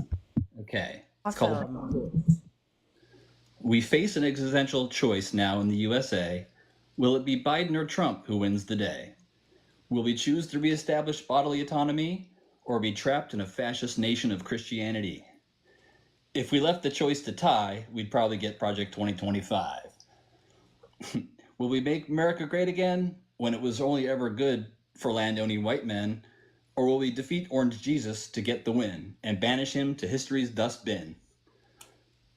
While our American dream is in doubt, we must be Biden, fascist out. Fascist out. Or Jeff. Either way, RTP or Falace will be tonight's guest. Oh, you're so good. Thank you, Thanks, Toodle. Our poet laureate. A resident poet laureate. All right, what's up, KD? Hey Jay, hey Felice, how you doing? Good, how are you? Good. So I just had a question mainly. The decision by the Supreme Court for the immunity case, the wording in that was the what was it? Core powers of the president, right? Are you familiar with that part of it? Yeah, like official The powers. core constitutional powers. Yeah, so now if that was to be challenged, where would that go? Would that go back to the Supreme Court? So does that give the Supreme Court basically ultimate power over the president? Sort of. No, it goes back to the lower. I mean, it still has to go through the lower courts first. Well, Then it would go back up to the Supreme Court, though, appeal right? goes to the Supreme Court. Yeah, like basically any ruling that's decided by the lower courts, by federal district courts, then it can be appealed back up to the Supreme Court. So yes, it does seem like they're making it like they're the last and final say of executive power in this country. Kind of scary. So then, like, isn't there like is Project 2025 basically unstoppable at that point? Well, I mean, the immunity decision is about what you can try a president for. You know, like But it's all the other also- checks and balances of placing laws, of enacting Project 2025. There's still it has to go through Congress. For the law, right? But as far as like just the presidential duties and core powers of what they were saying, like basically anything that he does can now be held under a microscope by the Supreme Court, right? Yeah, Well, that's no, the thing. the The core thing is, we don't know. constitutional powers, they can't even be put under a microscope. Core constitutional powers, like he has immunity for, and you can't examine the motives behind, right? Like it's about unofficial acts. It definitely makes Project 2025 more doable for sure. I think that the answer to the question is that we don't actually know yet. Because you still have to decide what's an official act, what's not, like what falls under the core constitutionality, and there will be disputes on that over and over. So ultimately, it will provide cover because they'll allow the president to keep doing what he's doing while it goes through the courts. So it for sure is going to provide cover in a lot of instances, and then we just have to guess how the Supreme Court is going to rule on each of those. Are they going to call it core constitutional power or not? That's the thing that sucks about it, is it now has just given you leeway to do a lot more stuff. Right. I have no faith in our SCOTUS at this point. They're rogue. That's 100%. warranted. All right. Thanks, KD. All right. Thanks, guys. Love what you do. Thank you. African Knight, you're next.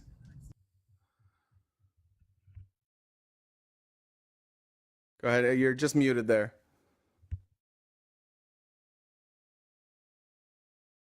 Can you hear me now? Can you hear me?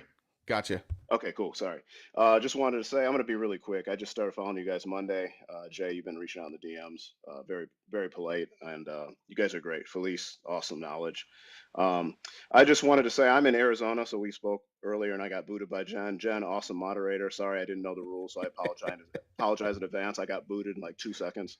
But how do we get the focus away from Joe Biden's cognitive ability, which I'm sick and tired of hearing about it. Like if you're going to vote for Trump and you're monitoring cognitive ability, something's wrong with you. But in Arizona, issues like border security, voting rights, abortion rights, there's so much misinformation. So what do you guys think in we can Arizona do? specifically? Yeah, I'm since just we're saying all in there. Arizona. Yeah, we're all in Arizona. Like I'm hearing so many people saying, oh, Democrats are waving, thousands of migrants and illegal migrants to the polls and Yeah, they're I voting know, that day for crazy, Biden. And it's right? just, I'm trying to correct people. Like my wife is Canadian, Chilean, and she just got citizenship. I Cool told you guys, combination. yeah, 6 years it took her from when we were married. Took her 4 Oh years to get a yes, green. yes. Yeah, so it's a long process, but idiots don't know this, so they think that illegal undocumented citizens are coming here and voting. I'm like, that's not how it works. Trust me. Well, I think like in terms of turning the conversation, like the governor, I'm just gonna do it. I'm gonna mention him again. I always mention him. Andy Beshear, the governor of Okay. Kentucky, he's Yeah. a Democrat, but like, how does he keep getting? He got reelected in Kentucky in a blue or in the reddest of red states, right? And like Yep. what he does, because what the Republican Party is trying to do to all Democratic candidates on the state level, no matter what you're running for, is tie you to Joe Biden, right? Okay. And like Yep. you have to get away from the macro view of politics and Yep. get micro, right? Like it's about local issues, like things that affect our lives generally are things decided in the states, and that's what you have to get the conversation away from Joe Biden, away from federal elections, and talk about the issues that we're facing in our state, and correct a lot of mis and disinformation. Yeah, it's tough because I have a high level of knowledge in policy, but Trump doesn't really have policies, and that's what I try to explain to people. And they don't get it. I'm like, look at Biden's policy record during his administration. He's been great. He came into a terrible global pandemic. Our economy was decimated, and look where we are now. We've recovered, beautifully in 3 years, and nobody wants to acknowledge this. They think everything's going to go back to the same that it was before the pandemic. I'm like, people, supply chain was messed up. People couldn't get goods. People weren't working. I mean, they weren't producing. What do you expect was going to happen? It wasn't going to be an overnight recovery, So it's just frustrating to me because now all the focus, even among Democrats, is Joe Biden's cognitive ability. It's like, no, let's focus on the issues that are impacting people, especially in our state, a border state. And it's just frustrating. I listen to you guys every day. It's awesome. And last question. Do you guys have a day where you just take questions, not necessarily friendlies, but I know most of it is op. I've learned the hard way from Jen, like I said. But do you have, if I just wanted a question, said, hey, I want to know the other side of this issue, would you guys answer it? Or how does that work during the week? Do you have like a time for Maybe that or we not should really? do it. We Yeah. probably need to look at that. Right now it's just Friday, but yeah, we should probably take a look at that. Because you guys have a lot of low knowledge people calling and debating you, and I'm like, you guys are just too advanced for some of these callers. I don't mean That's to what sound happens when mean. you're debating MAGA. It's No, tough. I know, and I appreciate what you're doing because you're trying to educate. But sometimes I think just like issues need to be I have an talked about. idea going forward of way we can like incentivize subscribers and or thank them, for Yeah. the subscription. Like maybe we could do like a happy hour or something, like some sort of hour of time or something where we do questions or it's more personal or something like that. Like that could be in the future. We could call it Elevated Evenings. Yes, that Thank sounds you. fun. That would Thank be you. so fun. Cat Mama. Hello. What? I'm going to try. I said hello. Excuse me. Is that Cat you've changed your Mama. greeting now? Happy Friday, bitches. That's better. Thank you. Oh. Can you guys see me now? No. I cannot. Oh, Oh, there now you yes. are. There Okay, you are. now I can. I was like, I can't. I have the ability to turn on my camera, so I thought it might be fun this time. Yay. I don't really have anything important to say because my boss is frustrating me, and so I wasn't able to like keep my thoughts together all that well. I will say I did have a lot of anxiety the other night about the press conference, but I think that's just going to be happening until it's over. And I'm getting my hair cut tomorrow. Any suggestions? I have not cut my hair in like years. I mean, other than me with a scissors. Yeah. I don't know anything about what to suggest. What layers, bangs? I was gonna ask because you have really long hair too, It and just my hair grows fast. Yeah, it's that. yeah, my dad always says that indigenous older- Mexican blood, good hair. My dad says that I'm too old for long hair, but I don't really. No, want I don't. I that a love thing? long hair. Yeah, don't I care. know, Yeah. my dad's just weird. You say would it, Jay. You sound like a religious extremist, morbid extremist, saying don't cut your hair. No, Women yeah, they can say say it to each other. They want to leave it long. Like the short Yeah. haircut was like, oh no, she's a feminist. So that like yeah. Yeah, I do exactly. have That's why some- it's strange. Yeah, your dad's probably a good guy. Cause my dad, like the one time in third grade, I can't remember, like my hair was cut to like here, and he literally like beat the shit out of me and was like, "You don't cut your, because the tradition, conservative Mexican men, like, yeah, you have Mexican women, you have long hair if you're." I've cut it off 3 times to give it to the Yeah, charity, like locks for love or something or whatever. but I really don't want to do that right now because it just takes so long to get it to grow back out. You have beautiful hair. Thank you. Is my critique of. I mean, and it's a beautiful color too. Like people like pay for that color. Oh yeah, my aunt pays a lot of money to try to get it as close as she can. I have nothing to add to this. I just want to be clear that I'm hearing you, but there's no reason for me to speak on this. So I'm Alright, just then enjoying keep it. your mouth shut. Okay, sorry. Okay, Jen, I have contributed nothing, which means you should drop me immediately. Get it, Jen. Loving the abuse. Needy. There it is. I told Jen I loved her in DMs, and so she's upset at me. Anne in the comments says no bangs. I'm the same way, Anne. You don't want to see me with bangs. I've tried like twice. It's a disaster. Galactic macaroni. Base pasta. Top of the morning, superstars. Hello. It's afternoon, but I like that. Yeah, I just honestly came in to echo like what the other guests were saying about the cognitive ability thing. It's genuinely so frustrating.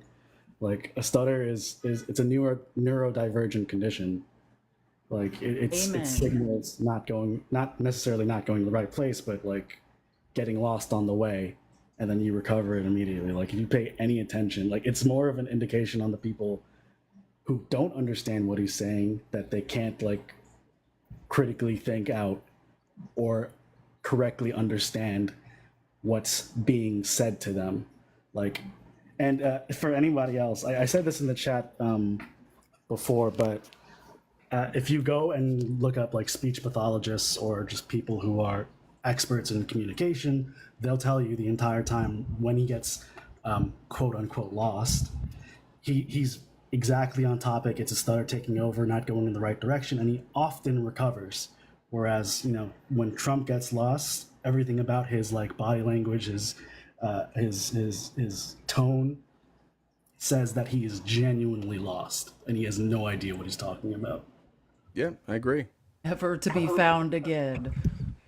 Yeah, and there's some like speech pathologists on TikTok that you guys can like reference if you guys are arguing. If anybody else is arguing this in the comments, but Are there speech pathologists making videos about this on TikTok? I'm gonna have to make a note and look. Yeah, there's some of one those or up. two. Maybe we can find one. That woman that came up here, the child psychologist that was literally made by day.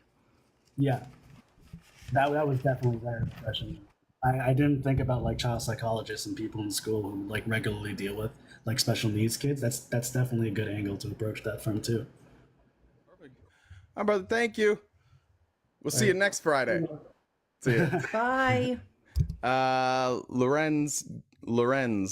Not sure. I can't remember. I know we talked. You are muted. We talked yesterday. Remember, he's the leftist that debated us as a Republican. Oh yeah, that's what it was. That's right. Yeah. Thank you. Can you hear me? You now, yeah. Okay, yeah, long-time listener, first-time caller. I just want to say I disagree with the African guy that was there a little while ago, said you're debating on a very advanced level. No, you're not, so don't get too full of yourselves. And the other Spoiler thing, alert, he's actually a Republican. and the other thing I want to say is that, look, I'm surrounded by Trumpers because I'm from a law enforcement family. So I'm always reminded of what Mark Twain said. The most dangerous thing is not what you don't know. It's what you know for sure to be true when it just isn't so. Now, Felice, if you could just explain it to RTP, because he dropped out of college, so he may not be able to wrap his mind around it. You are So you can growing explain on it to him me later. fast. And the last thing I want to say is I'm extremely disappointed that we don't have universal health care yet because Obama shafted us with that individual shared responsibility penalty on our taxes if we couldn't afford health insurance. So I'm glad they got rid of that in 2019, but the only people that benefited from it is the insurance companies, which goes to show what a institutional big corp faithful follower Obama was. And Jen's about to snipe you. You're almost done. I actually agree with, I do think. And lastly, I want to say I still blame Ginsburg for the overturning of Roe v. Exactly. Blame women for losing bodily autonomy. That's What's up, Sully? I do like him. He's funny. Hi, Felice. Hi, Fuck Sully. you. Happy Hi, Jen. Friday, my angel. Jay. No. What's up, guys? What's up? I just got a quick joke, and then I'll be dropping down. What do you call a group of birds that are stuck together? A murder. That's a group of crows. Well, Jesus. that's a That flock was a of dark a answer. flock of crows is called a murder. Look it up. Well, you're probably right. I just wasn't ready for that answer. I'm right, 100%. A flock Well, of the birds answer- that stick together is Velcros. So you were close. Velcros. I was close. Oh, close. You were Yeah. really Neighborhood. Dark. Super dark. You're my teacher's pet today, Sully. Good job. Oh, why, thank you. Keep Jen, up the can you good drop work. me? I want the pleasure of being kicked by you. I hope Derek White blows out both his knees in the Olympics. Jen could do like a whole kink That's thing uncalled where she for. just abuses Yeah, you. well. What are those people called that liked FinDom, financial domination? Didn't we go over this a long time ago? I don't know. Free to be me. I see you coming back to your phone. There we go. There's the hustle. Doing There's laundry. the hustle. You made it. Yeah, I'm doing laundry. The baby just went down. I probably should take a nap, but I just discovered you guys and I'm in love. I'm absolutely in love. It is so refreshing to hear knowledge instead of people trying to cut and paste, put things together. And this is how thorough I am. I made a list of topics to cover in respect to your daughter so you can get to her. How about that, brah? So just a little bit about this. I'm a former State Department of Commerce, DOD, and veteran. I've worked for all three. I have a degree, a master's degree, and a certificate in international human rights law of armed conflict, which means I know the Geneva and the Hague Convention well. I also had to study the ICC and the European Union. So let me go in on his buttocks. You know who I'm talking about, okay? First of all, Turkey is one of the #1 violators in human rights offenses and has imprisoned children for speaking up against them because in Turkey it is against the law to criticize the government. So I don't want to hear about Erdogan and About his Erdogan? Yeah, he's talking about Kublai Khan. She's talking about Kublai Khan. I hope he's here to listen and be educated. not gonna listen. Those type of people don't listen. Secondly, Poland and Hungary have been written up several times by the European Union for their autocracy and authoritarian narratives, as well as discrimination in the workforce. They have been written up. And when the European Union was addressed regarding the prejudice and racist behavior of people of color crossing the border in Europe, Poland said, who was the board by that time, there's no such thing as discrimination. Don't come at me, brah. because I will devour you in this. Google degrees do not count. Let's continue, shall we? Okay. Just so you know, Felicia, I am also an IVF counselor. I've gone through IVF, and people don't understand that body autonomy does include IVF. Absolutely, it does. They are trying to cancel IVF or force us to carry more eggs than what we want to. I have one baby successfully from IVF. I have 4 on hold. I can't afford 4 kids. I can't afford them. Jay has an IVF baby too. And I got 2 in the freezer. I go next month. Wish me luck. Good luck. 2019. Here's something for some of these Trumpsters out there. 2019. Do you know what Trump passed or banned? The ability for U.S. active duty soldiers to become U.S. citizens easily. He closed over 70% of the offices worldwide, which we used to have 2 in almost every base, for soldiers who were not citizens to convert to citizenship. And that is why you have so many people serving who cannot be citizens in time, because their EOD or end of enlistment date ends before they become citizens. So miss me with that bullshit. Second of all, NATO and UN. You have on the UN, let's just talk about the UN real quick. It's P5, and you have 13 commentators. The P5 consists of 2 people who are violating UN Charter, the basic rule of it, that you must be a democracy and agree to elections. Look at my nails, they're cute. They are. Putin and Xi Jinping are on the P5. So if you want to talk about, oh, Hungary and Turkey, they don't agree with Russia being invaded and all that stuff. We got freaking Russia and Xi Jinping and China on the P5. They're not a democratic state anymore. It is not about who the members are, but what the membership can do. And if NATO was truly not for Russia's or pro-Russia invasion, why does Sweden, Finland, Denmark join? Like, it's in what's called a docket, or it's also called a demarcation. It's also called a dipnote, in which a country releases narrative to state their concern of being invaded or democracy being threatened. It also is allowed that not only can that country report, hey, I'm being invaded, what the fuck? The surrounding countries have the authority to submit to the UN and to NATO, hey, bro over there having problems. I'm worried they're gonna come after me. And guess what happened? Unanimously, the majority of them, except for Poland and Hungary, the majority of them were like, oh snap, dog, he coming for us. So I broke that down on real simple terms for you. If you can't pronounce those words, clap it out, bruh. Syllables. I think I'm in love. This is like one of my favorite moments. She's like, you might have to come back and do a special segment for us. I followed you. That was amazing. No This problem. Friday's giving me life.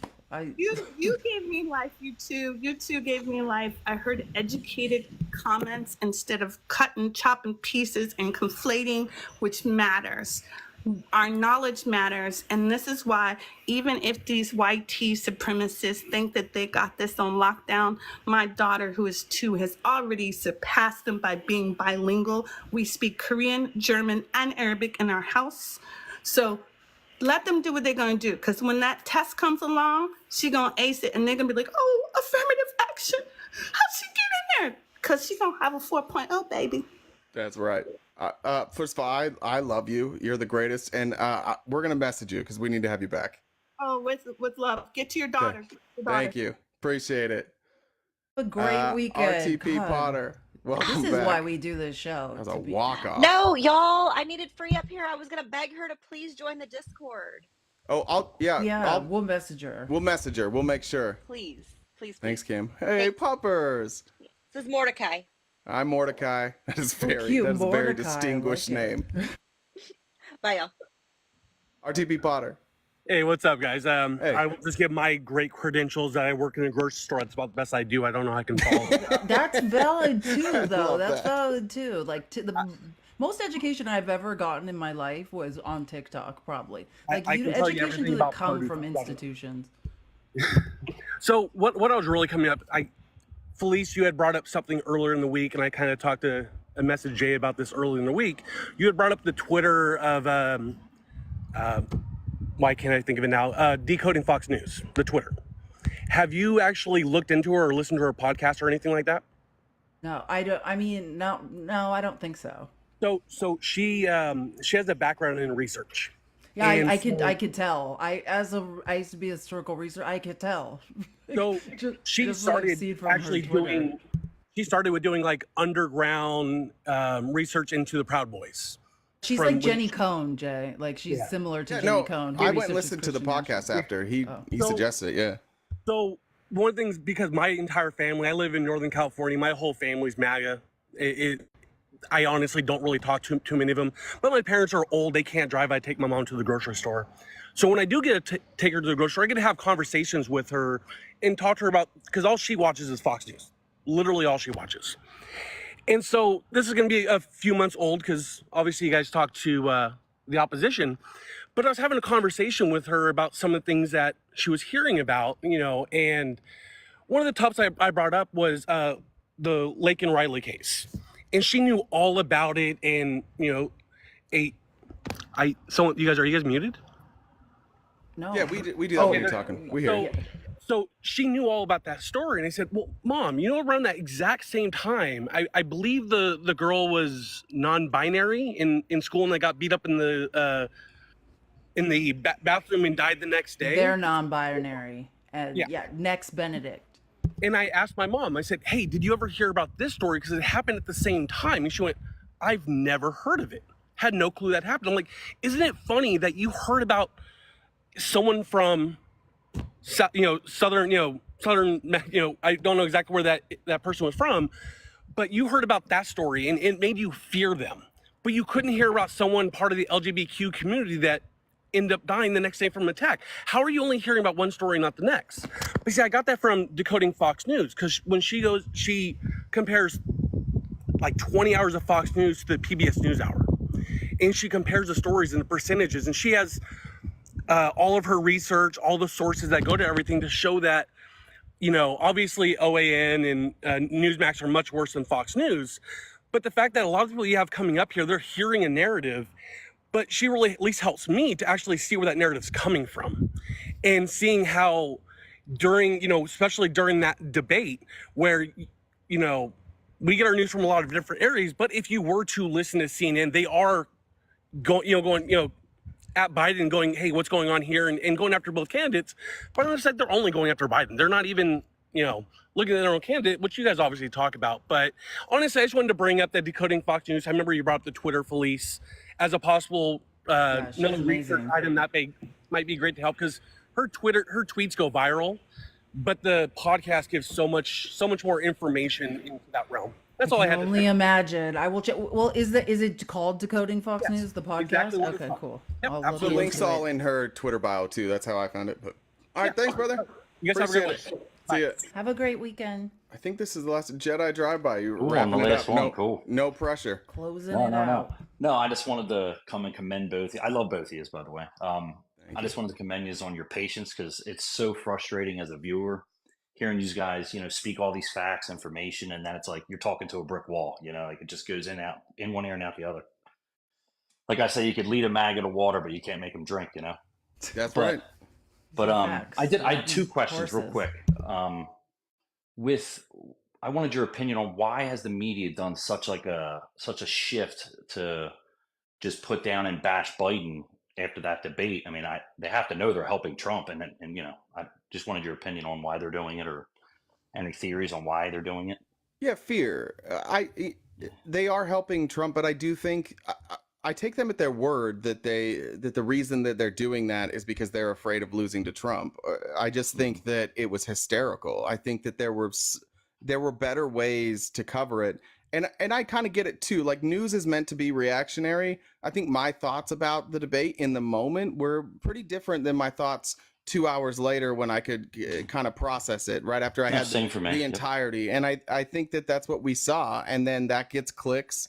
And then, I mean, it's the hysterics of some creators that I really like Emma Vigland, who I'm a huge fan of. Emma Vigland, like she's just completely abandoned all hope and abandoned all politics, and we're just calling for Biden to step down. Same with Cenk Uygur. I just think that you can address it without making it the entirety of your broadcast, and I think that's where I was frustrated.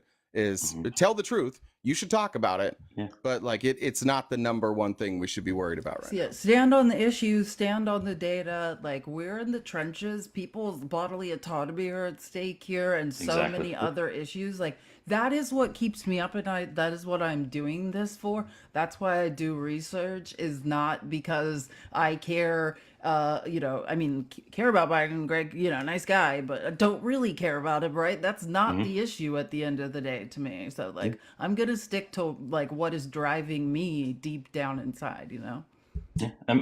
My second question for Jay. You were a Trump supporter before, or were you just a Republican? I was never a Trump supporter. Oh, okay. I left when Trump came into the party. That was Oh, kind of okay. like that's what pushed me out. Yeah. So Trump is, because I wanted to, if you were Trump, because I have a couple MAGA friends, and I wanted to know like what was your turning point to be like, I can't be for this. Okay, so you were just a Republican. Yeah, I mean, there's probably, I mean, I worked for Romney, so there was probably some of that too, if we're being honest, like the hatred towards a person who, even though now politically we're miles apart, I really, really respect Mitt Romney as a human, as somebody who, despite being in a cult, does his best to like get his head outside of that cult and see the world a different way. He's obviously not great at it, but he tries. And like, that's the sad part, is the fact that he tries is like elevates him to a level that there's not other Republicans makes him doing the best, Yeah. puts him on a pedestal. Same with John McCain for me. Like, when Trump went after John McCain, the only Republican I had an ounce of respect for, disgusting. Yeah. Now, will both of you be with Jeff tonight? I don't. Are you coming? I'm going I don't to think I'll Felice is. sleep. I'll be there. watching. I've had a very long week, so yeah, I need to rest so I can be fresh and bright-eyed and bushy-tailed on Monday. Okay. Well, thank both of you, and I'll be watching Jeff tonight. So Thanks. Appreciate it. We'll see you there. Bye, guys. Maybe I'll be in the comments. I can do that. Let me check. Mel says, for taking accountability, it's my favorite thing. Thank you, Mel. Chuck, longtime friend Chuck, says, great live scolding these MAGAs. Two Chuck, and thank you for hanging out for so long. You've been patient with me.